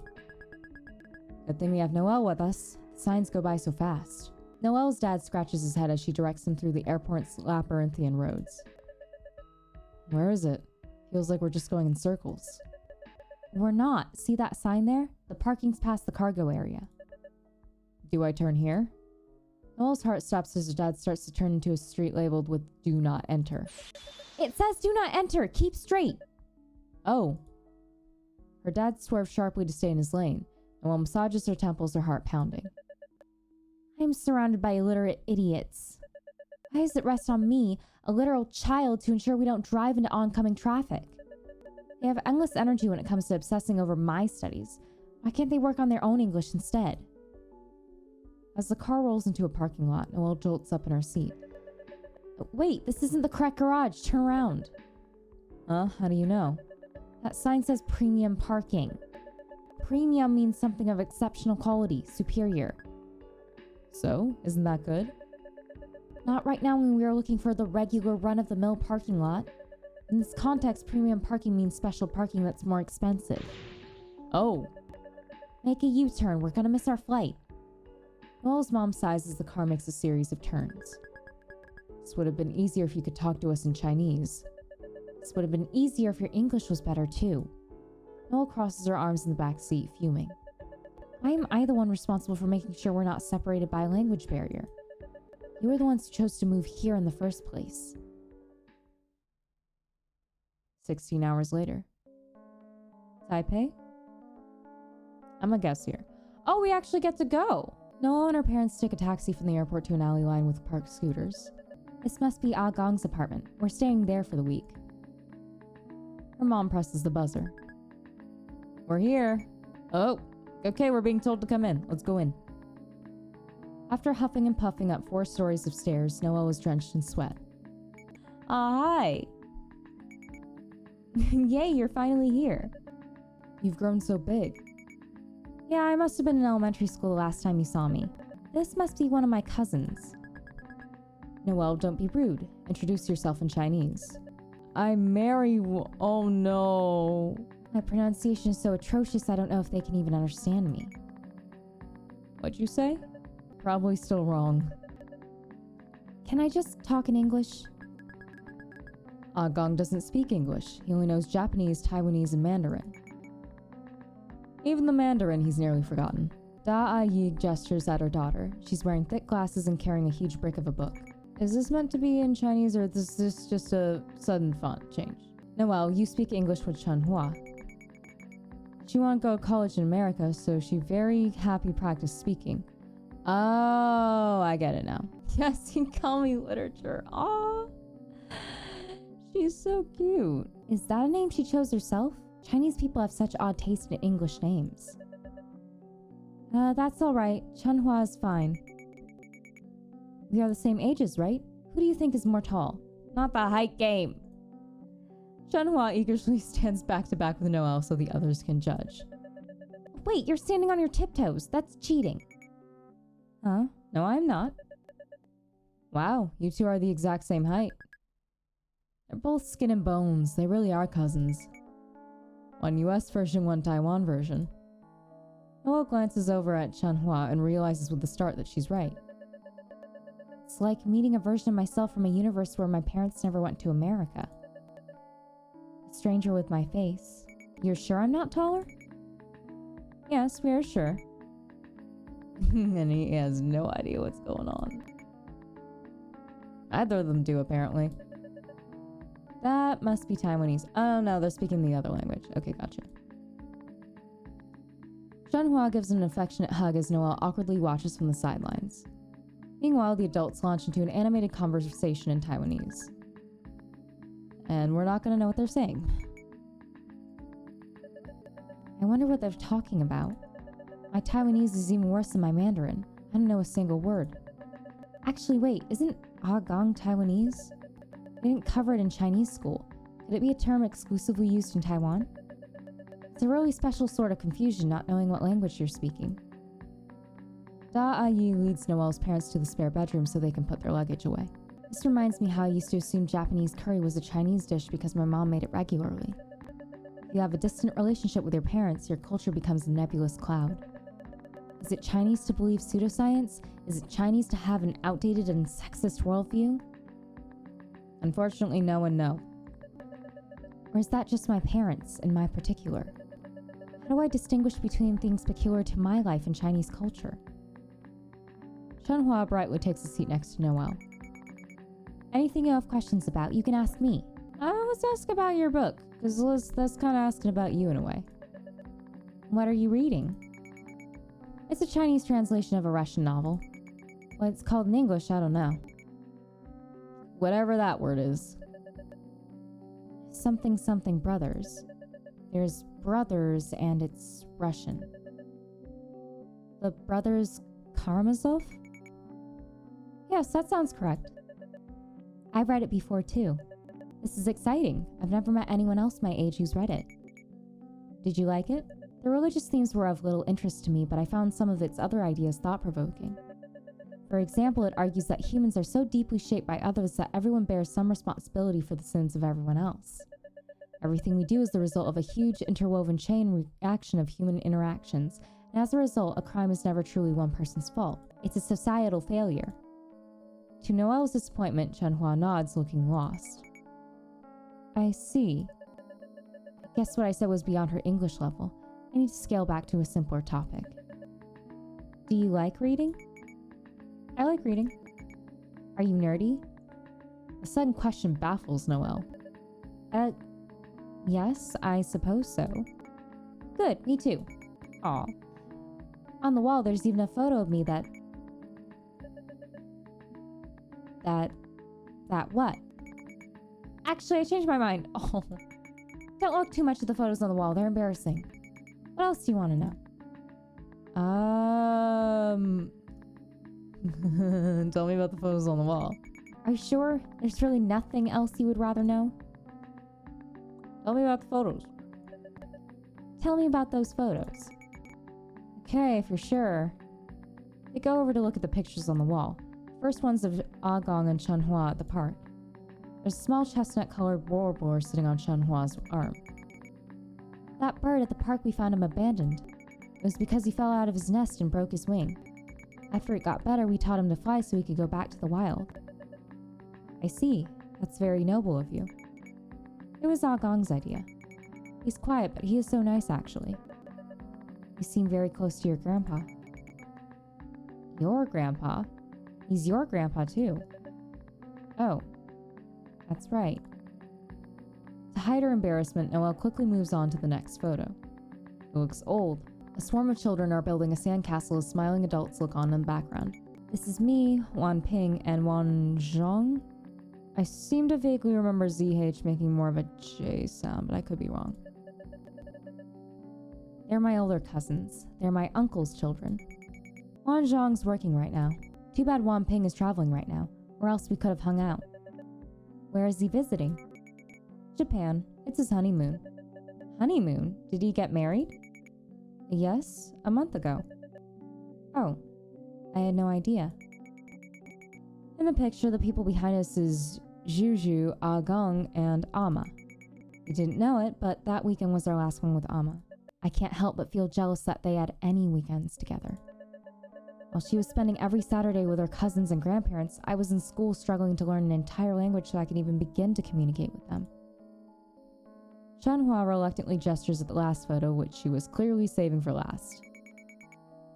And this one is of me with all my anime figures. Oh, so this is what she meant by nerdy. It's alright, I have a good friend who's interested in this sort of thing too. Oh, Akarsha would be over the moon if you said good friend in front of her, but also a little sad because gay, but also aww. Really? And she's American? Yes.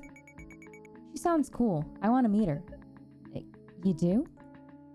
Once Noelle turns away from the photos, Chunhua points to a framed certificate hanging on the wall behind her.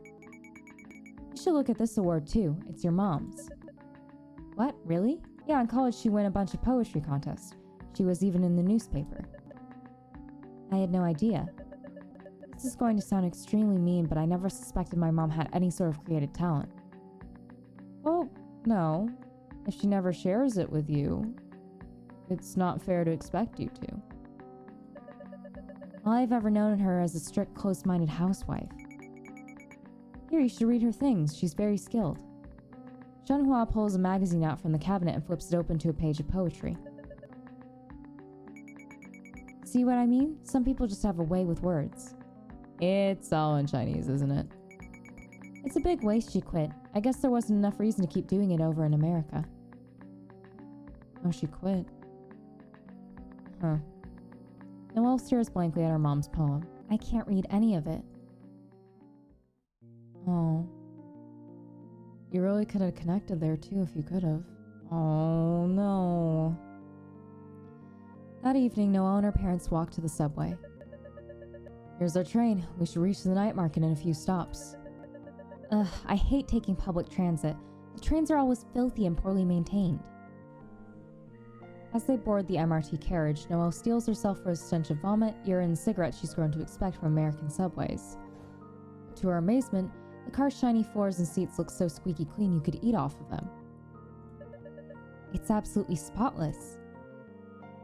Pleasantly surprised, she sits beside her parents in a gleaming plastic seat. Shipai Station. You can actually clearly hear what they're saying. It's not indistinct mumbling like on the BART? I've never taken the BART. New York subway, yes. BART? No. I'm gonna just call it the BART. An LCD screen right across from her neatly displays the names of the previous, current, and next stations. This is the most beautiful thing I've ever seen. Her phone buzzes. Her heart leaps when she sees that it's Akarsha. Oh, look at her! Ah, Gaby. Why did you send this? I thought you liked me. Even if I hypothetically did like you, why would I want to see this awful a picture of you? Personally, I think it's very hot and sexy of me to play video games against little kids at Fry's Electronics and lose. Is that what you're doing? I'm back home now playing the game I bought. It's called Portal. Dude, you'd love it. I don't play computer games. No, you'd love it, trust me. Yeah, it's a puzzle game. It's not like the other games where you're some guy shooting stuff. You're a girl and it's a puzzle game. It's in a science research facility. Oh? I'll give you the CD. Just play it. I'll consider it after I return from my trip. Yeah, you're in Taiwan. What are you up to right now? I'm riding the subway with my parents. How is that? I hope they aren't giving you a hard time. Actually, ever since we've arrived in Taipei, they've been in good spirits. I've never seen my mother so relaxed before. She must be happy to be back home to see her family. Oh dang, that's good. We're on the way to the night market right now. I feel paranoid that everyone can tell I'm a foreigner. Huh, I get what you mean. And I'm in India, they can tell I'm American before I can even open my mouth. Just from the way I carry myself. Her mom sighs as Noelle taps out a response on her phone. There you are, addicted to your phone. How am I addicted? Compared to other teenagers that barely use it. You spend so much time talking to your friends. But friendships are only temporary. As soon as it's inconvenient, they'll all disappear. After I moved to America for your future, not a single one kept in touch with me. The only people you can trust is your family, and I was so far away from all of mine. The life of an immigrant is a lonely one. Is she hoping I'm going to console her, or thank her for making such a brutal sacrifice for my sake? It was her own decision as a full-grown adult to move here. It wasn't up to me. Her mom sighs heavily and stares out the window. There's a message she's always trying to impart on me. I'm lonely because of you. Noelle watches the scenery fly by. After half an hour, the train arrives at their destination precisely on time. Let's look for clothes. You need new ones. But I have plenty of clothes already. They all have holes in them. You should just throw them away already. Noelle browses through a sea of clothing racks with her parents. A hideous pair of beige pants catches her eye. This would complement many items in my wardrobe. She turns it over in her hand, searching for its price tag, but it's missing. I'm going to ask how much these trousers are. Do you know how? Are you serious? Of course I know how. Miffed, she marches up to the stall's cashier and shows her the pants. Oh, she almost got it. Close. 200. National Taiwanese dollars? I'm probably getting that wrong. It's only about $7. What a bargain. Oh. Oh no. I stumbled over the pronunciation. This. I want to buy this. Okay. A shame Noelle doesn't dare speak another word as the cashier bags her purchase. Excellent. Simply superb. After 6 years of Chinese school, I still can't speak, read, or write Mandarin. She finds her way back to her parents, who are just finishing up their purchase at the neighboring stall. I'm hungry. Let's get dinner at the food court. What for? There's food stalls all over the place. We can just eat as we shop. No, I want to properly sit down somewhere and have a meal. Noelle follows her parents down the flight of stairs to the underground food court. It's a bizarre space that reminds Noelle of a mirror maze. They sit down at a stall and Noelle scans the menu, which is conveniently printed directly on the surface of the table. Something chicken? Something soup? Noelle has to pick her dish based on the pictures like a toddler would. Do you know what you're getting? I will order the oyster omelet. It's seldom seen in America, so I could take the chance to eat it here. As the stall worker comes over and takes her parents' orders, Noelle mentally recites hers, determined not to be rendered an inarticulate child again. I know this. This is kindergarten level vocabulary. Well, you're missing an article here, but close. That sounds a tad crude, though. In English, I'd normally say something more like, I'd like to have the oyster omelet. What do you want to order? I want oyster omelet. The woman jots her order down on a pad of paper, nodding. Are you American-born Chinese? Huh? My Chinese was that bad? I am. I could tell. I guess from your accent, so heavy. Noelle's mom sighs as the woman walks off to prepare their meals. All those years of Chinese school wasted. Well, don't shame her for it. Their food arrives within minutes. Noelle tries a gooey spoonful of her oyster omelet. It's delicious. You would never guess this only costs $3. Really? Let me try. Her parents each taste a spoonful of the oyster omelet and shrug, unimpressed. This is below average. I've had way better ones around here before. Yeah, this isn't really what it's supposed to taste like. Well, I'm never here, so I couldn't have known that.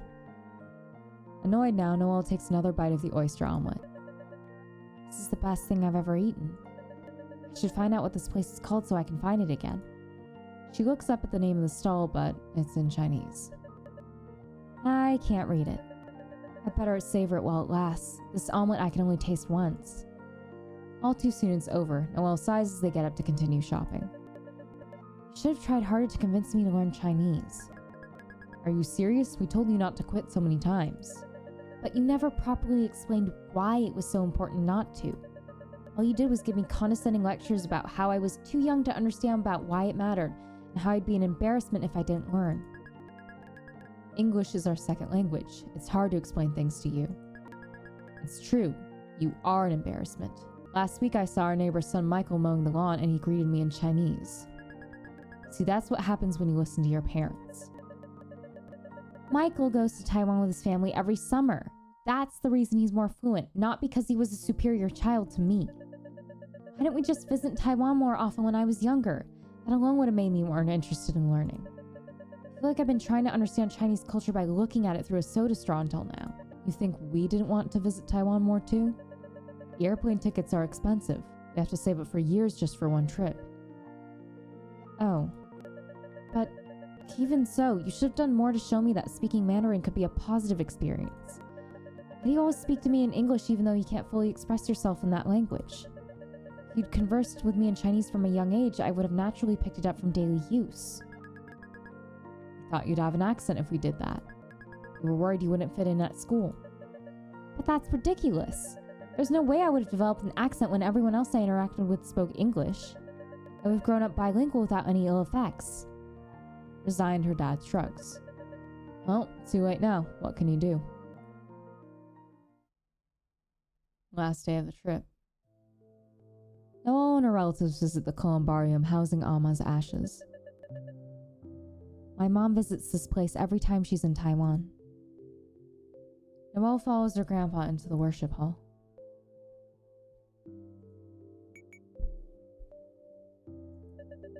We crossed an ocean to see my grandpa, and I've barely spoken a word to him.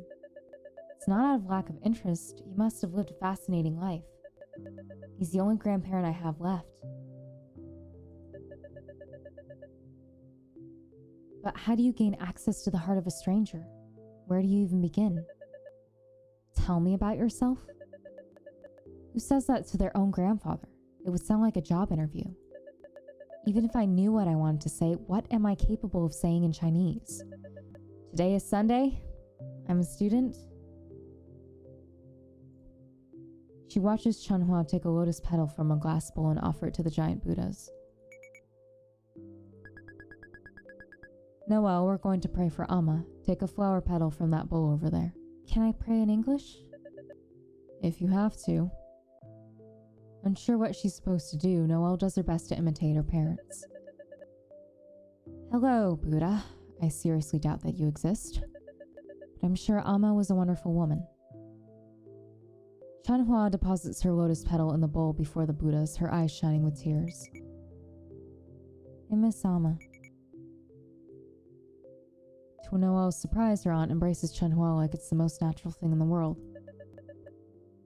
They're so comfortable with each other. Is that how mothers and daughters are supposed to be? When I look at my mother, the first emotion I feel is stress. Noelle deposits her lotus petal in the bowl and joins Agong, who's waiting to the side. He smiles awkwardly at her as they stand together in silence.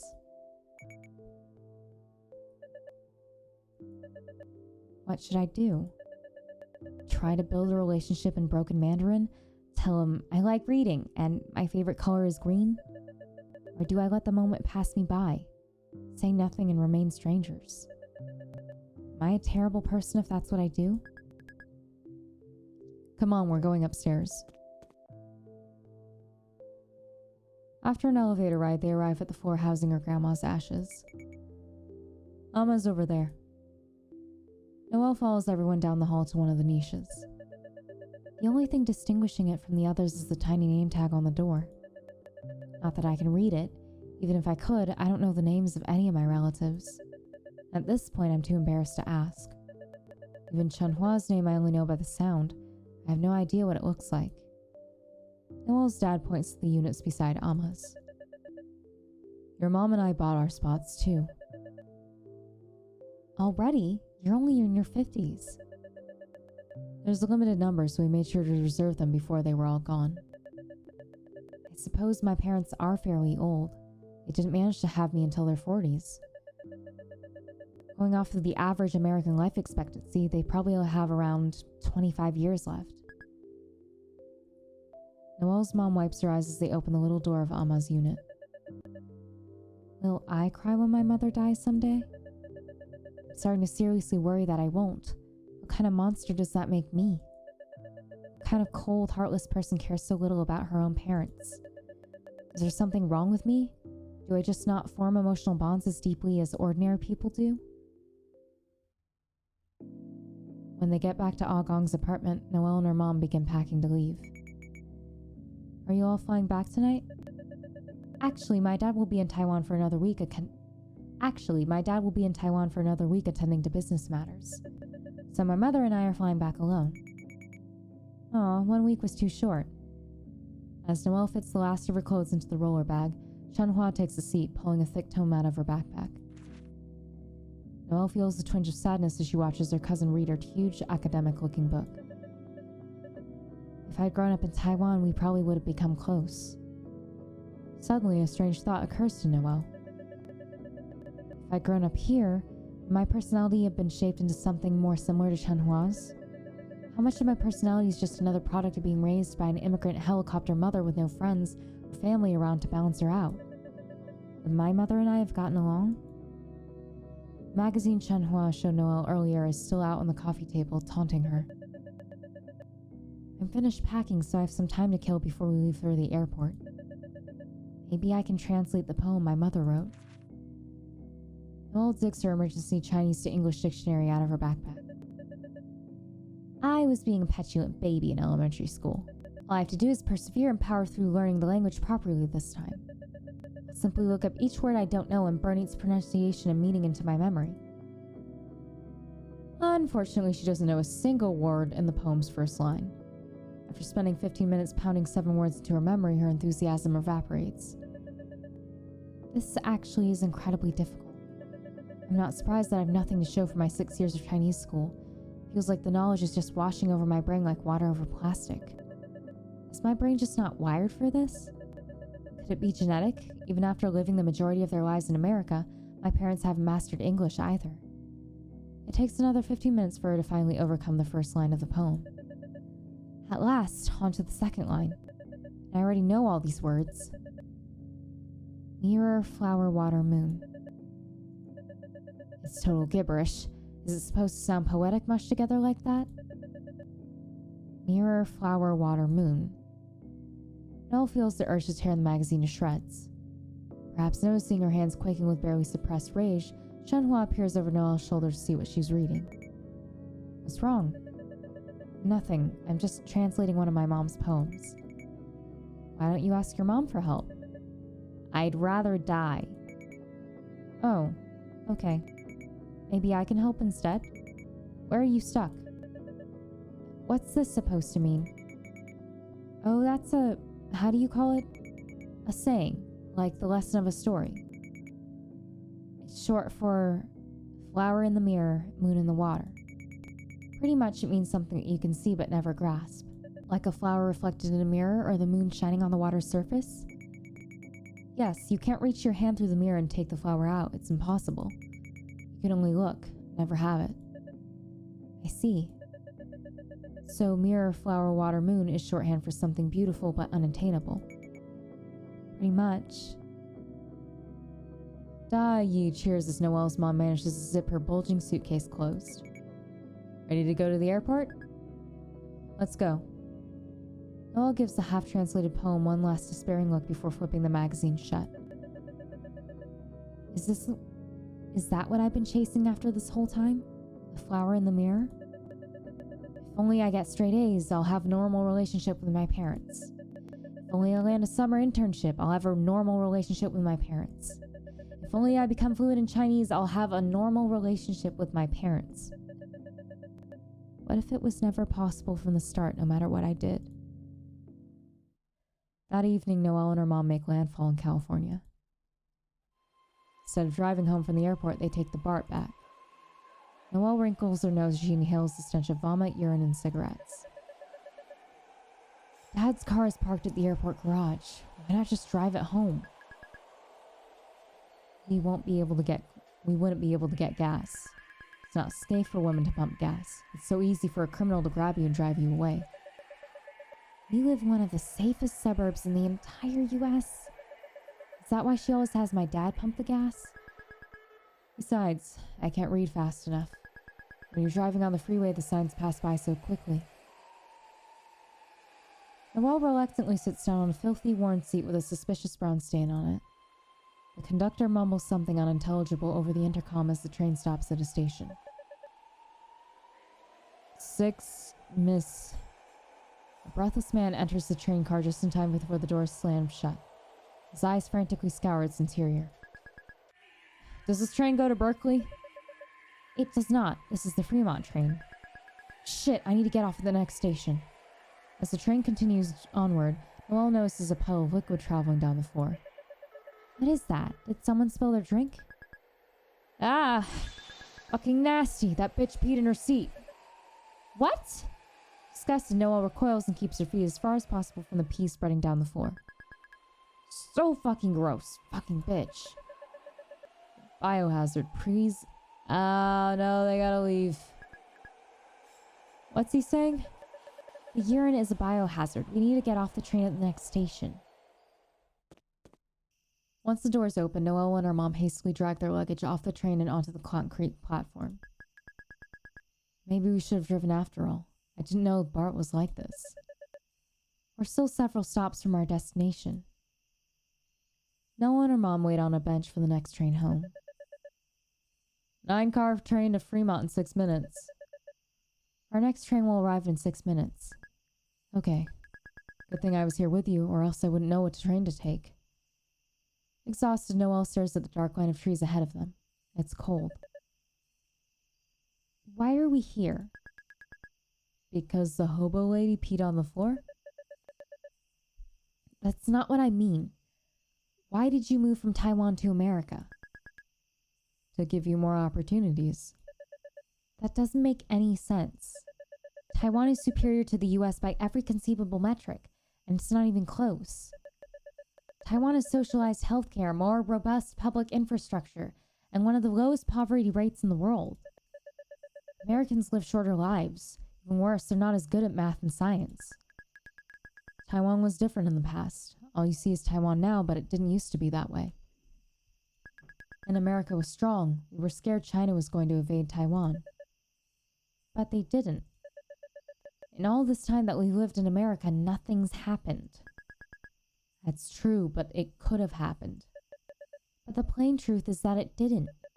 You could have just stayed put. I could have grown up in Taiwan like Chenhua and the rest of my cousins, and everything would have been fine. But we didn't know that. You think we had a crystal ball telling us the future? Noelle's mom perks up as the train screeches to a stop at the platform. Fruitvale, Dublin Pleasanton train. Is this our train? No, it's not. Noelle's mom settles glumly back on the bench. You know how Chenhua wants to study in America? Yes. I told her not to do it. It's not worth it. I didn't realize how hard it would be. You'll be far from everyone you know, and your kids won't understand what you're talking about. You can't communicate with them. I didn't know that if you have kids in America, your kids will be American. That wasn't obvious to you? No. The next day, Noelle waits with her friends for the baseball club meeting to begin. How was Taiwan? It was amazing. The subway system, it was so punctual and efficient, and the signage was so clear. If you ever visit Dia, you don't have to be afraid of getting lost or not hearing the announcements like you do on the BART. Everyone there meticulously organizes their recyclables, too. If people fail to sort their materials properly, the government will fine them up to $200. Wait, they do that in Korea, too. Interesting. Perhaps Korea is more similar to Taiwan than I thought. I bet Korea did it first and then Taiwan just stole it. What makes you think that? Dia listens with a small smile as Noelle continues extolling the virtues of Taipei's trash collecting system instead of describing any of the landmarks she visited. You must have liked it there. You're right, I did. What do you call it when you're grateful for the things your parents have done for you, but at the same time you feel like they make critical mistakes that'll probably affect you forever? Isn't that just life? Oh, I suppose it is. Damn it, my shoelaces keep coming undone. Noelle glances to her left where Akarsha is crouched over tying her sneaker laces. Why have you tied your shoelaces like that? This is the Silicon Valley, Frenchman, the land of innovation. Did you get me any souvenirs on your trip? No. Meanie. I didn't get anyone anything. We had limited luggage space. All we brought back were snacks that can't be found here and dubious beauty products my mom wanted. Dubious beauty products? Like what? Nail clippers with bombs in them? What? Why would there be nail clippers with bombs with them? All I meant was products with questionable value like skin whitening cream. Wait. Skin whitening cream? Like to make your skin lighter? Yes, Chinese beauty standards are all kinds of messed up. It's been ingrained very deeply into people's minds that the lighter your skin is, the better. That's just like in India. Yeah, oh my god, I thought it was just a brown thing. You guys have colorism too? Yeah, that's kind of everywhere. Oh, is it similar in your culture? It's a whole thing. You have no idea. I would argue I do have an idea. My mother even tells me not to spend time outside to avoid getting a tan. Oh, my mom does that too. They have those dumb as fuck skin creams in Korea too. It's the same. Yellow and brown parents. They match just like pee and poo. Does that make my family pee? Why, Akarsha? What the fuck, man? Akarsha, have you ever considered not speaking? How mean. The second I open my mouth, you all jump to slap my balls. Do you have to word it like that? I'm trying to use more phrases with the word balls in it in my normal conversations. Why? I don't know, I just think it'll add more flavor. Death Bagels assemble! The Death Bagels gather around Chris and Liz as they begin the meeting. So we've got good news and bad news. Good news, we have a game today. Bad news, it's just the Niles baseball team again. They're the only ones who would play us again. That's not surprising. We either win by pulling some weird shenanigans or lose so badly we get mercied. There's no in between. So most teams we play aren't exactly eager for a rematch. We had to swear up and down you guys would be normal this time. Yeah, okay. So y'all better not be weird. I am not even going to attempt that word. Alright. What? That's how you say promise in Nihongo, aka Japanese. Is everyone ready to go? The other team got here early. The Death Bagels walk over to the field where the killer whales are already warming up. Thanks for being willing to play us again, guys. Oh, that's our boy! Oh, we haven't seen him in forever! John! Oh my god, I missed you! Oh, look at him all grown up. Oh. No problem. Time for our revenge. Yeah, right. We destroyed you guys last time. That was before our secret weapon joined the team. Secret weapon? We got a new guy who's pretty good. Oh yeah? Where is he? Junsta and Hayden look around amongst their teammates, but as the seconds pass, their faces grow more and more alarmed. I'm actually not sure. Maybe he got lost on his way driving here? Yeah, that seems typical of him. It's fine, we can wait a few minutes for him to show up. 20 minutes later. No one came. He's decidedly late at this point. I can't believe this. Where the heck could he be? Did you try calling him? He didn't pick up. Well, it's not like he can answer the phone if he's driving. You guys are pathetic, making up some guy to blame for your loss on. We're not making him up, he's real. We didn't lose yet. Stop jumping to conclusions. Is it okay if we start playing without him? If he turns up later, he can join the game then. Yeah, sure. As the killer whales file into the dugout, Noelle starts trekking to her spot in right field. She scowls disdainfully at a barren patch of grass as she passes it. Krista likes pointing to that tiny patch and going, I'll defend that area so you cover the rest of the field, okay? I hope that grass grows back soon so I don't have to keep hearing that joke. Hey, wait! Noelle, you're playing second base today. I am? Why? Yeah, why? She ducks and covers whenever the ball comes her way. That's exactly why she needs to do it. I'm taking AP Psych and I found out there's something called exposure therapy. You don't know what you're doing. This is a bad idea. It's where you make someone do something they're afraid of until they stop whining and get used to it. Don't do this to your friends. It's a bad fucking idea. That doesn't sound like the textbook definition to me. So then how come when we went on that demon ride at Great America, you had your eyes closed the whole time? That was before I knew what exposure therapy was. Uh-huh. Wait, but I was second base. What happens to me then? You're playing left field now because you run fast. I'm moving a whole bunch of people around, not just you two. Krista thinks she's a Megamind master now because of AP Psychology. Hey, I never said that. You didn't have to. And this is not a good idea. Noelle begins trekking to second base. I do feel a bit better equipped to man second base now than I did when I was first roped into this club. I don't like to appear underinformed, so a bit after our first game, I read the baseball rulebook from cover to cover. Still, I really hope no one hits the ball my way. To her surprise, Akarsha is already standing by second base.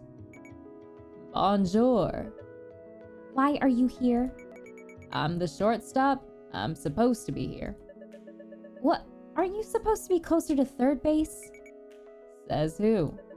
The diagram in the baseball rulebook. The shortstop's position mirrors the second baseman's. You're supposed to work together and vary your positioning to anticipate what the batters and runner do, you know? Gay. Gay. All right, I'll take your weird plot rewrite for this, because gay. Please, please, please. It's all I want in life. Well, at least for Noelle and Akarsha to be both more comfy with themselves. So, anyway. See? Right. I knew that. So we're both covering the same base? Won't that make things unnecessarily confusing? You're like a duo. It's a good thing. Okay. Yeah, we should negotiate who does what in different situations. Alright, fine. How about you cover second when there's a runner on first? And field the ground balls close to us? And also take care of the fly balls? You're just trying to get out of doing as much work as possible. The game kicks off into a relief. Min quickly strikes out the first batter. Good. Just do that 2 more times and we get to bat. Hayden digs into the batter's box next. Min throws a floater that curves upward toward his head for a moment before dropping back toward the strike zone. Ah! Instead of swinging, Hayden flinches backward out of the way. Strike! What's with you? Nothing. I'm just making sure I don't get hit in the mouth. I had a dream last night that my teeth were falling out. Ew. I feel like everyone has that dream. That's what you wasted your dream on? It's not like I can control what I dream about. Min hurls another pitch his way, but instead of dancing like usual, it pretty much just sails straight down the middle. Ugh. Hayden manages to make contact and drives the ball into the grass. It bounces into the air, and for one singularly terrifying moment, Noelle sees it coming straight at her. I hate ground balls. Noelle covers her face with one arm and half-heartedly attempts to catch the ball with the other. She braces for impact, but nothing hits her. On the mound, Min managed to intercept the ball by catching it behind her back without looking at it. Ah, let's fucking go, Min! Whoa. Even Min herself looks shocked that she caught it. Just because it's cool doesn't mean he's out. Throw it to first. Min hastily lobs the ball back to Liz. It just barely beats Hayden to first base. Out! Oh man. That was close. As Hayden heads back to the dugout in defeat, there's a distant shout. Sorry I'm late! Some guy is sprinting down the hill into the killer whales at top speed. Sorry. Oh god, I don't know how to say this name. Alright, I looked it up, but if this is your name, I'm sorry in advance. Sapan, where were you? The killer whale player sighs despondently as he joins his teammates. I was driving over when all of a sudden a spider crawled up my leg. So obviously I crashed the car. Obviously. Are you okay? Don't worry, I'm fine. I just knocked a street sign over. Isn't that a crime? How big was the spider? Like this big. He pinches his thumb and index finger together to demonstrate. So small. But it was all hairy, so practically speaking, it was equivalent to a spider twice as big. Even if it was twice as big, isn't crashing kind of an overreaction? No. Whatever, just get up to bat already, it's your turn. This guy seems like a coward. I wonder what makes him their secret weapon. Sapan digs in behind home plate. He's standing on the other side of the plate. He must be left-handed. Min hurls her next pitch and the batter shifts into a bunting stance at the last second. He's not even going to try to hit it? He starts to run towards first base as the ball glances off his bat, sending the baseball bouncing toward Liz. She's forced to rush forward to field it, leaving first base unmanned. I got it! By the time she scooped the ball up, Sapan is well on his way to first base. He's fast. Frenchman! Oh, I need to cover first base since Liz isn't there. Noelle belatedly runs toward the base so Liz can throw the ball to her, but Sapan beats her there. The killer whales cheer as Sapan overruns the base. Yeah, Sub-Zero. Sub-Zero? That's me. They call me Sub-Zero because I'm so cool. No fair. I want a badass nickname too. Oh, please. Like what? Like Sub-Zero. You're just gonna copy him? Saida shakes her head as Sub-Zero basks under his teammates' praise. Who the heck bunts to get on base? I mean, if you're fast, it's doable. Lefties have a huge advantage when bunting too, because they're already 2 steps ahead of where righty batters are when they lay down the bunt. That's so cheap. Well, that's the essence of baseball, no? Cheating and being cheap. I thought the essence of baseball was friendship and teamwork. No. but that's so cute that you think so. Oh yes, that too. Junsa is up to bat next. He swings at the pitch. The knuckleball suddenly swerves outward as if sensing the bat, dodging it entirely. Dia misses the ball by a mile too. She rips her mask off and chases after it. What? Alright. Yeah. Sub-Zero takes off running towards second base. He's taking the chance to steal. I need to tag him out. Dia secures the ball and throws it to Akarsha. Got it. Never mind, looks like Akarsha's supposed to cover second base here. Sub-Zero skids to a halt halfway between the bases. Oh no. Because it was his choice to run, we need to actually tag him with the ball. Akarsha charges toward him and Sub-Zero turns around and flees back toward first base. Throw it to me! Ah! Akarsha lobs the ball over and Liz tags him out. No. Nice one, Akarsha. Akarsha? Who's that? You? I don't know what you're talking about. My name is Sub-Zero. No, it's not. The team switch sides. As Noelle crosses the field, she's struck with a peculiar awareness of where she is. Barely a day ago, I was on the opposite side of the planet. I was in Taiwan where the garbage trucks sing Beethoven's Für Elise while collecting the trash. Now I'm here playing baseball. I'm wearing a little cap, sweating and running on grass. Why am I here? It's a mistake that I'm here. Hello? Earth to Frenchman? What? You didn't hear a thing I said, huh? My apologies. What was it? I said, it's hot as balls out here. Not this again. So what were you so lost in thought about? Nothing really. It's just strange knowing I would have led a completely different life if my parents had stayed in Taiwan. I would have been someone who was close to her family. Someone who wasn't ignorant of her own culture. Maybe I would have been a better person. Aw, I like you the way you are though. And if your parents didn't move, we never would have met. Of course, because obviously that makes up for everything. Akarsha grins and the inside of Noelle's palm prickles. This is so peculiar. Is this what extreme anger feels like? But right now I'm only pretending to be annoyed for comedic effect. What? What kind of self-aware... Okay. The sensation is so unbearable she wants to scratch at it until it goes away. I mean, you went there on vacation. You're probably looking at it through rose-colored glasses. You probably have tons of struggles over there that you're clueless about. Even so, the standard of living there is on an entirely different level. This is backed up by actual statistics, not just my personal opinions. I don't know, man. It's not good to wallow too long in self-pity. Or else you'll get lost in the sauce. The sauce? What sauce? It's a metaphor for being out of touch with reality. But I like to imagine barbecue sauce. Oh. The rest of the Death Beagles cheers Dia bats Krissa in. Oh, they're not just walking Dia like the last game? I told Jun I'd shave his hair off in his sleep if he did that again, because it's not fun for Dia. Who's up next? Me. Time to unveil my special technique. Oh wait, she better not be trying that getting hit on purpose thing again. Oh, she definitely is. Oblivious, Junsa throws a fastball to Akarsha. Akarsha leans into the pitch, causing the ball to bounce off her elbow guard. Aha! Free walk to first base. Huh? You can't do that on purpose. The guy on the Niles team who's serving as their umpire pages through his rulebook lost. Does that say it in the rules? Actually, it's not relevant whether Akarsha caused the ball to hit her or not. Per Rule 2, Section 40 of the NFHS rulebook, there's no distinction between the act of touching or by being touched. Seriously? Thank you, baseball lawyer. Wah! Actually, just last summer, Rule 734 was added, stating that the batter shall not permit a pitched ball to touch him. But it's not really my job to remind them to update their rulebook. But still, that's not fair. You may not like it, but this is what peak baseball looks like.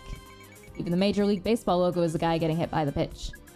What are you talking about? It's a guy swinging at the ball. No, really picture it. The ball is too high up, and look how close to him it is. It's too late, there's no way he's going to be able to hit it in time. This guy who's about to get beamed. No way. She's right. It really is a guy about to get hit. I rest my case. Akarsha jogs to first base, victorious. Atta girl. Alright, I'm up next. There's already 2 outs. I'd better not strike out. But on the bright side, Dia and Akarsha are both on base. If I can somehow hit this, we could end this inning with a massive lead. Noelle swiftly strikes out, missing by a mile with each swing. Drat, I blew it. There. Did you try? Yes. But did you fail? Also yes. Wait, I think I set those in the wrong order. Forget the order. Why mention me failing at all? The team switch sides. As Noelle draws to second base, she crosses paths with Dia on her way to the catcher's box. Dia, do you have any tips for hitting the ball? Dia considers it for a moment. It's easier to hit the top of the ball than the bottom. Bad for hitting home runs, but you'll strike out less. Dia, at this point I'll be thrilled to hit any of the ball. Think I can differentiate between the top and bottom halves? Dia appears to not to have heard Noelle's response and has walked away. Thanks, I guess. The killer whales cheer as the batter hits the grand slam off one of Min's pitches. Woohoo! We're tied now. Eat shit and die! Min strikes the next 2 batters out in quick succession, but the third gets a solid hit.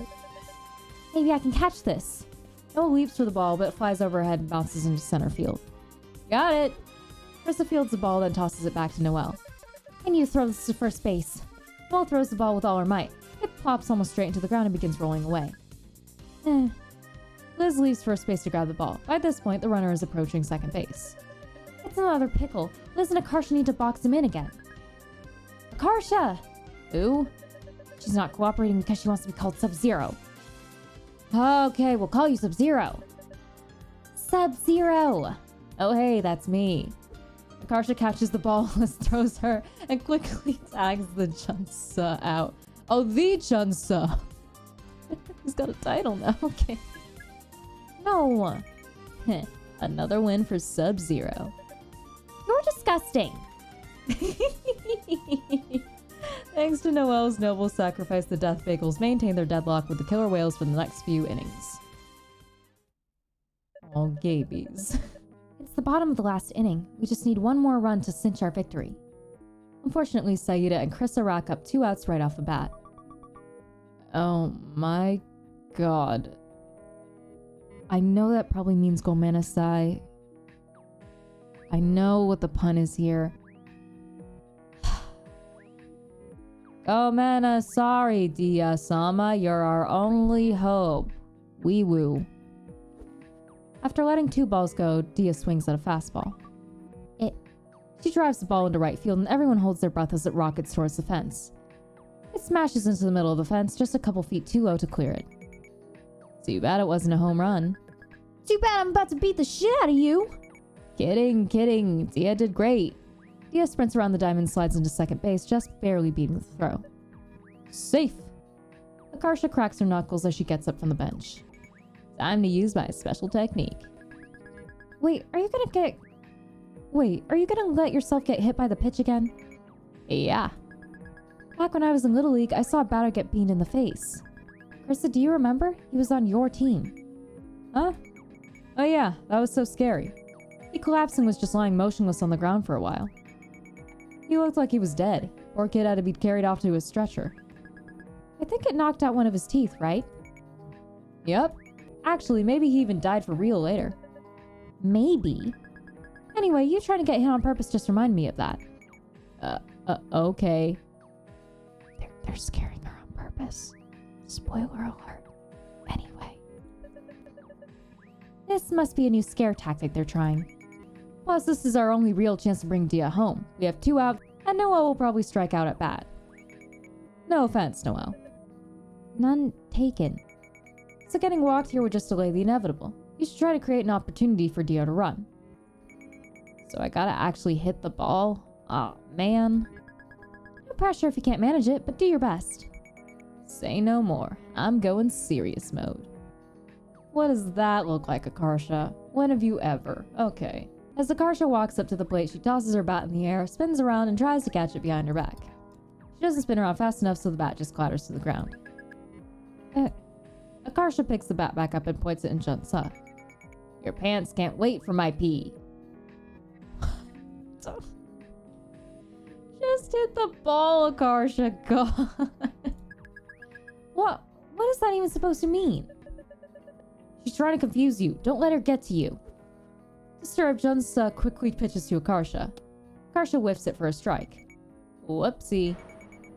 We're all gonna be haunted by that P comment now and it didn't even work? The team holds their collective breath as Junsa lets his next pitch fly. Akarsha smacks it into foul territory. Strike 2. If you waste Dia's double, I'll hit you. Carissa taps the sign she glues tape to the dugout's fence. No hitting allowed. Ah. Then I'll scream really loud in your ear. So it destroys your eardrum. Liz taps the second sign they tape to the fence. No screaming allowed either. God damn it. Junsa winds up again. In the meantime, Akarsha has gone suspiciously quiet. Akarsha leans in until she gets hit by the pitch again. Not again. Great going, you just lost us the game. Yeah. Akarsha races toward first base like her life depends on it. Guys, why is she running? Tag her if she tries to steal second. Hayden quickly throws the ball to Subhan, the first baseman. Akarsha hastily stops in her tracks. Uh-oh. Come back here. Oh god, ew, that's creepy. Akarsha turns and scrambles back the way she came with a Subhan at her heels. What is she doing? There's no benefit to her retreating all the way back home. As Akarsha nears home, Saban hurls the ball back to Hayden, who lunges forward to tag her. They panicked and forgotten the basic rules of baseball. All they have to do is tag first base for a force out. Can they do that? She was hit by the pitch. She's entitled to first base. Good point. Guys, don't forget Dia's running too. Huh? Dia slides home in the confusion. Yeah! Oh, Dia, yay. Then runs over to home base and starts furiously kissing Dia as Hayden chases Akarsha back towards first. Get off the playing field. The game's not over yet. It's not? I thought we won. The run won't count if Akarsha is the third out before making it to first base. If they can even tag her out? I don't know anymore. She's trying to weasel past Subhan. Akarsha trips on her own shoelaces and collides with him. Ah. Akarsha bangs her head on Subhan's knee on her way down. Oh my god. Akarsha! Without thinking, she runs over to where Akarsha is lying motionless on the ground. Akarsha, are you alright? Akarsha doesn't respond. Coming from Akarsha, the silence is 1,000 times scarier than if she'd been screaming. Please be alright. Her voice comes out all choked and funny, and Noelle realizes with horror that she's crying. The world would be an awful place without you. Ow. Dazed, Akarsha slowly begins to sit up. Noelle is so relieved that she tearfully pulls Akarsha into a hug for a moment before a mixture of other emotions catch up with her. Wait, what am I doing? Her heart pounding, Noelle hastily shoves Akarsha away, sending her crashing back to the ground. You absolute arse! You scared me, don't ever do that again! Noelle frantically wipes her tears away as Akarsha wobbles back to her feet. Soon the others have gathered around her in concern. You okay? Yeah, just woozy. What year is it? 1834? Just kidding, 2009. How can you be cracking jokes right now? Can you tell me what happened? I got myself into a pickle, tripped, and ate shit. Okay, good. Ask her if she feels nauseous. Do you feel nauseous? Nah. As they run through a series of tests for concussion, Krista and Liz relax for a bit. You seem fine. It's good that you can remember what happened and walk. Looks like you lost consciousness for a second there, though. I wasn't knocked out. I was thinking the whole time. Huh? I was just stunned because it really hurt. So, you remember what I said to you? Yeah, that I'm an arse. What about before that? Before that, everyone was screaming that I fell. So chaotic, it all kind of blurred together. What a relief. It would have been mortifying if she heard me falling to pieces over her. Gay.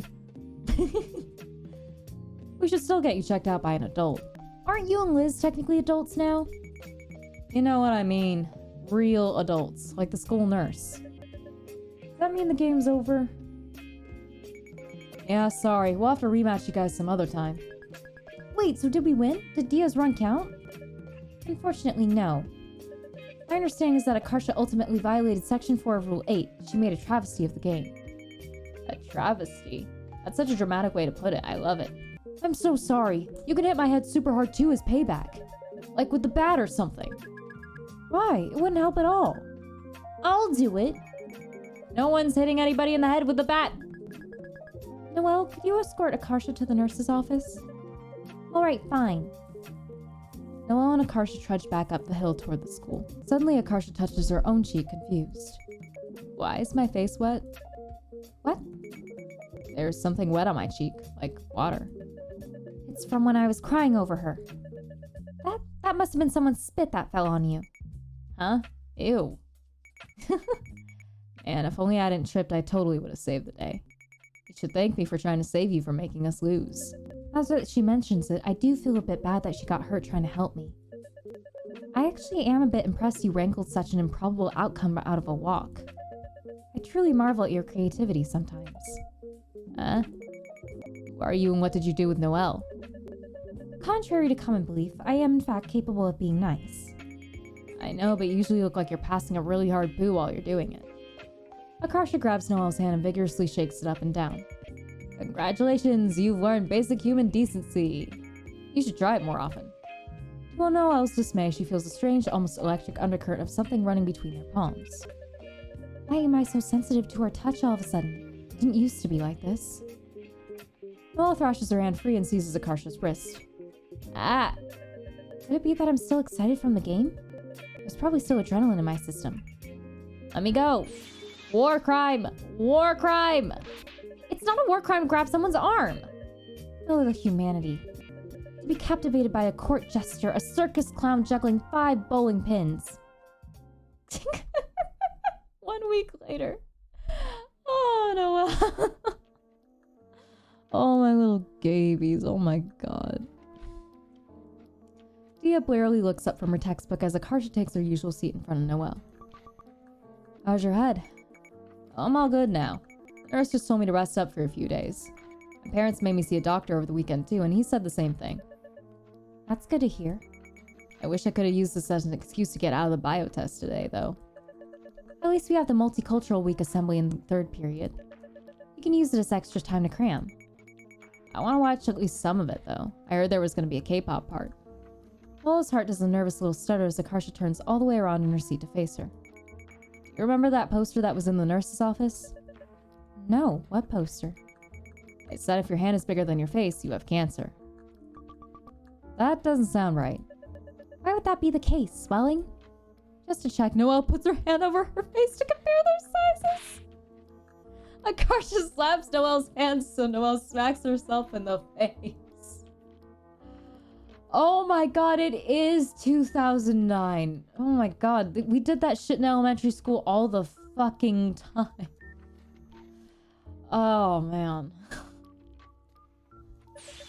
Akarsha! Akarsha bolts and Noelle chases after her. The bell rings. This concludes Noelle and Akarsha's daily morning scream fest. Once they're back in their desks, Noelle glowers at the back of Akarsha's head. I can't keep my eyes off of her. It must be my body's natural defense mechanism in response to threats. If I hold her hand, it'll prevent her from doing the "why are you hitting yourself" move. If I embrace her, she will be completely immobilized. Yes, there are perfectly reasonable explanations for all of these strange urges I'm feeling. I got a third one for you. Gay! In the 3rd period, Noelle's teacher leads the class to the gym to watch the multicultural assembly. Most of her classmates have their heads buried in their biology textbooks as they walk, desperately cramming for the impending test. Pistil. The ovule producing part of the flower. Next. Xylem. Plant tissue that moves water and stuff around. Next. What's stuff? Like stuff. You know, stuff. You know, Akarsha, I've never actually seen you study for something in earnest before. Yeah, well, I decided to actually try normally for once. I think I have too many lies and weird plots going on at the same time, and it's tiring me out. You fool. You nuisance. You liar. I want to know everything about you. Oh, Noelle! Oh my goodness, that's the cutest thing she's ever said. Yay, please figure this out soon. This is adorable. I want you to tell me every thought that's ever crossed your mind. Oh. Oh, Noelle. My heart. Oh my goodness. Please, please tell me they figure it out in this one. They have to. They have to. Okay. I don't know how to say this word. Sepal. The outer part of the flower. The green leafy part. Why am I so infatuated with her? Gay. Can't possibly be that I fancy her. Double gay. No, surely not. I may have grown used to the concept of Dia dating Min, but I have no intention of being in a relationship like that myself. Even now that I'm aware it's possible for 2M to copulate, that changes nothing. Okay, first of all, don't worry about. You are in high school. No. No. But the other stuff, possibility. You could be. You can have this for yourself too. I promise. Homosexuals can't even legally get married anymore. It seems unwise to pursue a lifestyle reliant on the mercy of a government as unreliable as our own. Homosexuals. I gotta remember she's got a very analytical mind because that's so fucking funny to me. It's got the same, I'm sorry Noelle, but it's got the same energy as people being like, the females, the males, the NBs. Oh my god, anyway. Akarsha gives her an odd look. Why are you glaring at me? Oh, is that how my face looked? I haven't even done anything yet. Yet? Oof! Noelle walks straight into someone in the class walking ahead of them. Oh, Grace. Oh, hi, it's you guys. Oh, hey, what's up? I posted the first chapter of my webcomic. Yay, Esther! I saw every page has like 4 comments. Is that good? I have no idea how to gauge webcomic success. For a first fucking webcomic, that is pretty fucking good. Honestly. That's pretty fucking good for like baby's first webcomic, because like usually, at least for like YouTube Sphere 2, it's 0 views, 0 likes, 0 whatever. So that's really good that it's getting some traction. Esther, you're like a celebrity now. Ooh, I want to see. Here, I scanned all these comment pages for my sketchbook. She holds her sketchbook out so Noelle, Dia, and Akarsha can read it as they walk. Can we read? Can I get to read? I want to read. This is not scientifically accurate. Shut up, Noelle. Shh. At least it's easier to follow than that accursed English video we made. Hey, were you really in high school if you didn't act in a completely incomprehensible movie with your friends? Eh? Is that Noelle? Huh? Where? Dia points at a panel showing a character crumpled on the ground. Wait a minute. Is that just traced from a photo of me? Yeah, but don't worry, I made sure to tweak some things. Her personality is completely different from yours, and I changed her hair color to white. Why white? Is she old? No, it's because she's albino. She has red eyes, too. Okay, but what if people still realize this is based on my likeness? Looks like someone already did. Sure enough, Min has left a comment on the page where an albino Noelle is getting her ass kicked. Oh, Mayo, get wrecked, nerd! That's the price of annoying an artiste. Sorry, next time I'll ask for permission first. Esther, you're coming to Fanime with us, right? Yeah, I begged my parents to let me go. We should cosplay as your characters to help promote the comic. What? No. The anatomy so bad, and I made a bunch of mistakes on everyone's outfits. So, be cute. You're famous and you're still saying that BS? You created this with your bare hands, so what if it's not perfect? You're God! I love that. That's such a great way of looking at it. Hey, artists. You're God. Okay, whatever. Do what you want, but I'm wearing normal clothes. You're seriously gonna be too cool for anime while attending an anime convention? It's not like you can wander in by accident. I call dibs on Stella Luna. Okay, these names are gonna be a mouthful, I feel like. Then I get Kagami Azuna. Wait, I wanted to be Kagami Azuna. Noelle hangs back with Dia as the others argue, trying to process a confusing tangle of feelings about not being the center of Akarsha's attention. Oh, she's needy now, is she? Aww. She watches Akarsha's ridiculous gait as she walks, the one that apparently marks her as an American in India. Question. Do you ever feel like love is a choice? Huh? Like you could potentially fall in love with someone. You're not in love with them, but if you wanted to feel that way, you could. But if you ignore it, it'll pass eventually. Isn't that just regular love? No, I'm not talking about regular love like what you and Min experience. There was no preventing that. The two of you were drawn together with the force of a freight train. But this isn't like that. This is more comparable to someone reaching a fork in the road. Because I can obviously control my emotions, especially ones that aren't useful to me. I'm not a wild animal. Even if you could control your emotions, why don't you think they're useful? Because they would derail my entire life. There's insufficient evidence to suggest the subject in question would reciprocate my feelings, so perhaps this is putting the cart before the horse. But in the unlikely event that things actually did work out between us, it would be extremely inconvenient for my plans. What plans? You know, just the default ones. Essentially to secure a respectable job, marry a similarly successful man, and spawn 2 well-behaved children in the suburbs before I'm 30. Spawn? Noelle, please. I'd be throwing away my prospects of leading a normal life just for the pleasure of being tormented by a silly little clown every day.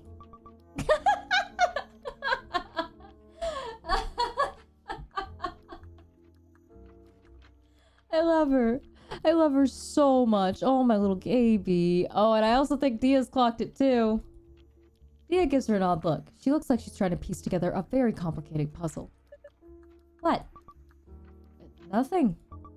If the person doesn't fit your goal, shouldn't you update the goal? I can't. It's the only outcome my parents see as acceptable. If I don't adhere to it, they'll badger me all day and night. They'll never let me hear the end of it. Don't they already do that anyway? Oh. Yes, they do. You're right. No matter what I do, they'll always find some new issue to latch onto. Why am I so desperate for the approval of 2 people whose opinions I don't even respect? I wish I could rewire my brain to only crave approval from people I hold in high esteem. Like me?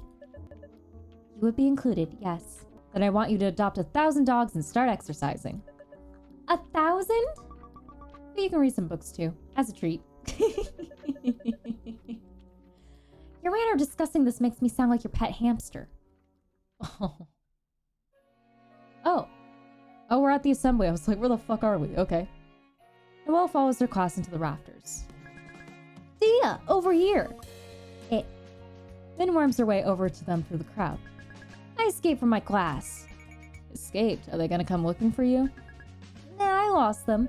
You'd better have. I'd rather not get caught harboring a fugitive. Did it hurt when you were born with that huge stick up your ass? I'm not even going to dignify that with a response. What the hell is this anyway? Multicultural week? Yeah, that. None of the other schools I went to did this. At lunch, there's samosas and Cold Stone cupcakes. What, for free? No, you buy them. All the clubs sell something to fundraise. I heard there's also musubis. What's the baseball club selling?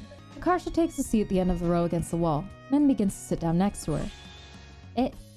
Suddenly, Dia grabs Min by the shoulders, turns around to face her, and kisses her full on the mouth. Where the fuck did that come, Dia? But also, let's fucking go, Dia. What brought this on? Damn, get a room. Baffled, Noelle squeezes past him and sits in the spot Min was about to take next to Akarsha. What was that for? Not that I'm complaining. Dia whispers something into Min's ear that Noelle can't catch. What? That doesn't make sense. Are you sure? Maybe half. Tinikling is one of the most popular folk dances in the Philippines. This dance originated on an island in central Philippines. Noelle and Akarsha continue to cram as their fellow students showcase a variety of cultural performances. Dia lets out a huge yawn and rests her head on Min's shoulder. You tired? Stayed up late studying. I'll wake you up if anything cool happens. Man, I wish I stayed up late cramming too. I'm so dead. You have the entire assembly to study. If you want to live, stop whining and start reviewing. Yes, ma'am. What part of the flower will turn into a fruit? That's the ovary, I believe. But also, don't quiz me. I graduated ages ago. Get out of here. The ovary. Ding, ding, ding. Well, it's not the fucking petal. You didn't by any chance ask that question just to make me say ovary, did you? No way. How mature do you think I am? Very. Last period you asked me to guess what number you were thinking of and it was 69. Well, you're the immature one for guessing it right. How am I the immature one? I guessed it because I knew you're always like this. Shut the fuck up. Dia's sleeping. Not anymore, she isn't. The tinkling dancers bow and run off the stage. Now that they've reached a lull in the conversation, Noelle is hyper-aware of the way the side of Akarsha's thigh is pressed up against hers. Why did I have to meet you? Oh, Gaby! Oh my god, I just want to give her a hug, but she's probably whack me. Oh, Gaby. Why do you have to be so funny and make me so happy? You've ruined everything. Listen. That was my, that was my first thoughts with my girlfriend, and I could tell you once you get over that little rut, if any of you are in this spot, it's very nice. It is well more than nice, but you know. Next up is Chinese dance. Chinese dance has thousands of years of history. A troupe of student dancers wave colorful fans to an idyllic sounding Chinese song. Do you know what the song's about? I wish I could tell you. I haven't the faintest idea. When I was younger, I was so eager to cast the Chinese part of me aside because it was difficult. And now I regret it. Hey, no judgment. I'm whitewashed too. Does it ever bother you that you can't speak any Indian languages? Maybe a little. It would be cool to know. That's all? You don't feel guilty for being uncultured? Excuse you, I'm plenty cultured. Today I'm gonna eat curry pizza, destroy the sport of baseball, and even enjoy the company of a Frenchman. You know what I mean. It's not the traditional culture your ancestors experienced. Is that such a bad thing? It's different, but it's pretty cool in its own way, too. If I really want, I can always pick up Hindi or something someday. You've already missed the window of time when children pick up languages the most readily. Don't plenty of people learn new languages later in life, though? I feel like Dia and Min learned a ton just from teaching each other. That may be possible, but it's not optimal. Dude, whose life is optimal? You're not a robot. Just take what you can get and be happy. Easier said than done, but duly noted. Speaking of robots, did you try playing Portal? I did. What did you think? It made me motion sick. I kept having to pause because I was on the verge of throwing up. Oops, sorry. But I did enjoy the witty dialogue and the song at the end. Of course you like GLaDOS. Fucking Noelle, of course you fucking do. Oh my god. So you still played all of it? Yes. Even though it almost made you hurl? What choice did I have? You told me to play it. Oh, yeah, I guess that's what friends do. Isn't GLaDOS so hot? The sadistic artificial intelligence who's trying to kill you? That's the whole appeal. She's scary in a seductive way. I can't argue with Akarsha because I felt the same way. Oh no, not this exposing both of us. Like, her voice gets all low and sexy when she's insulting you. Okay, not that part. I just like the psychotic nature. Jesus, Akarsha. Did you hit your head again? Something's definitely not right in there. K-pop as we know it would not exist without the... Whoa! I know those are probably more high-pitched, but this is funnier to me. The K-pop dance troupe's introduction is completely drowned out by a chorus of high-pitched screams. Oh, that's cute. I'm not sure I would characterize those banshee-like screams as cute. No, not them. Next to you. Noelle turns to see Dia sound asleep in Min's arms. Min's gazing at her like she's an angel that just fell down from heaven. Makes Noelle's skin crawl, so she quickly looks away. So disgustingly in love, I can barely bear to look at them. Right? It's like staring directly at the sun. All obvious. Sometimes I kind of wish that were more my style. Do you really? It's not exactly my style either. Yeah, I guess not. Noelle carefully maintains a mildly disgusted expression as she watches Akarsha read, just in case she's caught staring. If I cast this part of myself aside because it's difficult too, will I come to regret it later? Hey, do you remember that time my brother hijacked my computer and typed all this crazy stuff to you? What? It was a few months ago, after school, remember? Oh, I forgot about that. That was odd. Yes, I remember now. Why? I lied. That wasn't my brother. That was me. Okay. Akarsha goes back to reading her biology textbook, though her legs now jittering up and down. Oh no, she tried to confess. Oh, Akarsha. Oh, it's gonna be okay, little Gaby. It's gonna be okay. I feel like I was just told a joke whose punchline flew straight over my head. Why would it matter that it was her, not her brother? What exactly did she say? As she racks her brain, a dozen costumed seniors take the floor.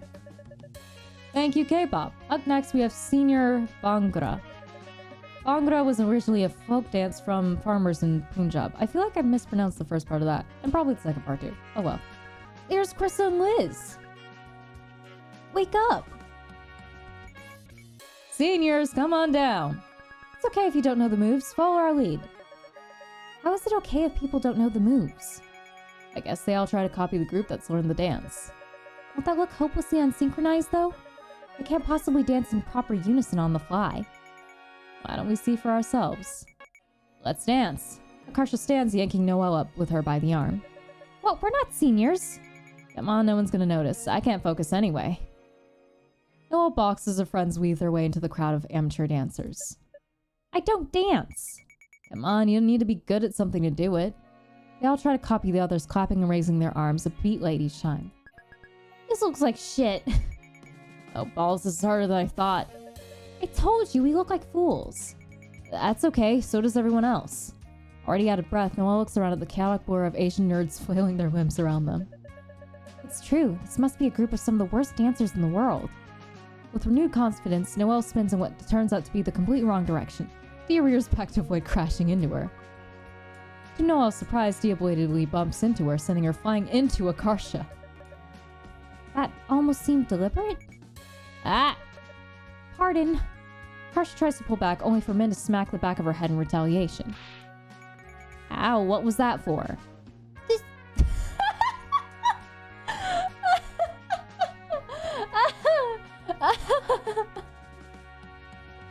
Sorry, oh my god, Min.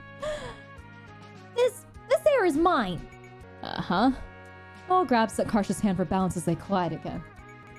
Isn't this fun? This is a hellhole. This is paradise. Oh, look at them. Oh, gabies. Gabies. Oh, my heart. Oh, my god. Oh, little gabies. I'm gonna cry. Look at them. Akarsha laces their fingers together and Noelle can feel it, a hairline crack racing through something foundational within her. It's an utterly terrifying yet exhilarating sensation, but she doesn't let go. I have feelings for you.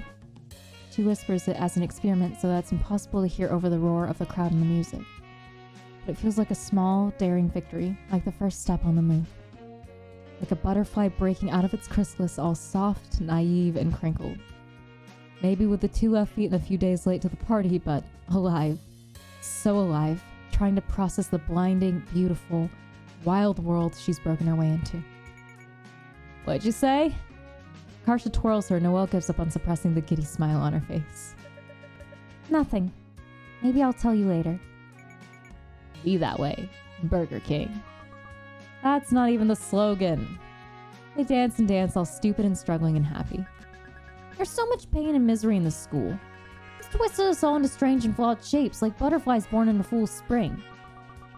That's the circumstances that gave us you and me, right here, right... That's the circumstances that gave us you and me, right here, right now.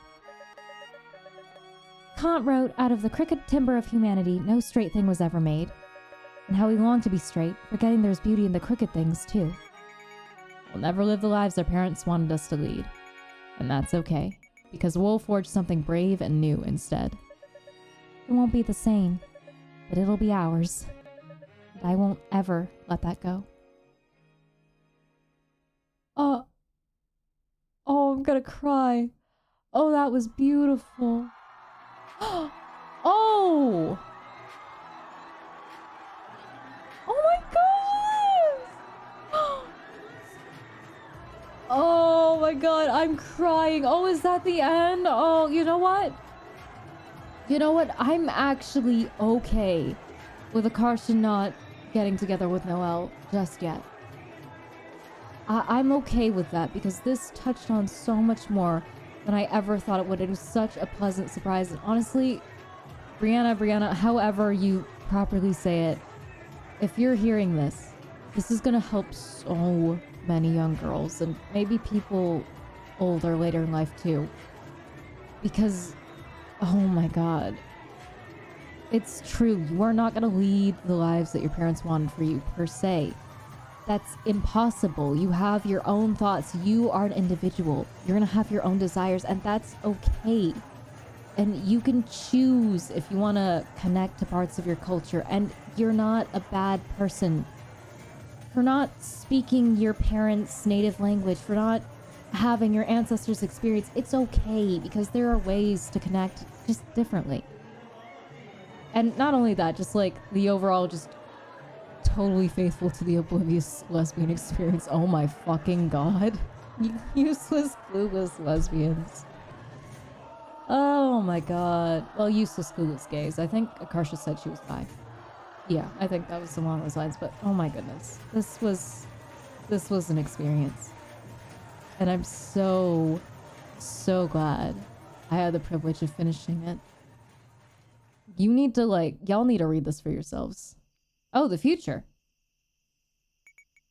Okay, well, I guess we'll keep going. Well, were they open? What do you think? It's 1 a.m. Of course Home Depot wasn't open. There's gotta be somewhere else you can buy bolt cutters. At this hour, I'm not optimistic. Guess I'll die then. How else are we gonna get them off? What happened? What? I'm afraid we need to go to the fire station for help. Stop laughing, this isn't funny. This isn't funny? We're going to the fire station with me half naked and handcuffed and it's not funny? Ah! Ah! Brianna! Brianna, please, these are my gabies! These are my gabies! You can't do this to me! Ah! Ah! Brianna, please! Brianna! I can't! Oh, God. You really can't get more dressed than that? I mean, my arms can't go through the sleeves. Hold still. Not my gabies! No! Oh. Well, I guess we don't have to guess if they got together. Oh! My God. I give up. Good enough. Good enough. If only I had a humiliation kink, this would have been perfect. Doesn't Min have a katana? They do? Or at least some kind of sword. Maybe we could use it to slice the handcuffs off. What, you want a surprise amputation tonight? No. And you're sure the key didn't fall behind the dresser? I looked everywhere. It's gone. I'm convinced that in these scenarios, small objects stop obeying the laws of physics. This never happened any of the times I handcuffed you. That, my dear, is called luck. Whatever you say, Skunky. Stop calling me that. Fine, Skunko Pop. DeGray Main. And don't brainstorm horrid new nicknames for me. But you're basically begging for it with your hair like that. It's not as if I grew gray hairs on purpose. And how come I don't have any? You're intolerable. Oh. Oh, gabies. Noelle seizes the front of Akarsha's shirt and yanks her forward, crushing their lips together. Akarsha makes a small noise of surprise, then grins as she deepens the kiss, coaxing her lips open so her tongue can slide inside. At the start of the night, she tasted like watermelon lip gloss, but that's long been kissed and smeared away into oblivion. Noelle can't help but think, why bother? When will you learn? I'll always kiss through every layer of crap you put between us until it's just you and me. When they part, their breaths ragged, neither of them can come up with anything witty to say. I love you. I love you more. That's impossible. No, it's not. I love you times infinity. There. I win. You can't multiply infinity. Infinity is a concept, not a number. So is love, for that matter. Well, too bad. I did it. Love you times infinity. Noelle sighs, but she doesn't bother, hiding the half-smile tugging at her mouth. If you're going to speak nonsense, then I love you times infinity plus 1. Now get in the car. I have work tomorrow morning. Akarsha tries to respond as Noelle opens the door for her, but she's laughing so hard it takes her several attempts to get it out. The firefighters, they're gonna look outside and see Prius driver dressed like Frog and Toad and me. What's wrong with driving a Prius? Just get in already. I love you times infinity minus 1. I love you times infinity minus 2. Okay. How mean. expecting that. Oh my god, Brianna. I was giving like final thoughts and shit, and then I see the future and I'm like, oh cute, maybe like college, they're moving in like roommates and stuff and being all cute and gay together. Nope. Handcuffs. Oh, Brianna, you just outdid yourself with that alone. Oh my goodness, this was such a really good experience, and honestly, like, it made me relive a few things myself, because I'm not really the most connected to my culture either. Like, I'm half white, but the other half is Filipina, and I'm not as connected to that. Like, I don't know a word of Tagalog besides I love you. So I definitely relate with all of that. And of course, the whole conservative parents thing, because duh. But for anyone going through the same things, wait it out. I promise you, I promise, there are ways and it will get better. If you watched through this whole thing, thank you. I have no idea how long this video is going to be, but I'm glad I decided to release it all in one, because this is a, you got to do this all together.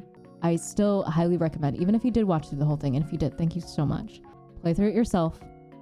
I'll have it linked down in the description, of course, and I'll leave a little comment on the itch.io, but go play through this yourself.